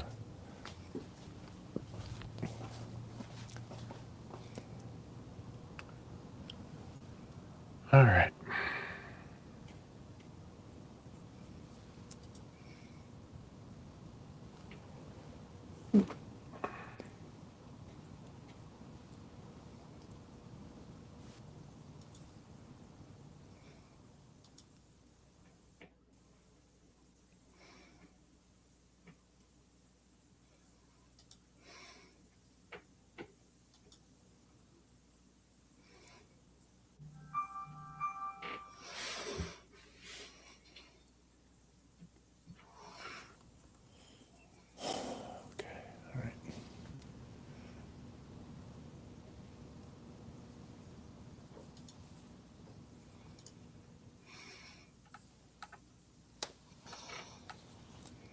Okay, let's warm it up again.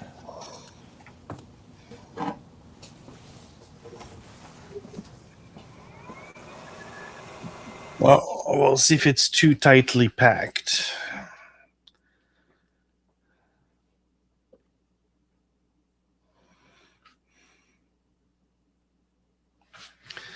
Can't see the other layers.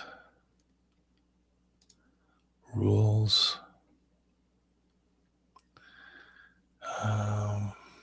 Settings.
It's starting to look like green paint again. All right. Yep.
Okay, good. Let's see. All right.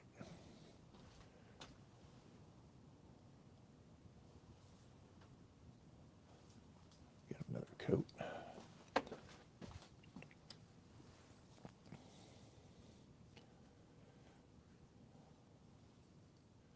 So what I do is I do the top part first, and then I get that all done, then I'll move my way down toward the bottom there.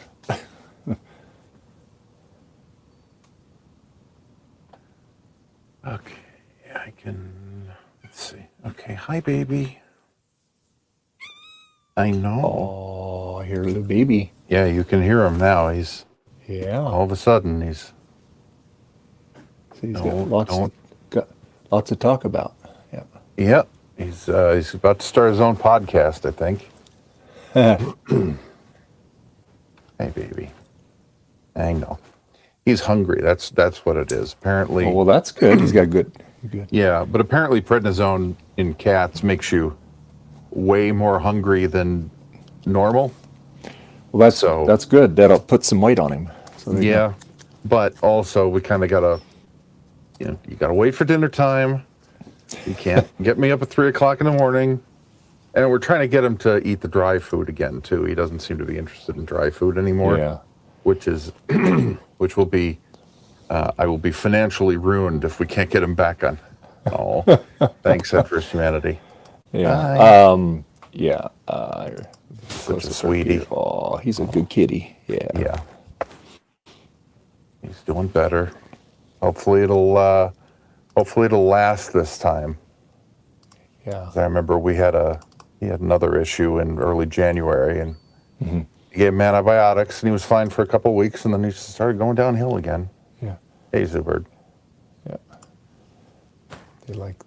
Yeah. Well, it's the thing with that is, like I said, it's just like people. They're going to be up and down. They'll have things that come up. Hi, buddy. Oh yeah. Put my headphones in. Ugh. I mean, I was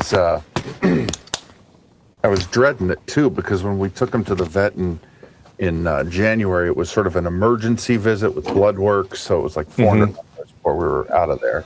Yeah. But this time it was like 80, because we just waited for an appointment and no blood work, just some drugs, and so that was freaking me out. Like, how are we gonna? We can't, $400 a month for this cat. We can't do that. Yeah, it's doing all right in the moment. Anyway, hey, baby. Yes. Yes.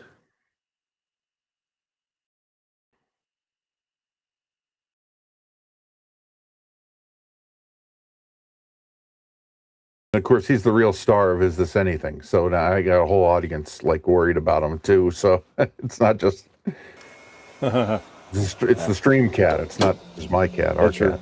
That's your co-host. There you go. Yes, yes. He's in the intro. It's just He's in like the open. well, it's It's just like Betty. Betty over here. She's taking a nap right now. Yeah. And she's pretty good, because like I could be soldering or the hot air. That she'll sleep right. She doesn't bother her. She's fine with it. Yeah. Yeah, I was kind of hoping that I got done what I needed to get done in the workshop, because we don't let him down in the basement. And I know that he kind of just wants to love on me right now. Yeah. So we'll let that dry. We're going to go over and do the red on that side there. Stay far away from the other side.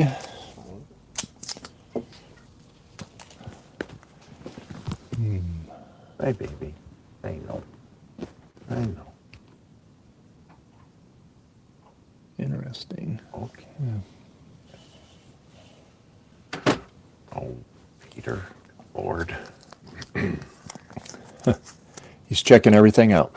He is. Hey, baby. Wow. Okay.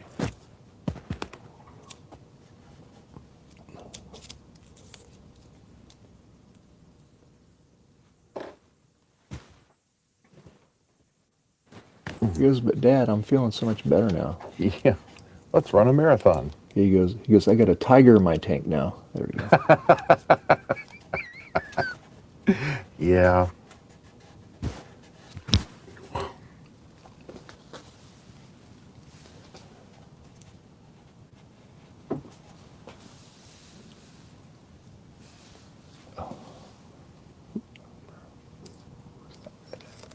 Oops. Let's see.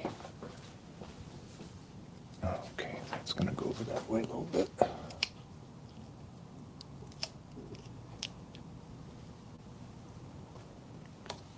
Skizzers here.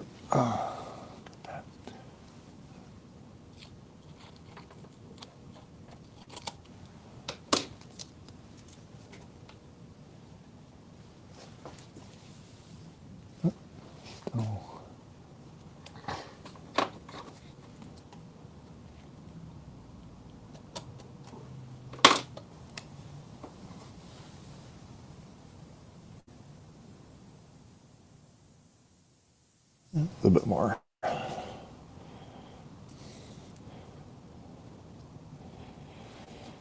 Let's see.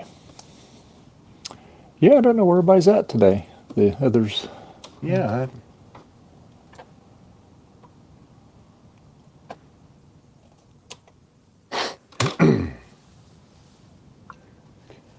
That's good there. Now we got to do that one there.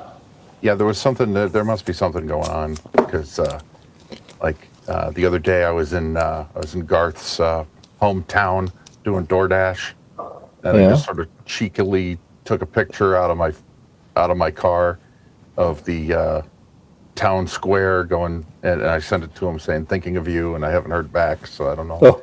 Must be something going on. I hope everybody's okay. Yeah, I haven't. I hope he wasn't mad, or he's trying to hide where he's from or anything like that. I don't know about any of that.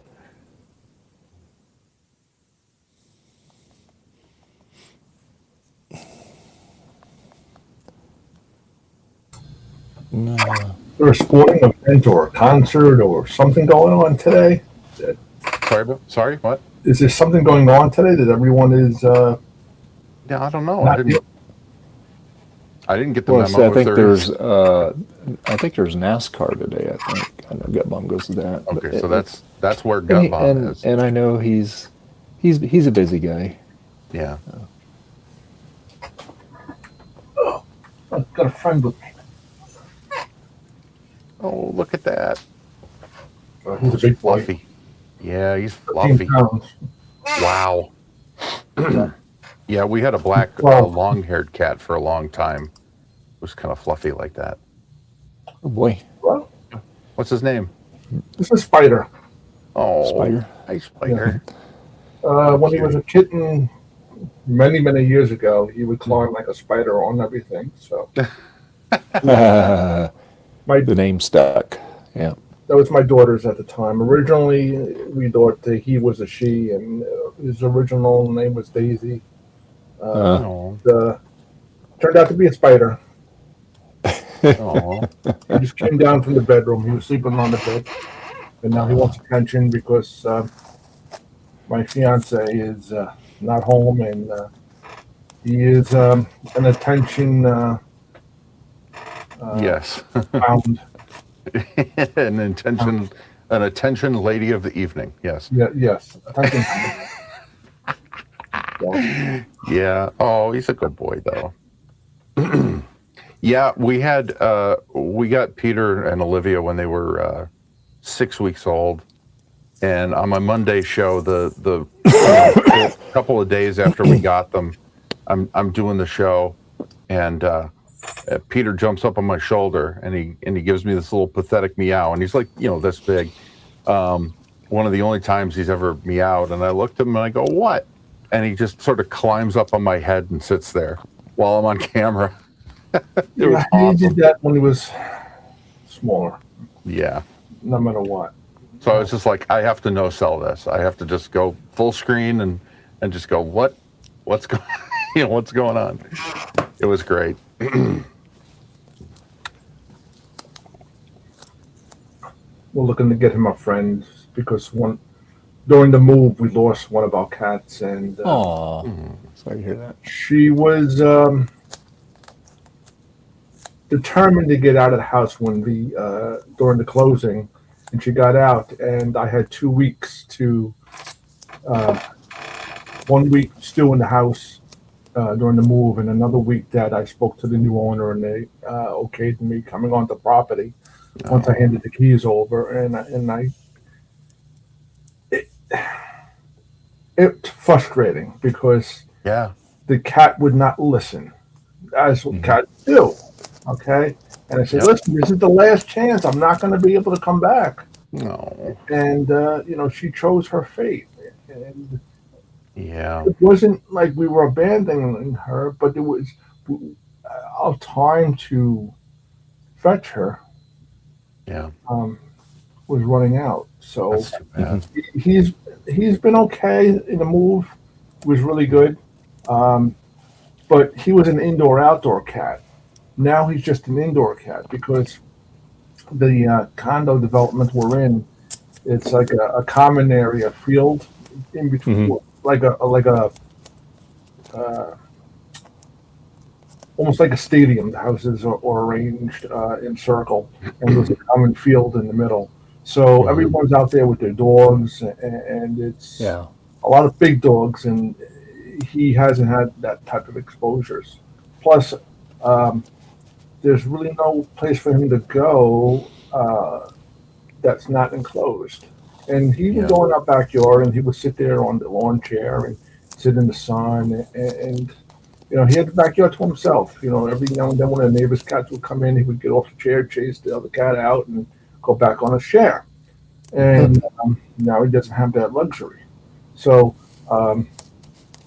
we got to get him a friend. So about 4 miles away, we have one of the local, the town of Brookhaven, where I'm in now. They have the Brookhaven Animal Shelter. We were down there, and I just have to bring back from the Fairfield apartment complex. Is the organization that they own many of these developments in my area, and they just want to know that it's okay for us to have a cat. So we got to bring a letter from the complex. Okay.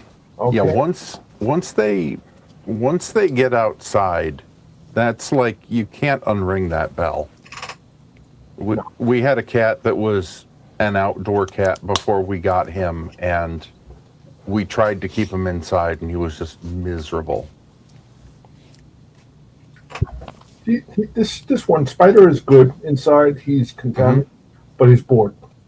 Yeah. Especially I'm the only one home right now. So, You can go outside. Yeah. Yeah, and that's, I think, we got two when we got, because there was a woman that my wife worked with, and she had a feral cat come sort of make herself at home there, and she's pregnant and gave birth to a litter of 5. And we went to get one, and we're like, if we get one, it'll be bored. So we came home with 2. Yeah. That's what we always tell everybody when we do the fostering. Get 2 because they have a playmate. the outdoor cat that we had, we finally said, okay, well, we've never really had an outdoor cat, and we're kind of scared to let him out, but we got this tracker on Amazon that's got like a GPS and a cellular radio, and we just put it on a collar, and there was an app that we could track, because we're right on a street, but behind our house there's like 1,000 feet up of forest, and it's all across the neighborhood this way, so it's thousands and thousands of tens of thousands of square feet. Yeah. And we just wanted to know, and he knew from being an outside cat previous, to stay away from the road, look both ways before crossing, stay away from cars. And not, 99% of the time he was in the back in the forest, and he was happy as could be. And just as long as we could see him, figure out where he was, and sort of know that he's moved recently, we got used to it. Yeah. I had air tags on these two when they were in the yard. Yeah. And it happened to be, we had taken them off to give them new collars and give them a bath. Because it was, into the late fall at that point. And we never put the air tag back on the other cat.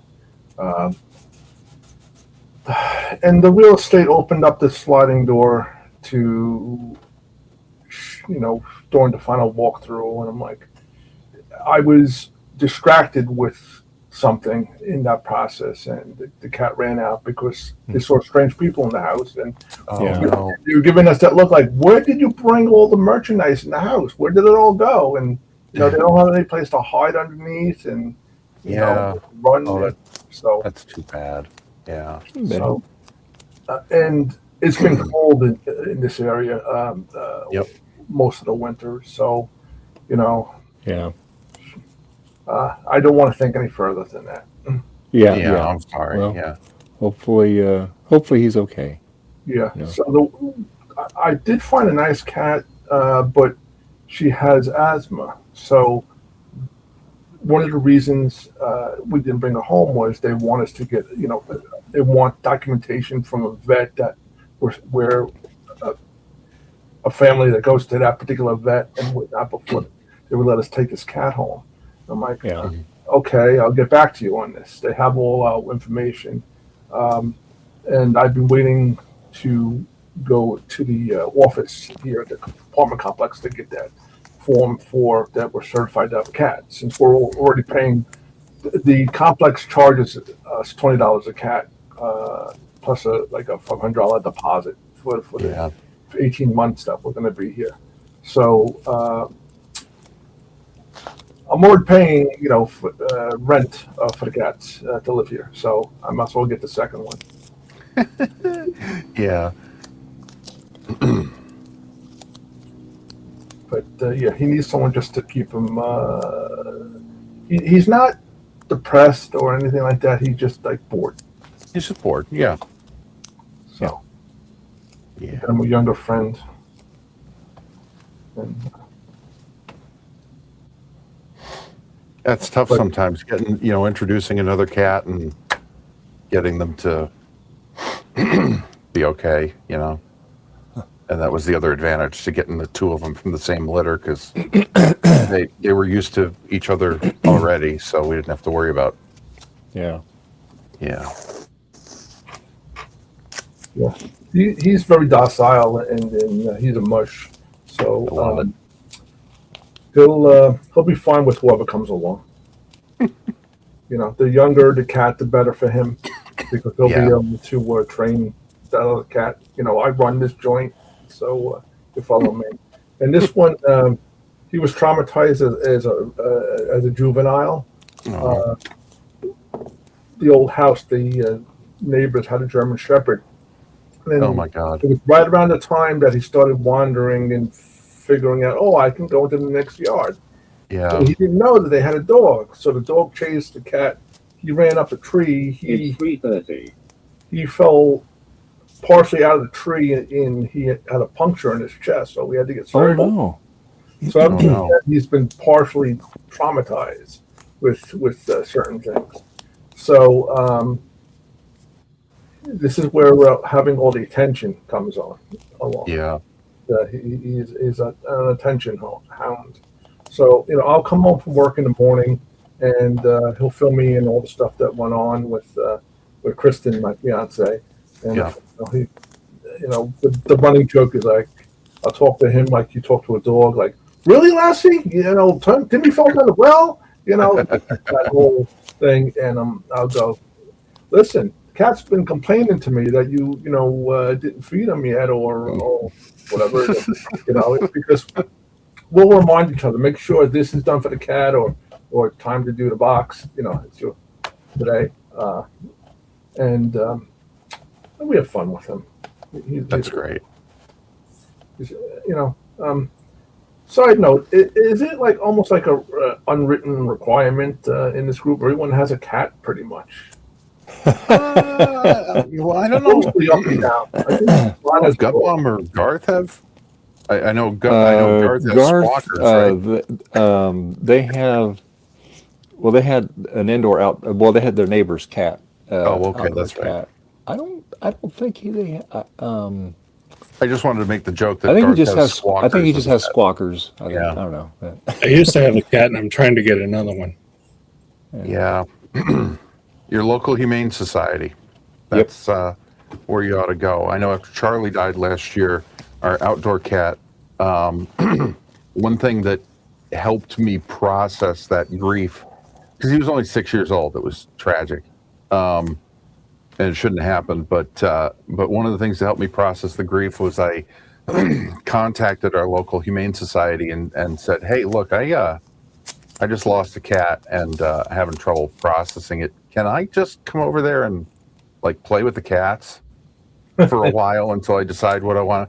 And I got a nice reply back, and the lady said, yeah, absolutely. In fact, we encourage it because these cats are traumatized from being pulled out of homes, or their owner died, or they were in a fire or something, and the number one thing they need is for people to come in and play with them and socialize them and love on them. You don't even have to get a cat, just we have people come in all the time. They just love on them. And man, I spent a couple of months over there every couple of days, just loving on them and falling in love with them and being sad when one of them would get adopted, but not totally sad because they were going to a better place. But yeah. And then this kitten thing came up with a lady at my wife's work, and then but I was, there were 2 or 3 there that I would have taken if we had if it was the right fit. Yeah. Yep. Yeah. I've yet to have a cat that was one of those cats that knocks everything over. You want one? No. I've yet to experience that. 5:30 this morning, everything on my nightstand on the floor. But he is guilty of 4 in the morning. Yeah. He'll let us know it's 4 a.m. by running around the house chasing invisible objects. He's just playing. Yeah. I know. That's why we got to get him a friend. Yeah. My daughter, when she moved out with a boyfriend before their wedding, they adopted a in-need cat. I forgot her name. It's a girl's name, the cat. Lucy. Yep. She was injured and she only has one eye. So my daughter saw her and she says, that's when I knew I had to take her home. I couldn't leave her there. Yeah. And then my other daughter, she adopted 2, and when she moved to Florida, I think she has 3, so she's halfway to the 6-pack. You get past 6, you're officially the crazy cat lady. So you got to get a colony license after that. Well, I have a T-shirt that says the Cat Father, so it has the name of all of our cats on it. My wife got that for me last Father's Day. I've seen that shirt. Yeah, I wore it on the stream. But yeah, it was, and I've been trying to get a hold of the Humane Society. I've been trying to get a hold Andrea and find out if Sandy got adopted. So, and because we didn't want to let her go. She's such a sweet cat, and she be a good indoor outdoor kitty if you wanted. But we had just kept her straight indoor, and then because I mean, Betty's an indoor outdoor cat. She does come in the house occasionally, but I think when she gets, I mean, I have no idea how old she is. I think at that time we took her to the vet about 3 years ago because she had like gotten bit or something. She got like an abscess, so we took her to the vet 3 or 4 years ago. And I think that at that time they said she was probably at least 10 or 12. So she's probably maybe 15 or maybe even older. I don't know.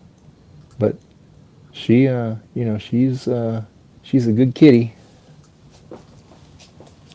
And she came with the house, so Yeah, that's a good benefit. yeah, absolutely. Yeah, Charlie, the outdoor who passed away last year. We actually got him at a yard sale. It was the dumbest thing. Got him at a yard sale. Yeah, it was right after everything was opening up after COVID, and I was like I was looking for like a nightstand, like a bedside table, and couldn't find anything that I liked, and so I started looking at Craigslist for yard sales. My wife and I like to go to yard sales anyway, and we were sort of we do missing that too. Yeah, through COVID. So I found this yard sale on Craigslist locally, and it was this older woman who who was like moving to Florida or something, and she was like, everything must go. Moving, empty out the house for me. So I was like, okay, well, maybe there's something there. And then I was just going to go. And then my wife was off and she's like, what are you doing? I was like, I'm thinking about going to this yard sale. And she's like, oh, can I come with? Yeah, come on. So we drove out there and this lady had absolutely nothing we wanted. It was all like mirrored stuff and huge plastic plants. Yeah. But over in the corner, there was like this chaise lounge and there was this cat sleeping on it. And the cat was so still that I thought it was actually like a fake cat, like one of those stuffed, like things. And so I went over, and as I got closer, I realized it was real. And I sort of, on the head like this, and he sort of looked up at me. He was real gentle and not, he didn't back up or he just sort of looked at me and said, hello. And so I'm like loving on this cat, and at that moment, the lady sort of hobbled by the doorway to that room, and she just goes, he's free if you want him. I was like, what? So yeah, I did a quick consult with the wife and yeah. That wasn't the owner of Pearl, was it? This is Pearl. Yeah. But she was just she had another cat. Yeah, she had another cat that she was more fond of, and she had a small dog. She was taking the two of them, and because he was sort of like an outdoor cat, she's like, "Oh, I was just gonna put him outside when I left for the last time. Aww. One of the neighbors will feed him." I was like, "Oh my god, no! Oh my god, we're taking him." So, he was a good cat. Those people frustrate me. Yes. I'll be right back. Yep.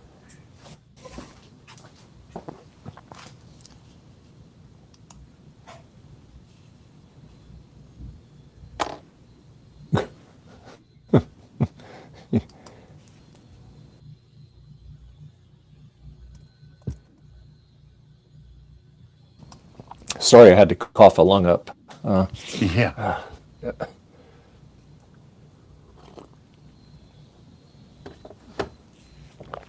All right. So I think we can paint this.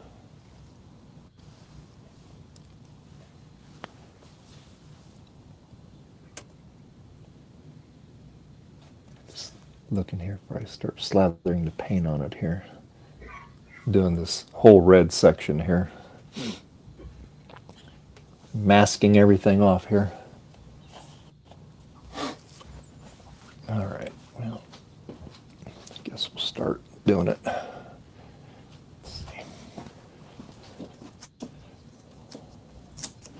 Yeah, hopefully Justin joins today. It'd be nice. Usually in the afternoon he comes in. He Yeah. hasn't been here for a while. Okay. All right. So now let's slather some paint on here. Okay.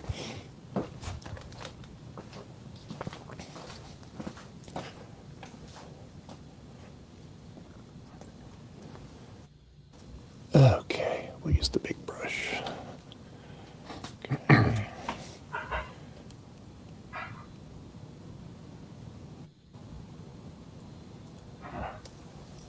Okay.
Okay.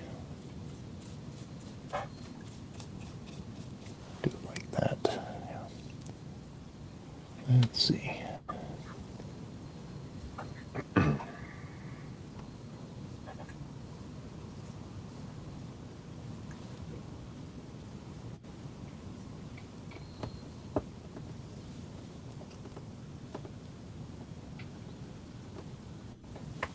Do this a couple times here to kind of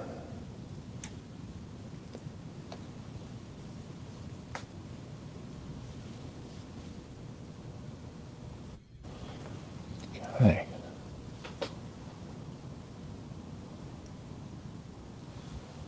Alrighty, let's dry that off. Let's heat that up a little bit. Okay, I have accomplished what I need to do today, but I'll stick around. All right. Had to throw some older, smaller drives in an array for a backup server that I got to take out to one of my remote locations, which will free up another machine with larger drives I need for something else. Juggling a lot of just so much of this is robbing Peter to pay Paul because donations are not great, and apparently due to all the AI data centers, both Western Digital and Seagate have announced they have already sold all the hard drives they're able to make in 2026. So Really? yeah, we're going to get shortages and price hikes. So I'm trying to just juggle stuff to make sure we can keep running on what I got. Wow. So not crazy. retro tech, but also not, I'm buying, 10, 20 terabyte hard drives right now. Yeah, yeah.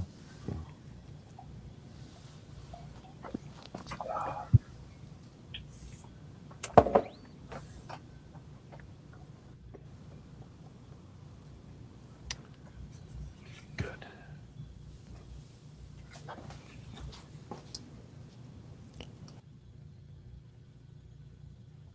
And you said it's because of all the AI that they're going to be short? Did I hear you right? Data centers in general. Yeah. Yeah. Sorry, Mike, what was that? Server farms. Yeah, server farms.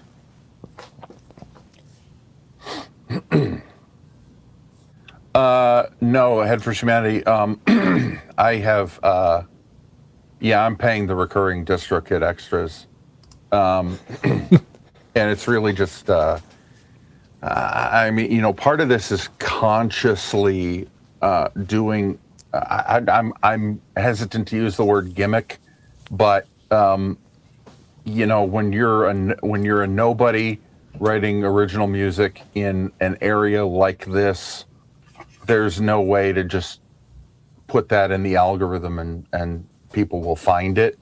So we're doing all the stuff. So we're like the original song in each episode and all our favorite covers. I'm just putting them on Spotify to make it easy for people. But also you add them to the YouTube content ID, so that at the very least, if you can't, because the channel is new, so it can't be monetized. So it's not like I can run ads, and when people watch the podcast, you just get ad revenue. So we're doing it sort of a backdoor thing through the YouTube content ID, sort of copyright claiming our own stuff.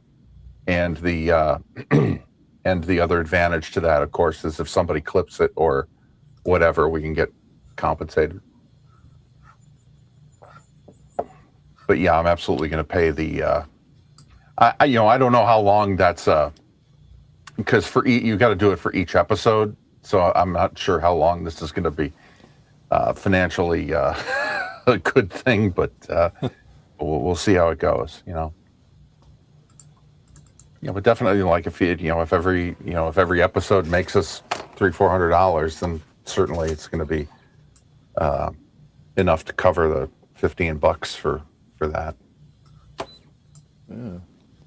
That's one reason why this took so long to get done, because you gotta finish an episode, and then you gotta make an album, quote unquote, and then you gotta submit it, and you gotta wait for it to hit all the different platforms and upload a unlisted test version to see if it correctly grabs all the music in it.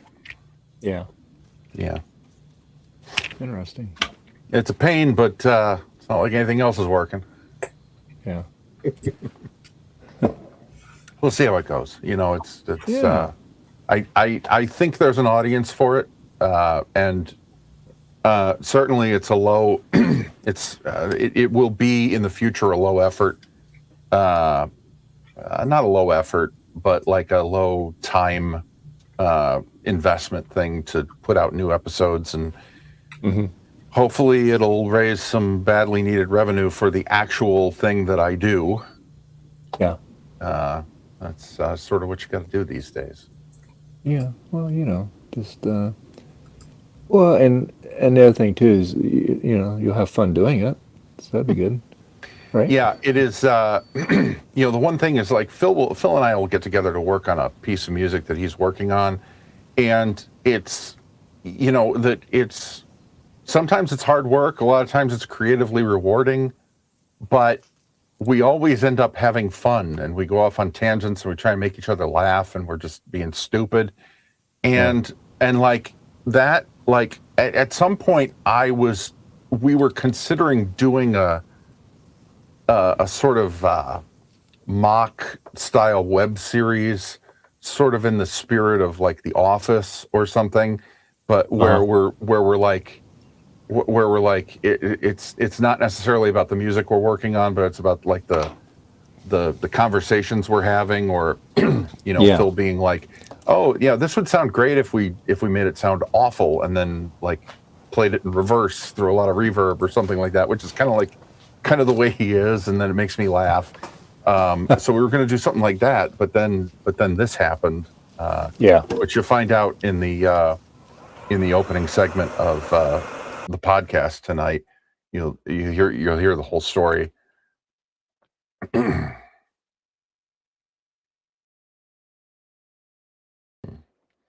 Oh yeah, before when we were talking about the cats, Asmodeus said dumpster kitty. Yeah, pretty much saved him from the dumpster. Head for Humanity says terrible nightstand. It sheds and poops. 1 star. It's so funny. He was a good cat.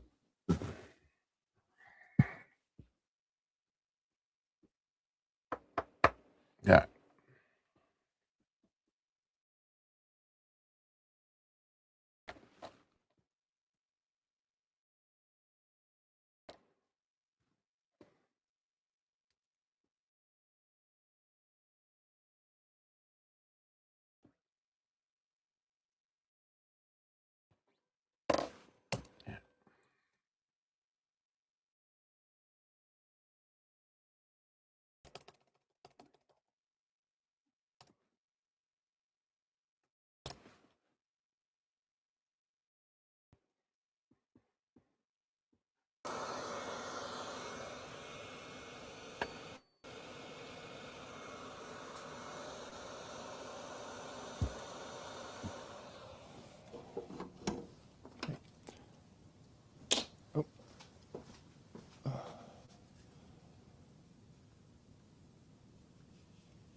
There he is.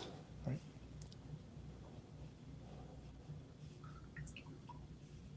Okay. All right. Click shut the wrong window. Oh, I hate when I do that. Yeah.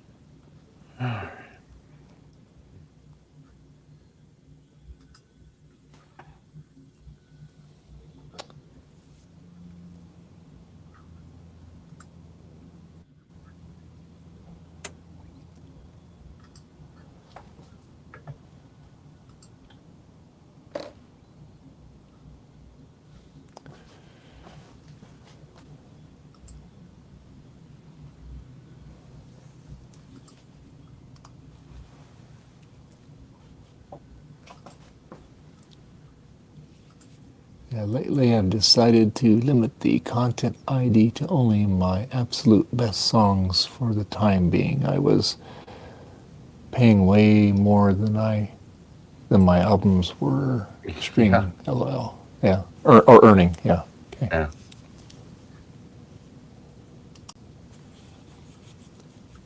Hey. Yeah, it's too bad I can't make like one giant 900 track album to save on the YouTube fees, but we'll see how it goes. Yeah. Yeah.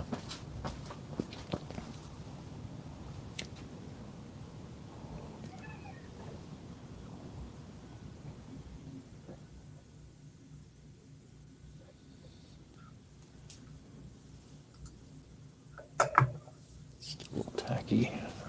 Get it up a little bit more. Oh, it's okay. Everything you do is kind of tacky, Dave.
Let's see.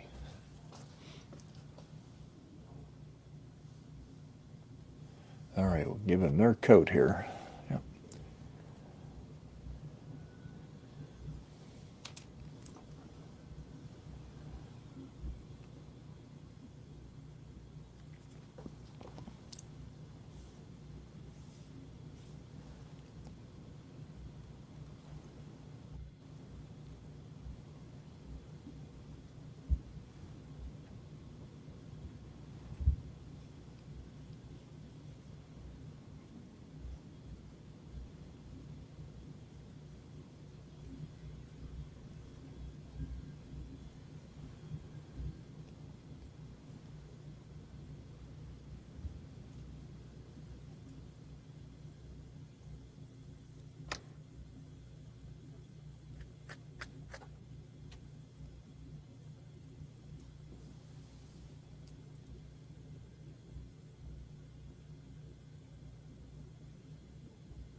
Okay.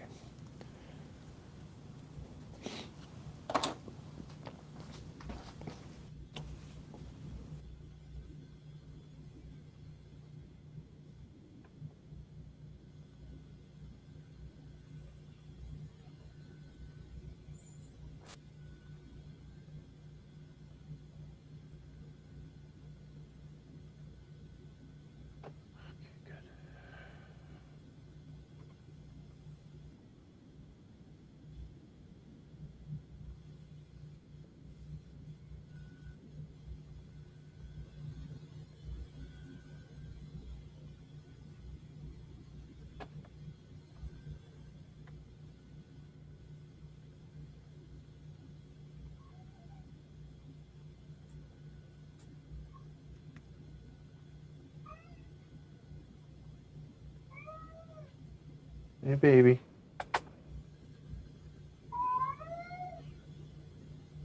Jesus.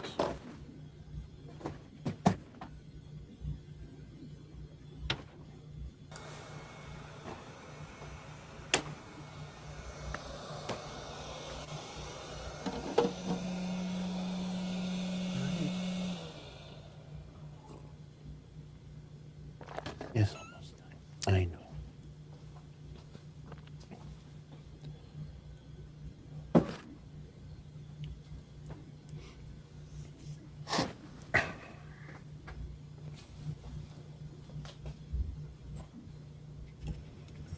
You know what I wish somebody would do? Create a backward compatible Apple Talk, Apple Share for modern OS 10 so that the old clients could still work.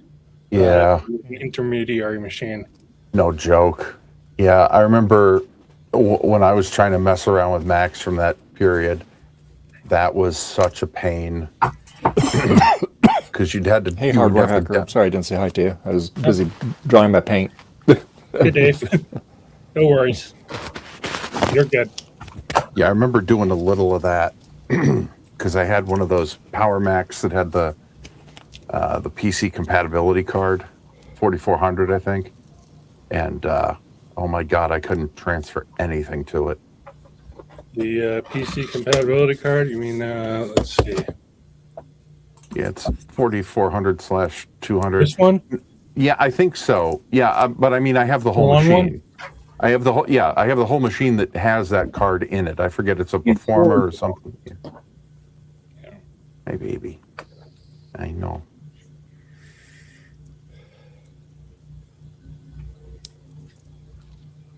Trying to get an ISO over to the Mac, to the old machine. Mm-hmm. But every time I try to use virtual CD, DVD, ROM utility, this ISO doesn't want to mount.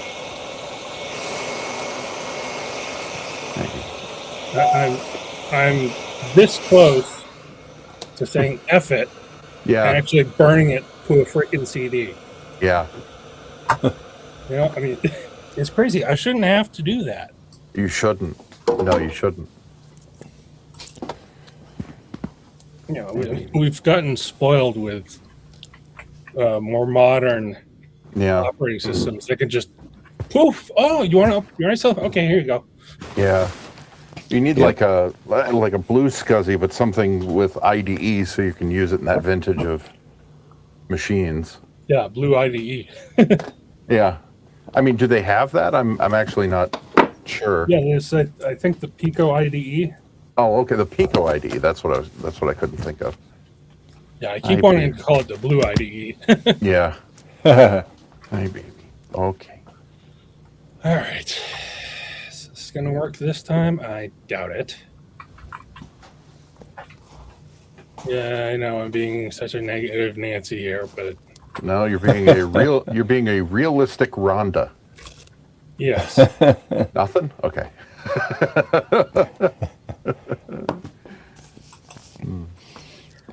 Actually, let me use Creator Changer to make sure that it's exactly the same as another ISO that does work.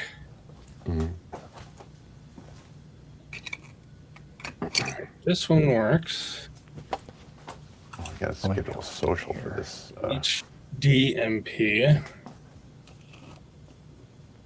And Not in there. this one. Okay, they're good. They're the same. Good. Or to quote Palpatine, good. Good. Excellent. Yes. Oh, that's somebody else. Mr. Burns. I know. Yeah. Excellent, Smithers. Excellent. Excellent. Oh, of course, yeah. There are insufficient system resources to mount this image. Of course. Gee, huh? Gee, thanks. 640K ought to be enough for everybody. Yeah, well, I mean, I have like, how much RAM do I have in this thing? I've got 256 megs of internal memory, Yeah. and then 257 megs of virtual RAM Mhm. for free largest unused block is 216.3 megs. How the heck do I not have enough free? Yeah, that ought to be enough. You know. All right, where's my freaking optical drive? I've had enough of this. Yes. I hope I have a disk. Yeah.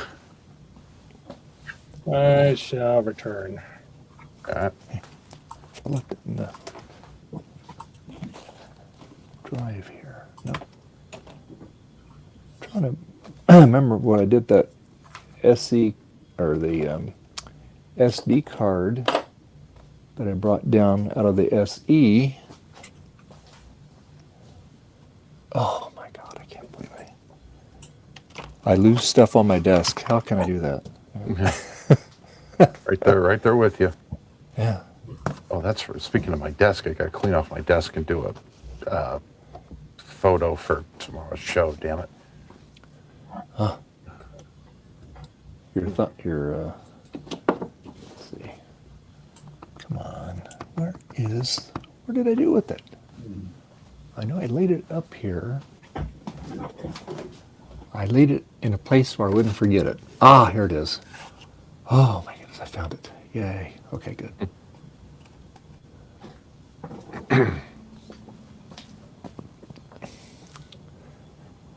It's called I Put Something on Top of It. Yeah. Yes, that is what it's called. Yeah. Also, the question is, where is that something that I put on top of it? Yeah, for sure. It's a matter of finding both the item and what it's under. Yeah. Oh, there it is. It was sitting on top of a black item. Yeah, I think I'll return from BRB, since I never really kind of left. Yeah, here's a thing from Temu. Optical drive. Yeah. Oh, okay. But wait, it has some cool features. Oh, look at all USB those. ports on the back. Wow. Oh, and a card reader too, huh? Yeah. Wow. Nice. And both USB, I guess, 3 and C. Nice. And I haven't been able to figure out what this other side USB port's for. No, I don't know. Because like these USB A's are black, Mm-hmm. but that one's blue. It's supposed to indicate USB 3. Right. But Yeah. Yeah, blue. Yeah, usually blue is. Yeah. it seems like it'd be kind of weird for the back to just be USB 2. Yeah, I don't know. Like there must be some other significance. Like maybe it's extra power if you're using it on a really old device, maybe. Yeah. No, that's interesting. Yeah. So let's see what we can do here. Okay, where am I going to plug you in? Let's plug you in right here.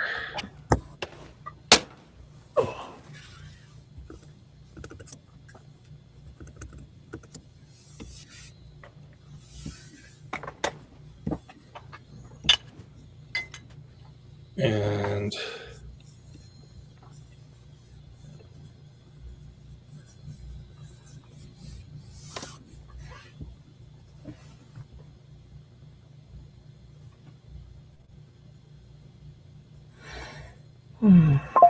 burn to disk.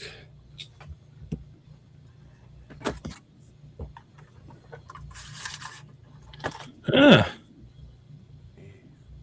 This thing is a DVD plus minus RW drive. Nice. Time to go hunt for a blank CDR. God, I have some. All right, that's our turn. Hey, baby. Oh, careful.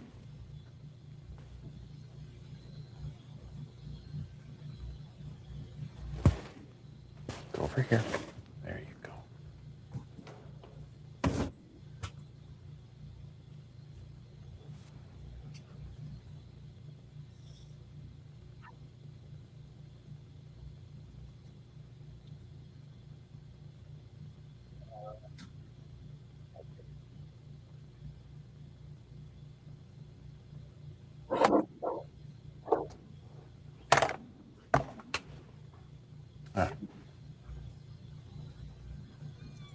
I know. Almost time.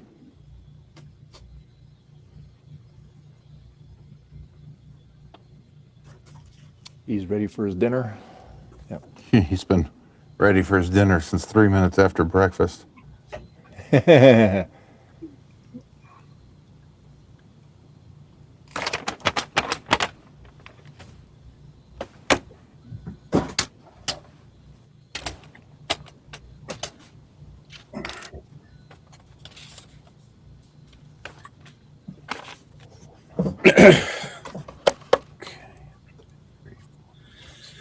Okay, potential success. All right. With the emphasis on potential, right? Yes. Hopefully this disc looks a little scratched on the bottom, and hopefully it's blank.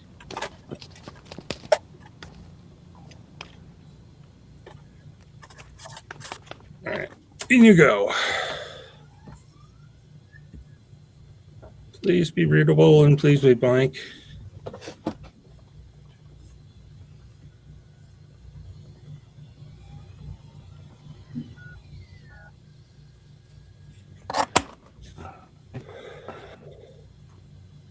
Oh, come on. This disc can't be burned. Please insert a different disc. Oh, no. Damn it.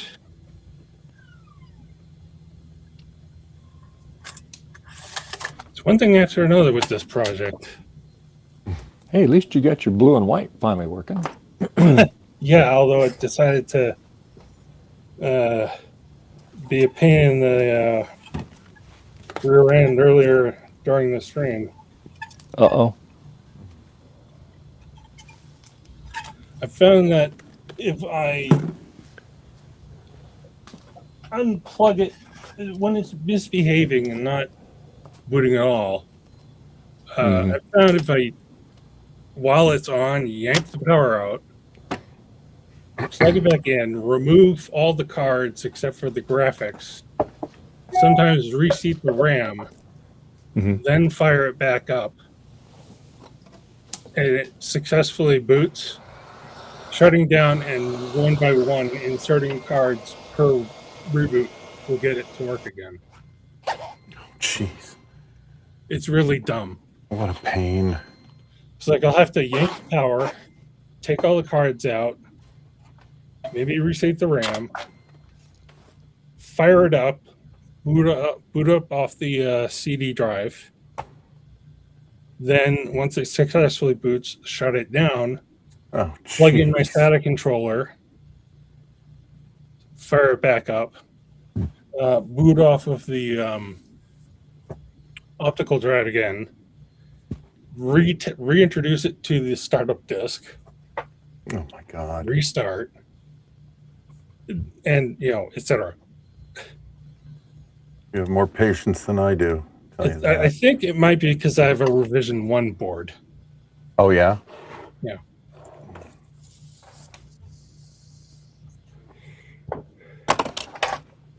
Also, there might be other issues with the board that I'm not fully aware of. Hmm. It's not dead, but it's in this sketchy near dead phase. Maybe, I don't know. Yeah. You know what I mean? Yes. Yeah. Absolutely. Yeah. It works just Intermittent tech enough. problems are the worst. All right, please be a blank disc. This one came out of a jewel case. Yes, the intermittent problems, yes, they are the worst. Yeah. All right.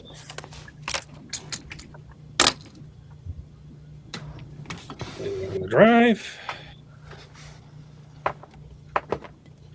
Especially you think you got it fixed and you're tooling along, and Yeah. a couple of weeks go by and all of a sudden it does it again. Yeah. It's like, what? All right, ready to burn. Nice. Hell yeah. Yeah. It's like waiting for a board to arrive and then finding out it's in Guam. Yeah. Yes, No. absolutely. Yeah. Now, given God. all the issues I've been having, should I just I'm tempted to burn at maximum speed, Oh no. but I'm wondering if maybe I shouldn't tempt fate and just burn at 10x. I don't miss the days when you had to worry about stuff like that. Yeah. I mean, I don't know. I'm just, I guess because of this whole project and all the, I have to find a word that won't get me red alerted. Yeah. Shenanigans. At this point, I would burn it at 1x. Well, You know. the lowest I can go is 10. Oh, I can okay. do 10, 16, or 24. Yeah, I guess I'd do 10. I don't know, but Then again, I don't want to wait for the stream to end before having the disc. oh, right. Well, I was going to say if it doesn't work at 10, then I'm not responsible. So I'm just going to do 24. okay. Burn. Make the disc, please. Sure. I'll be right back. Give me a bootable disc.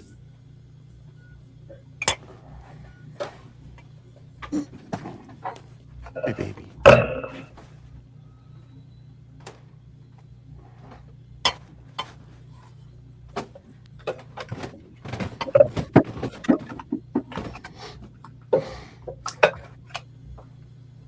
Hi, Peter.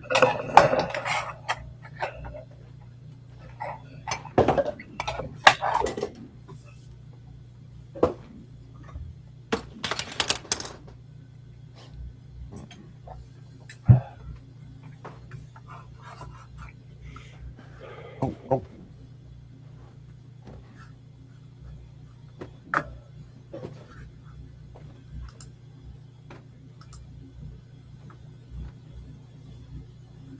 Okay, I haven't had to burn a disc in a long time. Well, that's not true. I've had to do it at work a few months ago, but outside of work, Yeah. I don't think I've burned a disc in at least 5 or 10 years. Yeah. Again, spoiled with the thumb drives, or whatever you want to call them, Yeah. flash drives.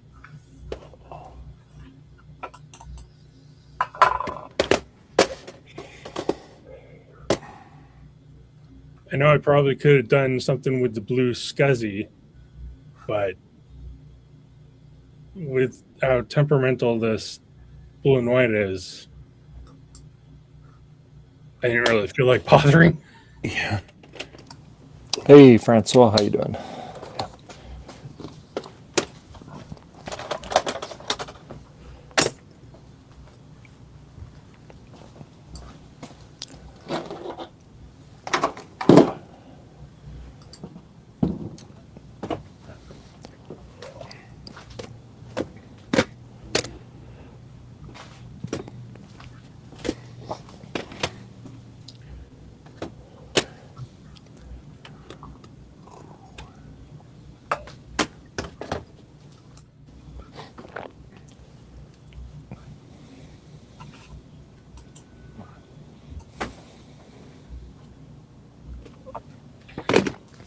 Going back to Apple Talk, Apple Share, I'm surprised no one in the community, not necessarily us, but in the Mac community, I'm surprised nobody has written a app or extension or something.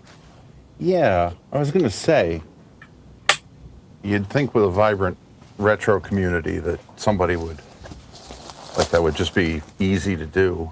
Maybe not easy, but I'm sure somebody has. Maybe you find out like, gee, I wish somebody did, and Joe says, oh yeah, there's one right here. You go right here.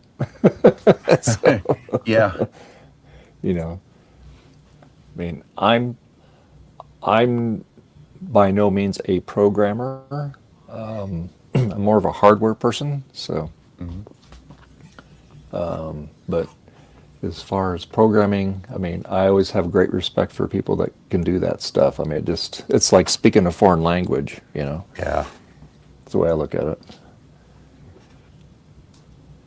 Most farthest I ever got in, even remotely close to programming, would be like HTML, which is, nothing. But, for me, it was like, oh my God, what am I doing here, Oh, wow, this is cool, It definitely requires a brain that works in a certain way, Yeah, absolutely. Yeah. It does. which I do not have.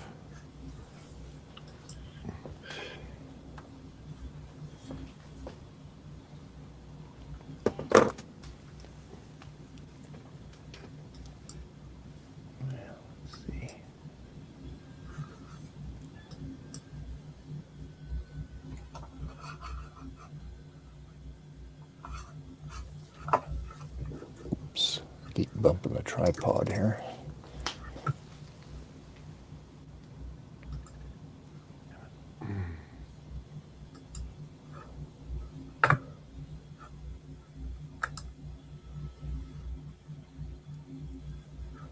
Let's try and do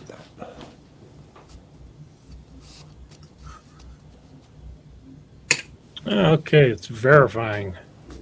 Oh, okay, that's good. Fingers crossed. That's encouraging. Yeah. What I'm trying to do here, and the end result is trying to pretty much duplicate what Ron did with his blue and white. When he made videos on the PC compatibility card. Mm-hmm. But what I want to do is take that further and kind of go more into how to actually do it. Yeah. Mm-hmm. Like actually showing the steps. Yeah. Yeah. That'd be cool. But I need it to work first. Yeah. Well, yeah. That does help. Yeah. Yeah. Yeah, that is actually specifically why I can't do that sort of content, because I need to know if it's going to work. Because otherwise, I'm doing, 40 hours of like video stuff, just to at the end it doesn't work and I don't know how to fix it, and then I can't do anything with that footage. Well, that Nice. something like that happened to me when I was trying to make a video on the Mac 2 CI with a PowerPC upgrade card. Yeah. So I spent like over a week trying to figure out how to do what I wanted to do for the video. Right. And because I didn't want to look like an idiot not knowing what I was doing when I was actually making the video. Yeah. But when I was about ready, I did one last. Gee, I want to fire this up, make sure it still works. I'm about to start, and the thing wouldn't turn on. And so I've just kind of put that on a side burner of a spare stove. Yeah. It's not even the back burner; it's the back burner of the back stove. Back stove. Yeah. If that makes sense. Yeah. I have quite a collection of 2CIs. Do you? Yeah, because I'm not good with repairing electronics yet. Do you I'm going to make have things worse, so any I'm of trying to them get a that- working machine. do you have any of them that are working? I think one of them works. I haven't. When I bought it at VCF Swap, the seller said it worked, but I haven't verified myself by firing it up. So let's see here. Hold on, I'm gonna turn the other camera back on.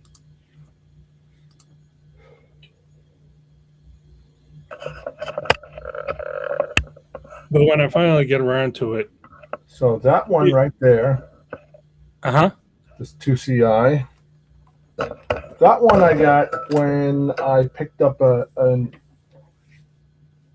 graphite 600 megahertz iMac G3 about a year and a half ago, and $35 for a working iMac. I mean, nice, a crop shot, but it was in better condition than the same one I had at home, and it needs the speakers to be replaced. Otherwise, it was perfect condition. Well, the speakers, that's easy enough. Right. And he had this 2CI there, and it's like, hey, you want to take this too? I'm like, when I saw it was a beige box, I'm like, oh, okay, it's, that's a lot further back. That must have been his Mac before the G3. So I took it and I opened it up, and it must have been stored in an area with a lot of moisture or condensation. I opened it up. There's some surface rust. The floppy drive is completely gone. Every component, on that board on the floppy drive is rusted. So I know that's gone. I think the crystals had a little rust on them, and the RAM had some surface rust. I soaked the whole thing in IPA. Then I happened to notice, like anything of this vintage, the battery had expired, but it did not damage the board. But good. But whatever's holding down that whole battery clip worked its way off the board.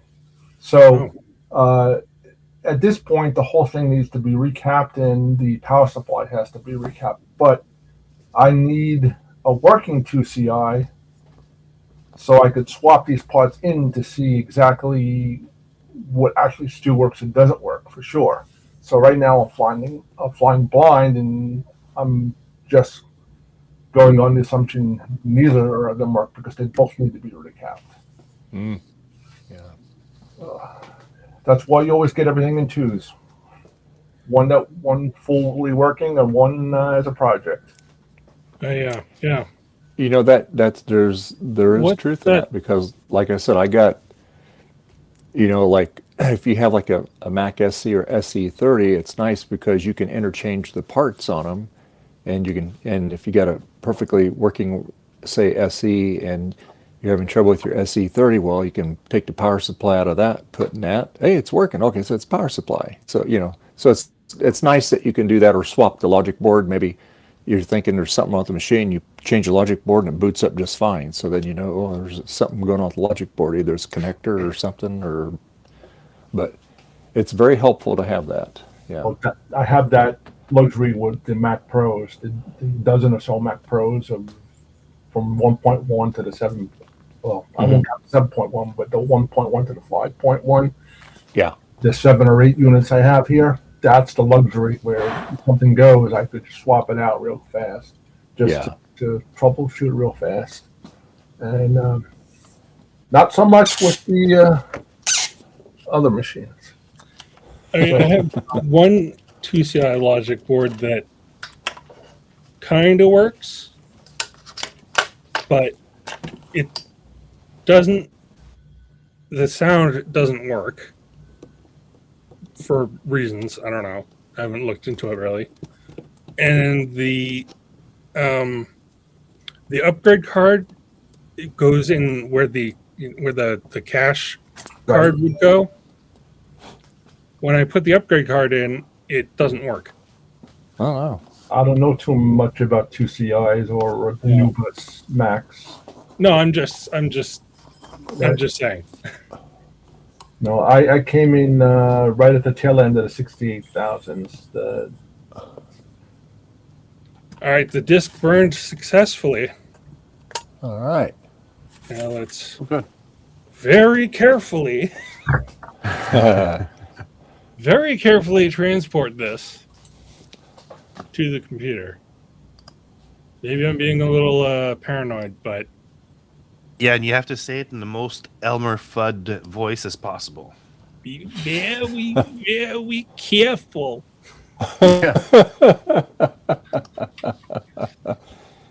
I'm installing OS 8.6. I'll be right back. All right. It was pretty close. All right. Take this disc out. Also, don't want to damage this disc. My OS 9 disc, Mm-hmm. Yeah, you don't want to do that. because that one works. All right, in you go. Okay. Let's give you all a view here if you want to see it. You don't necessarily need to make me big, but I just wanted to switch my view. I'll do it this way here. We'll do like this. There we go, like that. There we go.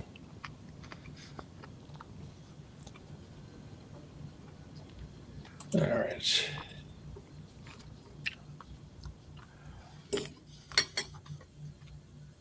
I'm hoping I burned the right one that I wanted.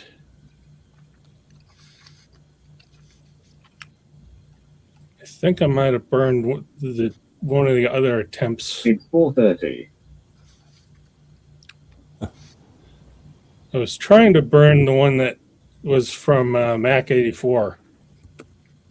Oh, off of the Macintosh Garden.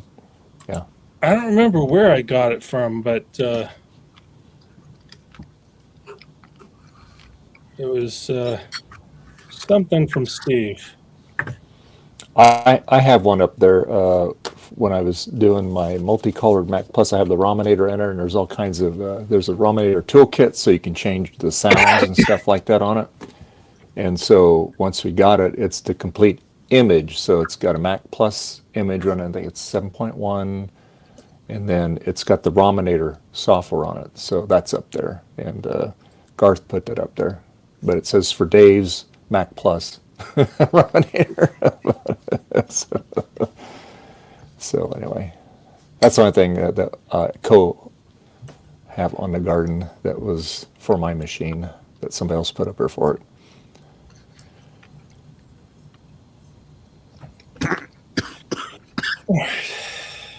Guess stop that smoking, Frederick.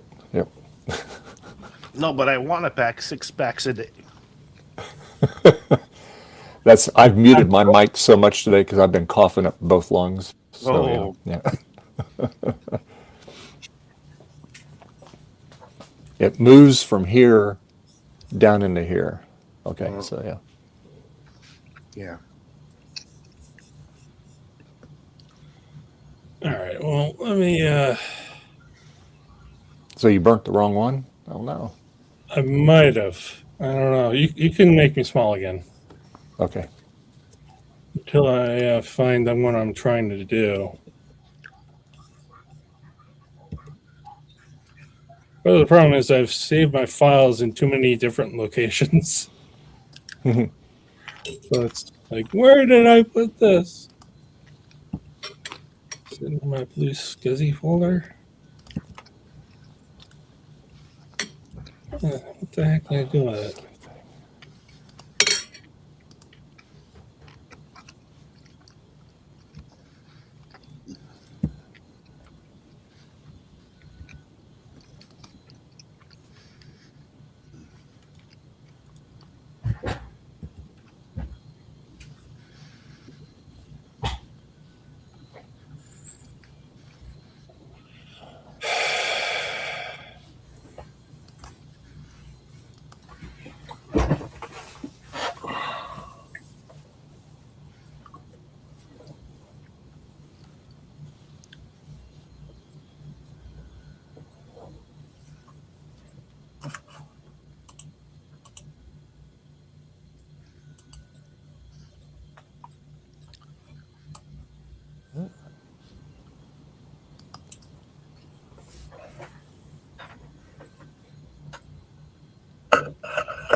What did I do with the blue SCSI?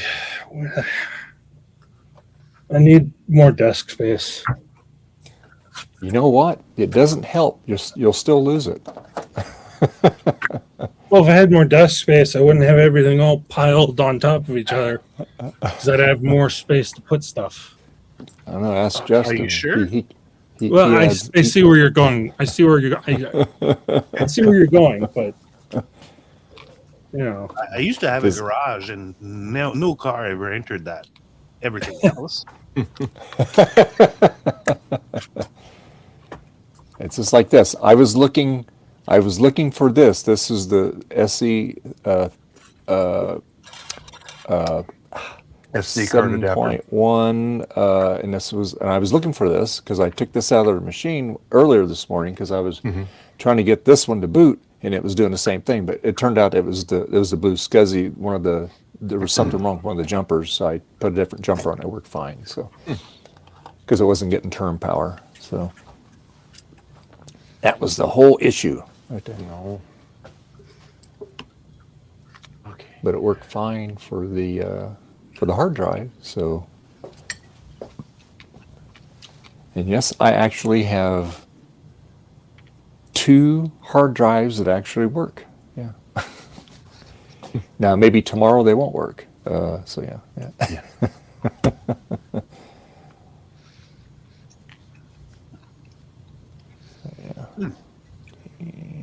I wonder if dumplings and pesto sauce would work out great.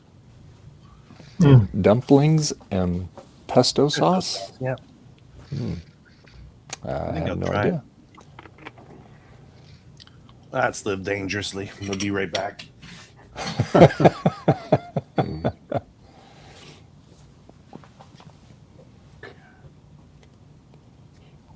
So you're 3 hours ahead of us, right, Mark? You're on East Coast, so Yes. like when it's 2 here, it's 5 at your time. Yes. Okay, so it's 6 is when your thing starts. Okay, all right. Cool. 6 my time, 3 yours. Yeah. Oh, okay, all right. Where are you, Mark? Next week, next Sunday, we'll be on the new time change. So remember, spring forward Saturday night. Yep. Sorry, Mike. What'd you say? And Where are you located? Actually, I'm in the Binghamton area, New York, Okay. where all your kids come to go to college. No, not my kids. Well, not your kids, but some of the kids. College Town. There you go. Yeah. Portland, Binghamton, Buffalo, Syracuse. I we're figured about- out what that blue USB port was. What was Oh, what is it? That's for the USB hub and card readers. Oh, okay. So it's a card reader. The Okay, optical cool. drive and the ports aren't all married off one connector. Yeah. You need Cool. to have it. You need to have 2 different wires coming out of it if you want both working. Okay. Yeah, I'm about 90 minutes south of Syracuse, Mike. Okay. Yeah. Cool. Off the map. So when we went to New York, let's see, for the VSP conference, that was 4 years ago. I think it was 4 years ago. Maybe 4 or 5 years ago. And we were in Manhattan. Nowhere near here.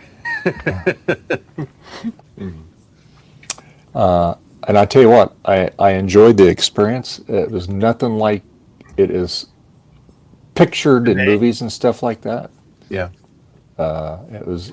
I mean, everybody was so polite, nice, and I cannot New get York? over as soon. Yeah, and as soon as I went out, as soon as you go outside, all you smell is food. You're walking food because they got food vendors everywhere.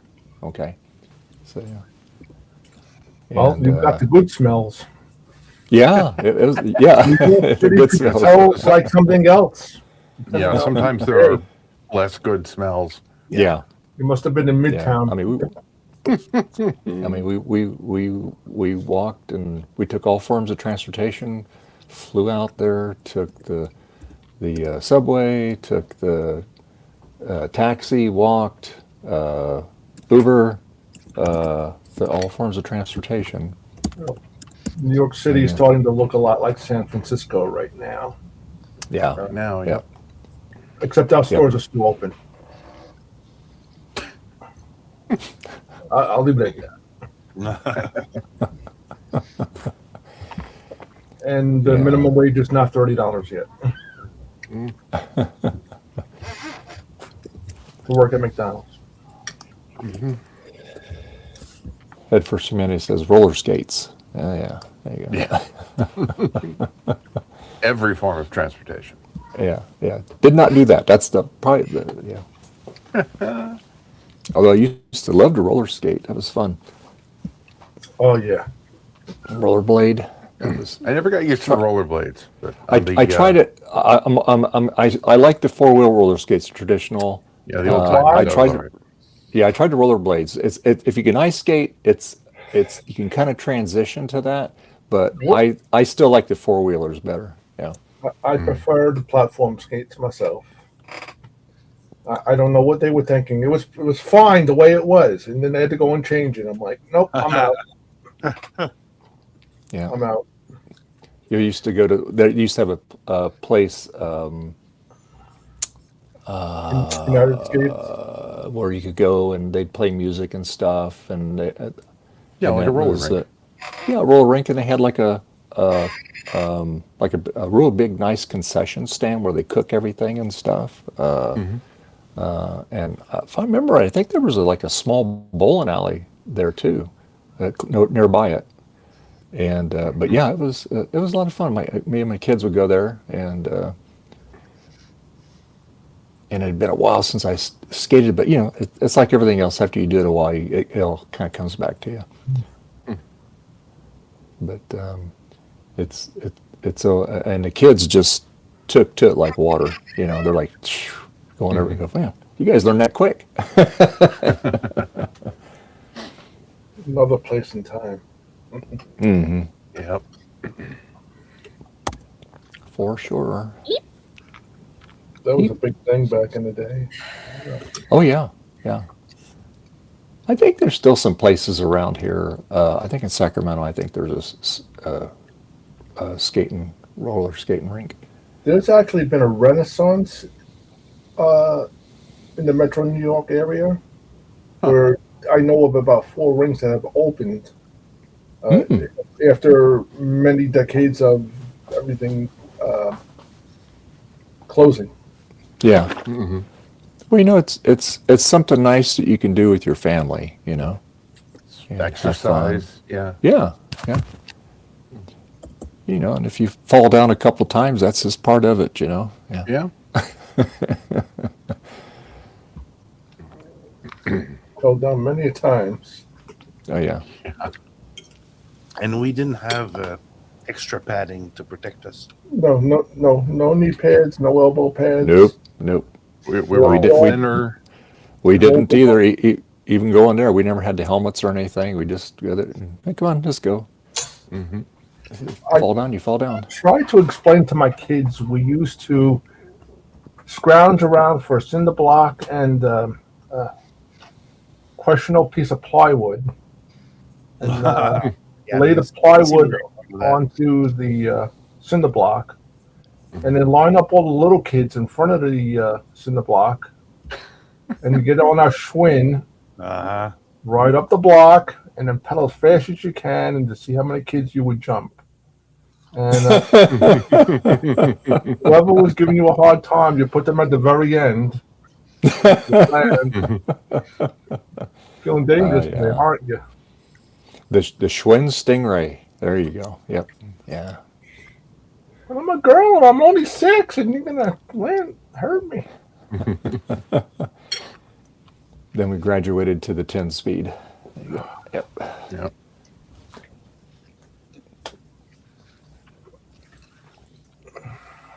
When I was in high school, we were in a cycling club, and oh my gosh, the places we would do after school, like the last period, we would get that out, and then we go for a ride, and we knock out a 20-mile ride and be back to school, you know.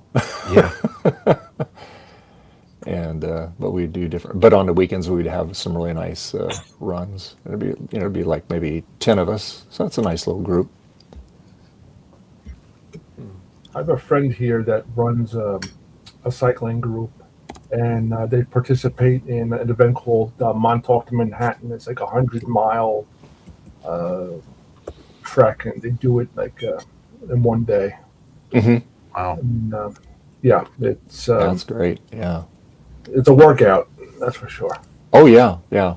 And then yeah, and I went everywhere. My cousin made me go everywhere. And then of course, then we get your driver's license. Then the bike kind of gathered dust, you know, and Oh my god! especially in the wintertime. But I have a lot of patients at work that do a lot of bicycle riding and stuff. And there's a lot of them that have the I'm reading the thing here. Oh, I'm reading Head First Humanities comment there. I used to get the same scab on my elbows, over my elbows, rollerblading, and eventually became a scar. Yeah, you nail that floor enough times. Yeah. But yeah, so but yeah, we had fun, and like I said, driving a car. That was the bike kind of stayed in the garage all the time. But like I started to say, we got a lot of patients that do that at work, but a lot of them do the e-bikes because they live in an area where they get like a lot of hills and they just can't, their knees can't take it anymore. So they do the e-bikes, but they still get to ride, going downhill and stuff and flat land. But and some of them e-bikes are pretty nice. I've seen a lot of them. And they're really getting the range up on those things too. I think there's one of them that will do has like a 50-mile range. That's pretty impressive. Yeah. Wow. Yeah. That's Louis Rossman used to, before he moved to his whole repair company to Texas, he used to ride from Bensonhurst, Brooklyn, all the way into Manhattan on his e-bike. And, Oh wow. yeah, because he said it was cost prohibitive to own a car in Brooklyn, Manhattan. And so his solution was to get an e-bike. And then at some point he bought a Tesla. And he had that for about a year and a half before he moved everything to Texas. Yeah. Cool. You know. Yeah. Yeah. Now he's doing a lot of this right to repair advocacy. Yep. Right. Yeah. Yeah. Yeah. No, And he's repair videos.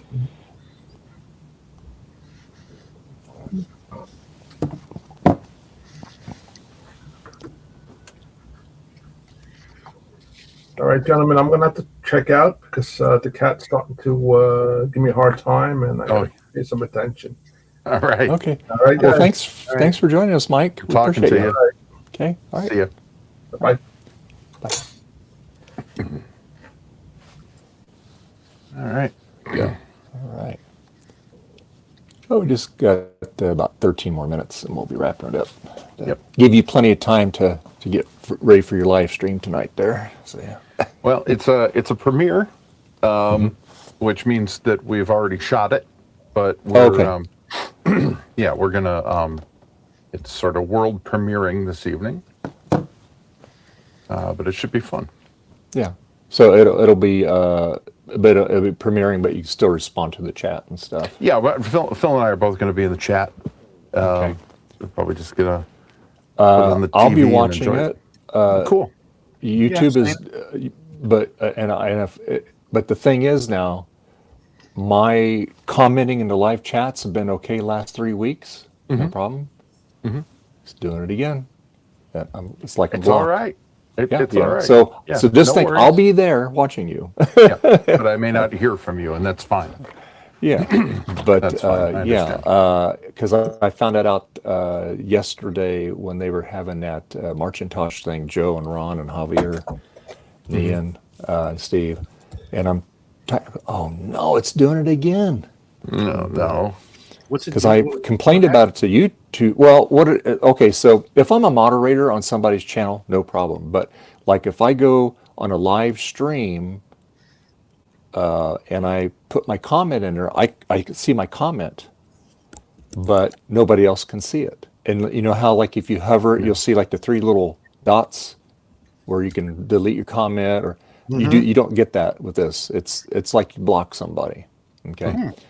And so anyway, because I found it out about a month and a half ago when Bruce was doing one of his streams, and then I happened to reach out to Jack on Discord, say, hey, Bruce is not. I'm here, but Bruce, you can't see my comments because I'm blocked. And Bruce says, no, I don't have you blocked. So then that's when I reached out to YouTube, and then they finally said, yeah, it was the AI thing. And so now it's doing it frickin' again. So yeah. Now if it's, like I said, if I'm a moderator, no problem on their channel, I can do it. Here's a chat. Interesting that the 3 dots don't show either. I would have assumed that if you were silently blocked, you wouldn't even know. Yeah, that's what it's like, and it's really weird. Yeah, but it's like an account level block, because I know like I'll set up things to like block certain words on certain things, and when you test it, and you go to the other account, it doesn't even show like as a chat. So what's happening to you is what would happen normally under those conditions, but it sounds like it's happening like globally, like your account is shadow banned or something. Yeah. But like I said, it's been fine. Like I said, they took care of it, and because I comment on a lot of because I I don't just watch computer stuff. I watch everything. Sure, yeah. And so I'll make my comments are always good, complimenting them and stuff. Yeah, but it's just frustrating, Yeah. So No, that's very frustrating. and what I had to do when I reached out to them is I actually had to show them a video of me. I did a live video when I was on somebody's when somebody was I think it was Bruce actually, and I said, look, and I recorded it live on my iPhone, and I go, this is the problem. Look, see, nothing's showing up. So then, because they needed proof of what was going on. Sure. And so then I submitted it to them, and then after a couple weeks later, it just, they said, oh, it's working. Yeah. I said, yay. So, but yeah, but like videos, not a problem. I can comment on somebody's video. That's not an issue. It's just a live stream. Oh, just live streams is weird. Yeah. Yeah. Just only the live streams. It's technically a premiere, so it's like a fake live stream. I don't even know how that works because I don't do a whole lot of that. Yeah, I've done a few. The premiering, I mean. Yep. You try to be there, otherwise it'll be weird for people if they want to see it, and then you're not there. Yeah, like if there's 1,000 people watching, who cares? But if there's only there'll be 8 people there. I know. That's pretty much. No, they didn't, Jack. They just messaged me and said, "Oh, we fixed your thing. It was an AI issue." Yeah, unlike the justice system, you have to prove that you're not guilty, or is it the contrary? Guilty until proven innocent. Yeah. Yeah. No, I tried different browsers too at first, and I tried Google, and I usually use Safari. I tried Firefox. I've done that for a long time. Same thing. So Weird. not a browser issue. Very weird. Yeah. I know lately YouTube had a lot of accounts blocked, mostly for AI slop and stuff like that. But it's probably part of that whole endeavor to remove unwanted people. Jack. I don't know. That is a true statement, Jack. Yes. Yeah. So I suppose it will fix itself again. We'll see. I'll let it go for a week or two, and then I'll reach out to YouTube if it hasn't rectified itself. But it just puts a damper on it, because here if you're trying to, like yesterday, I wanted to react and give them my input and stuff on that stream yesterday, and I couldn't, and I messaged Jack again because I saw he was staying on Discord. He was on Discord, so I said it's doing it again.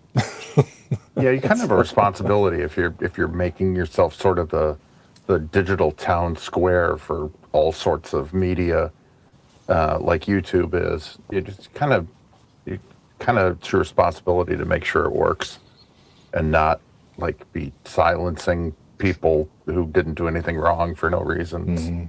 Stupid. Well, they're always rolling out new stuff, and they're doing beta this and beta that, and they ask me to do a lot of beta stuff, and when you do it, then you got to spend 30 minutes filling out their questionnaire. Why don't you make sure the existing product works first before you roll out new features? Ridiculous. Yeah, that's why I find ridiculous. Like, for example, we're talking about YouTube, and they're implementing AI verification, make sure everything is compliant and whatnot. But AI can I don't want to say manipulate, but it's got a mind of its own. So if you tell it, okay, search for this type of content, okay, and then it's going to extrapolate so many things that are not relevant, that they'll block that, block this, and that's the problem with AI. I mean, it's there's no, like the Asimov's 3 laws. It's like, you must follow this. The rest, think for yourself.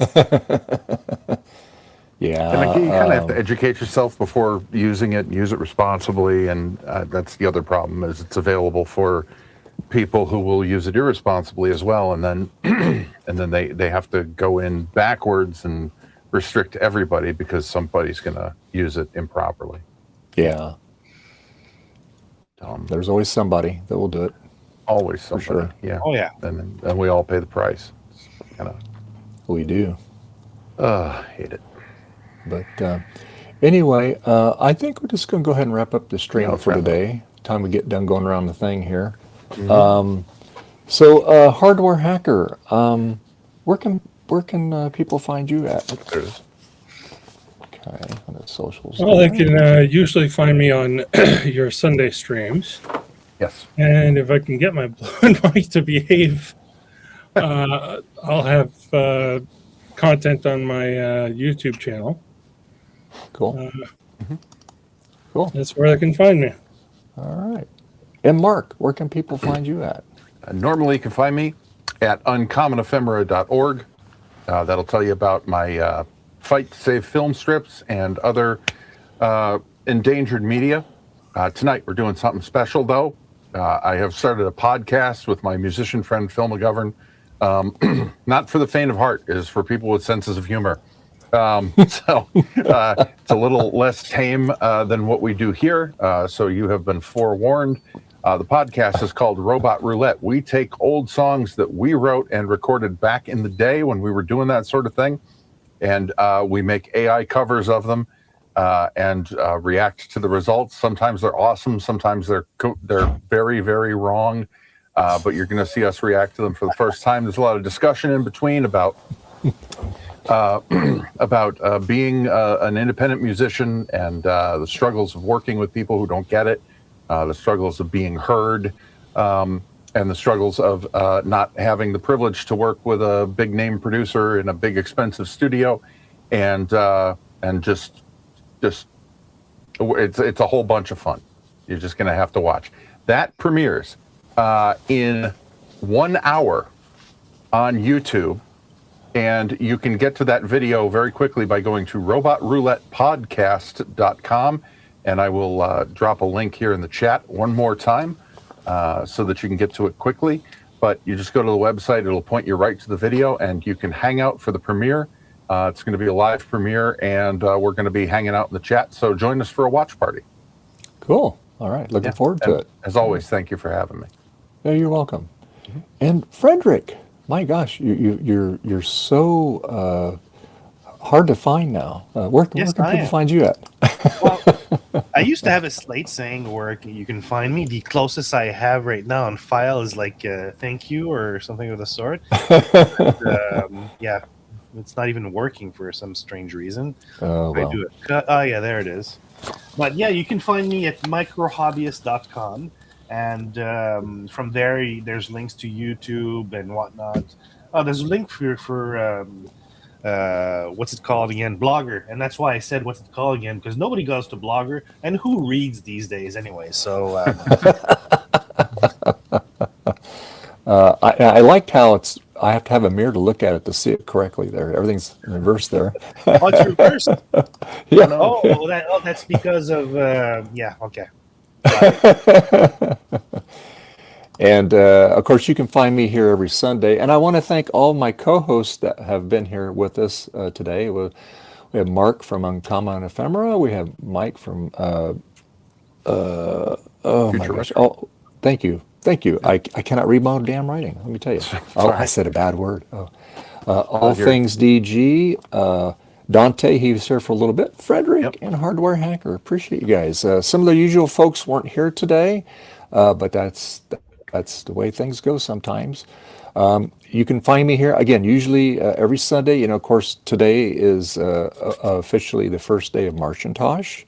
So if you have anything Macintosh related, and it also includes PowerPC Macs too. So if you have anything, get it out there, put a hashtag in front of it, and the Marcintosh, and you can, and the logo is free to use. Javier Rivera did that, and so there's no copyright or anything on that. He gives you permission to use it, and so yeah, and I do that on my my wallpaper here for this whole month. I'll have that on there.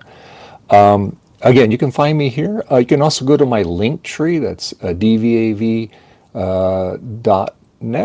I have to stop and think about it. I got too many things to remember. And so yeah, and then everything's on there. Twitch, Twitter, all that. That's all on there. So on my little links, you can check me out on there. Let's see here. You can go and be nice if you would hit the right button, Dave.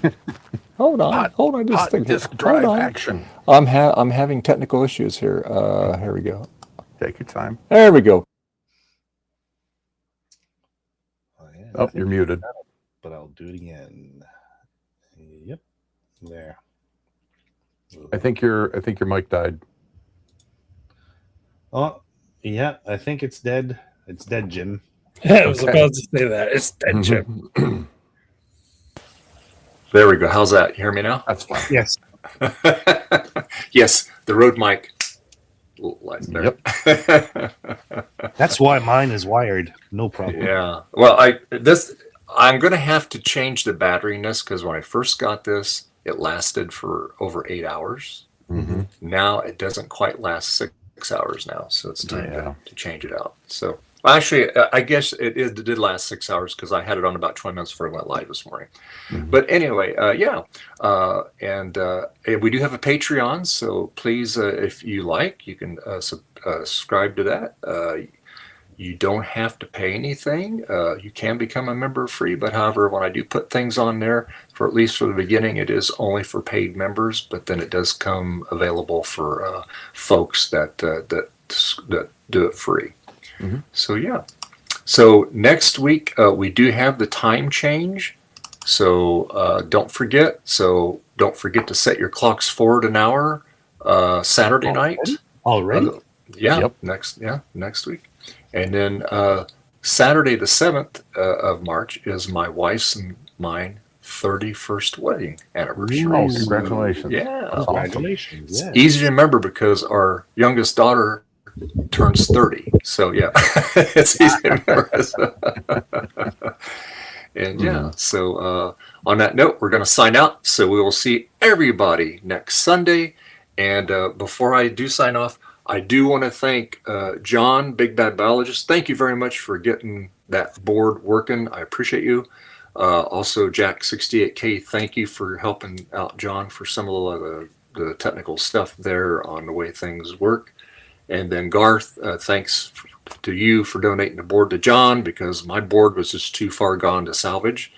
So yeah, so I just want to make sure I said that. So anyway, we'll see you guys all next week. Have a next great time. weekend. Bye. Bye.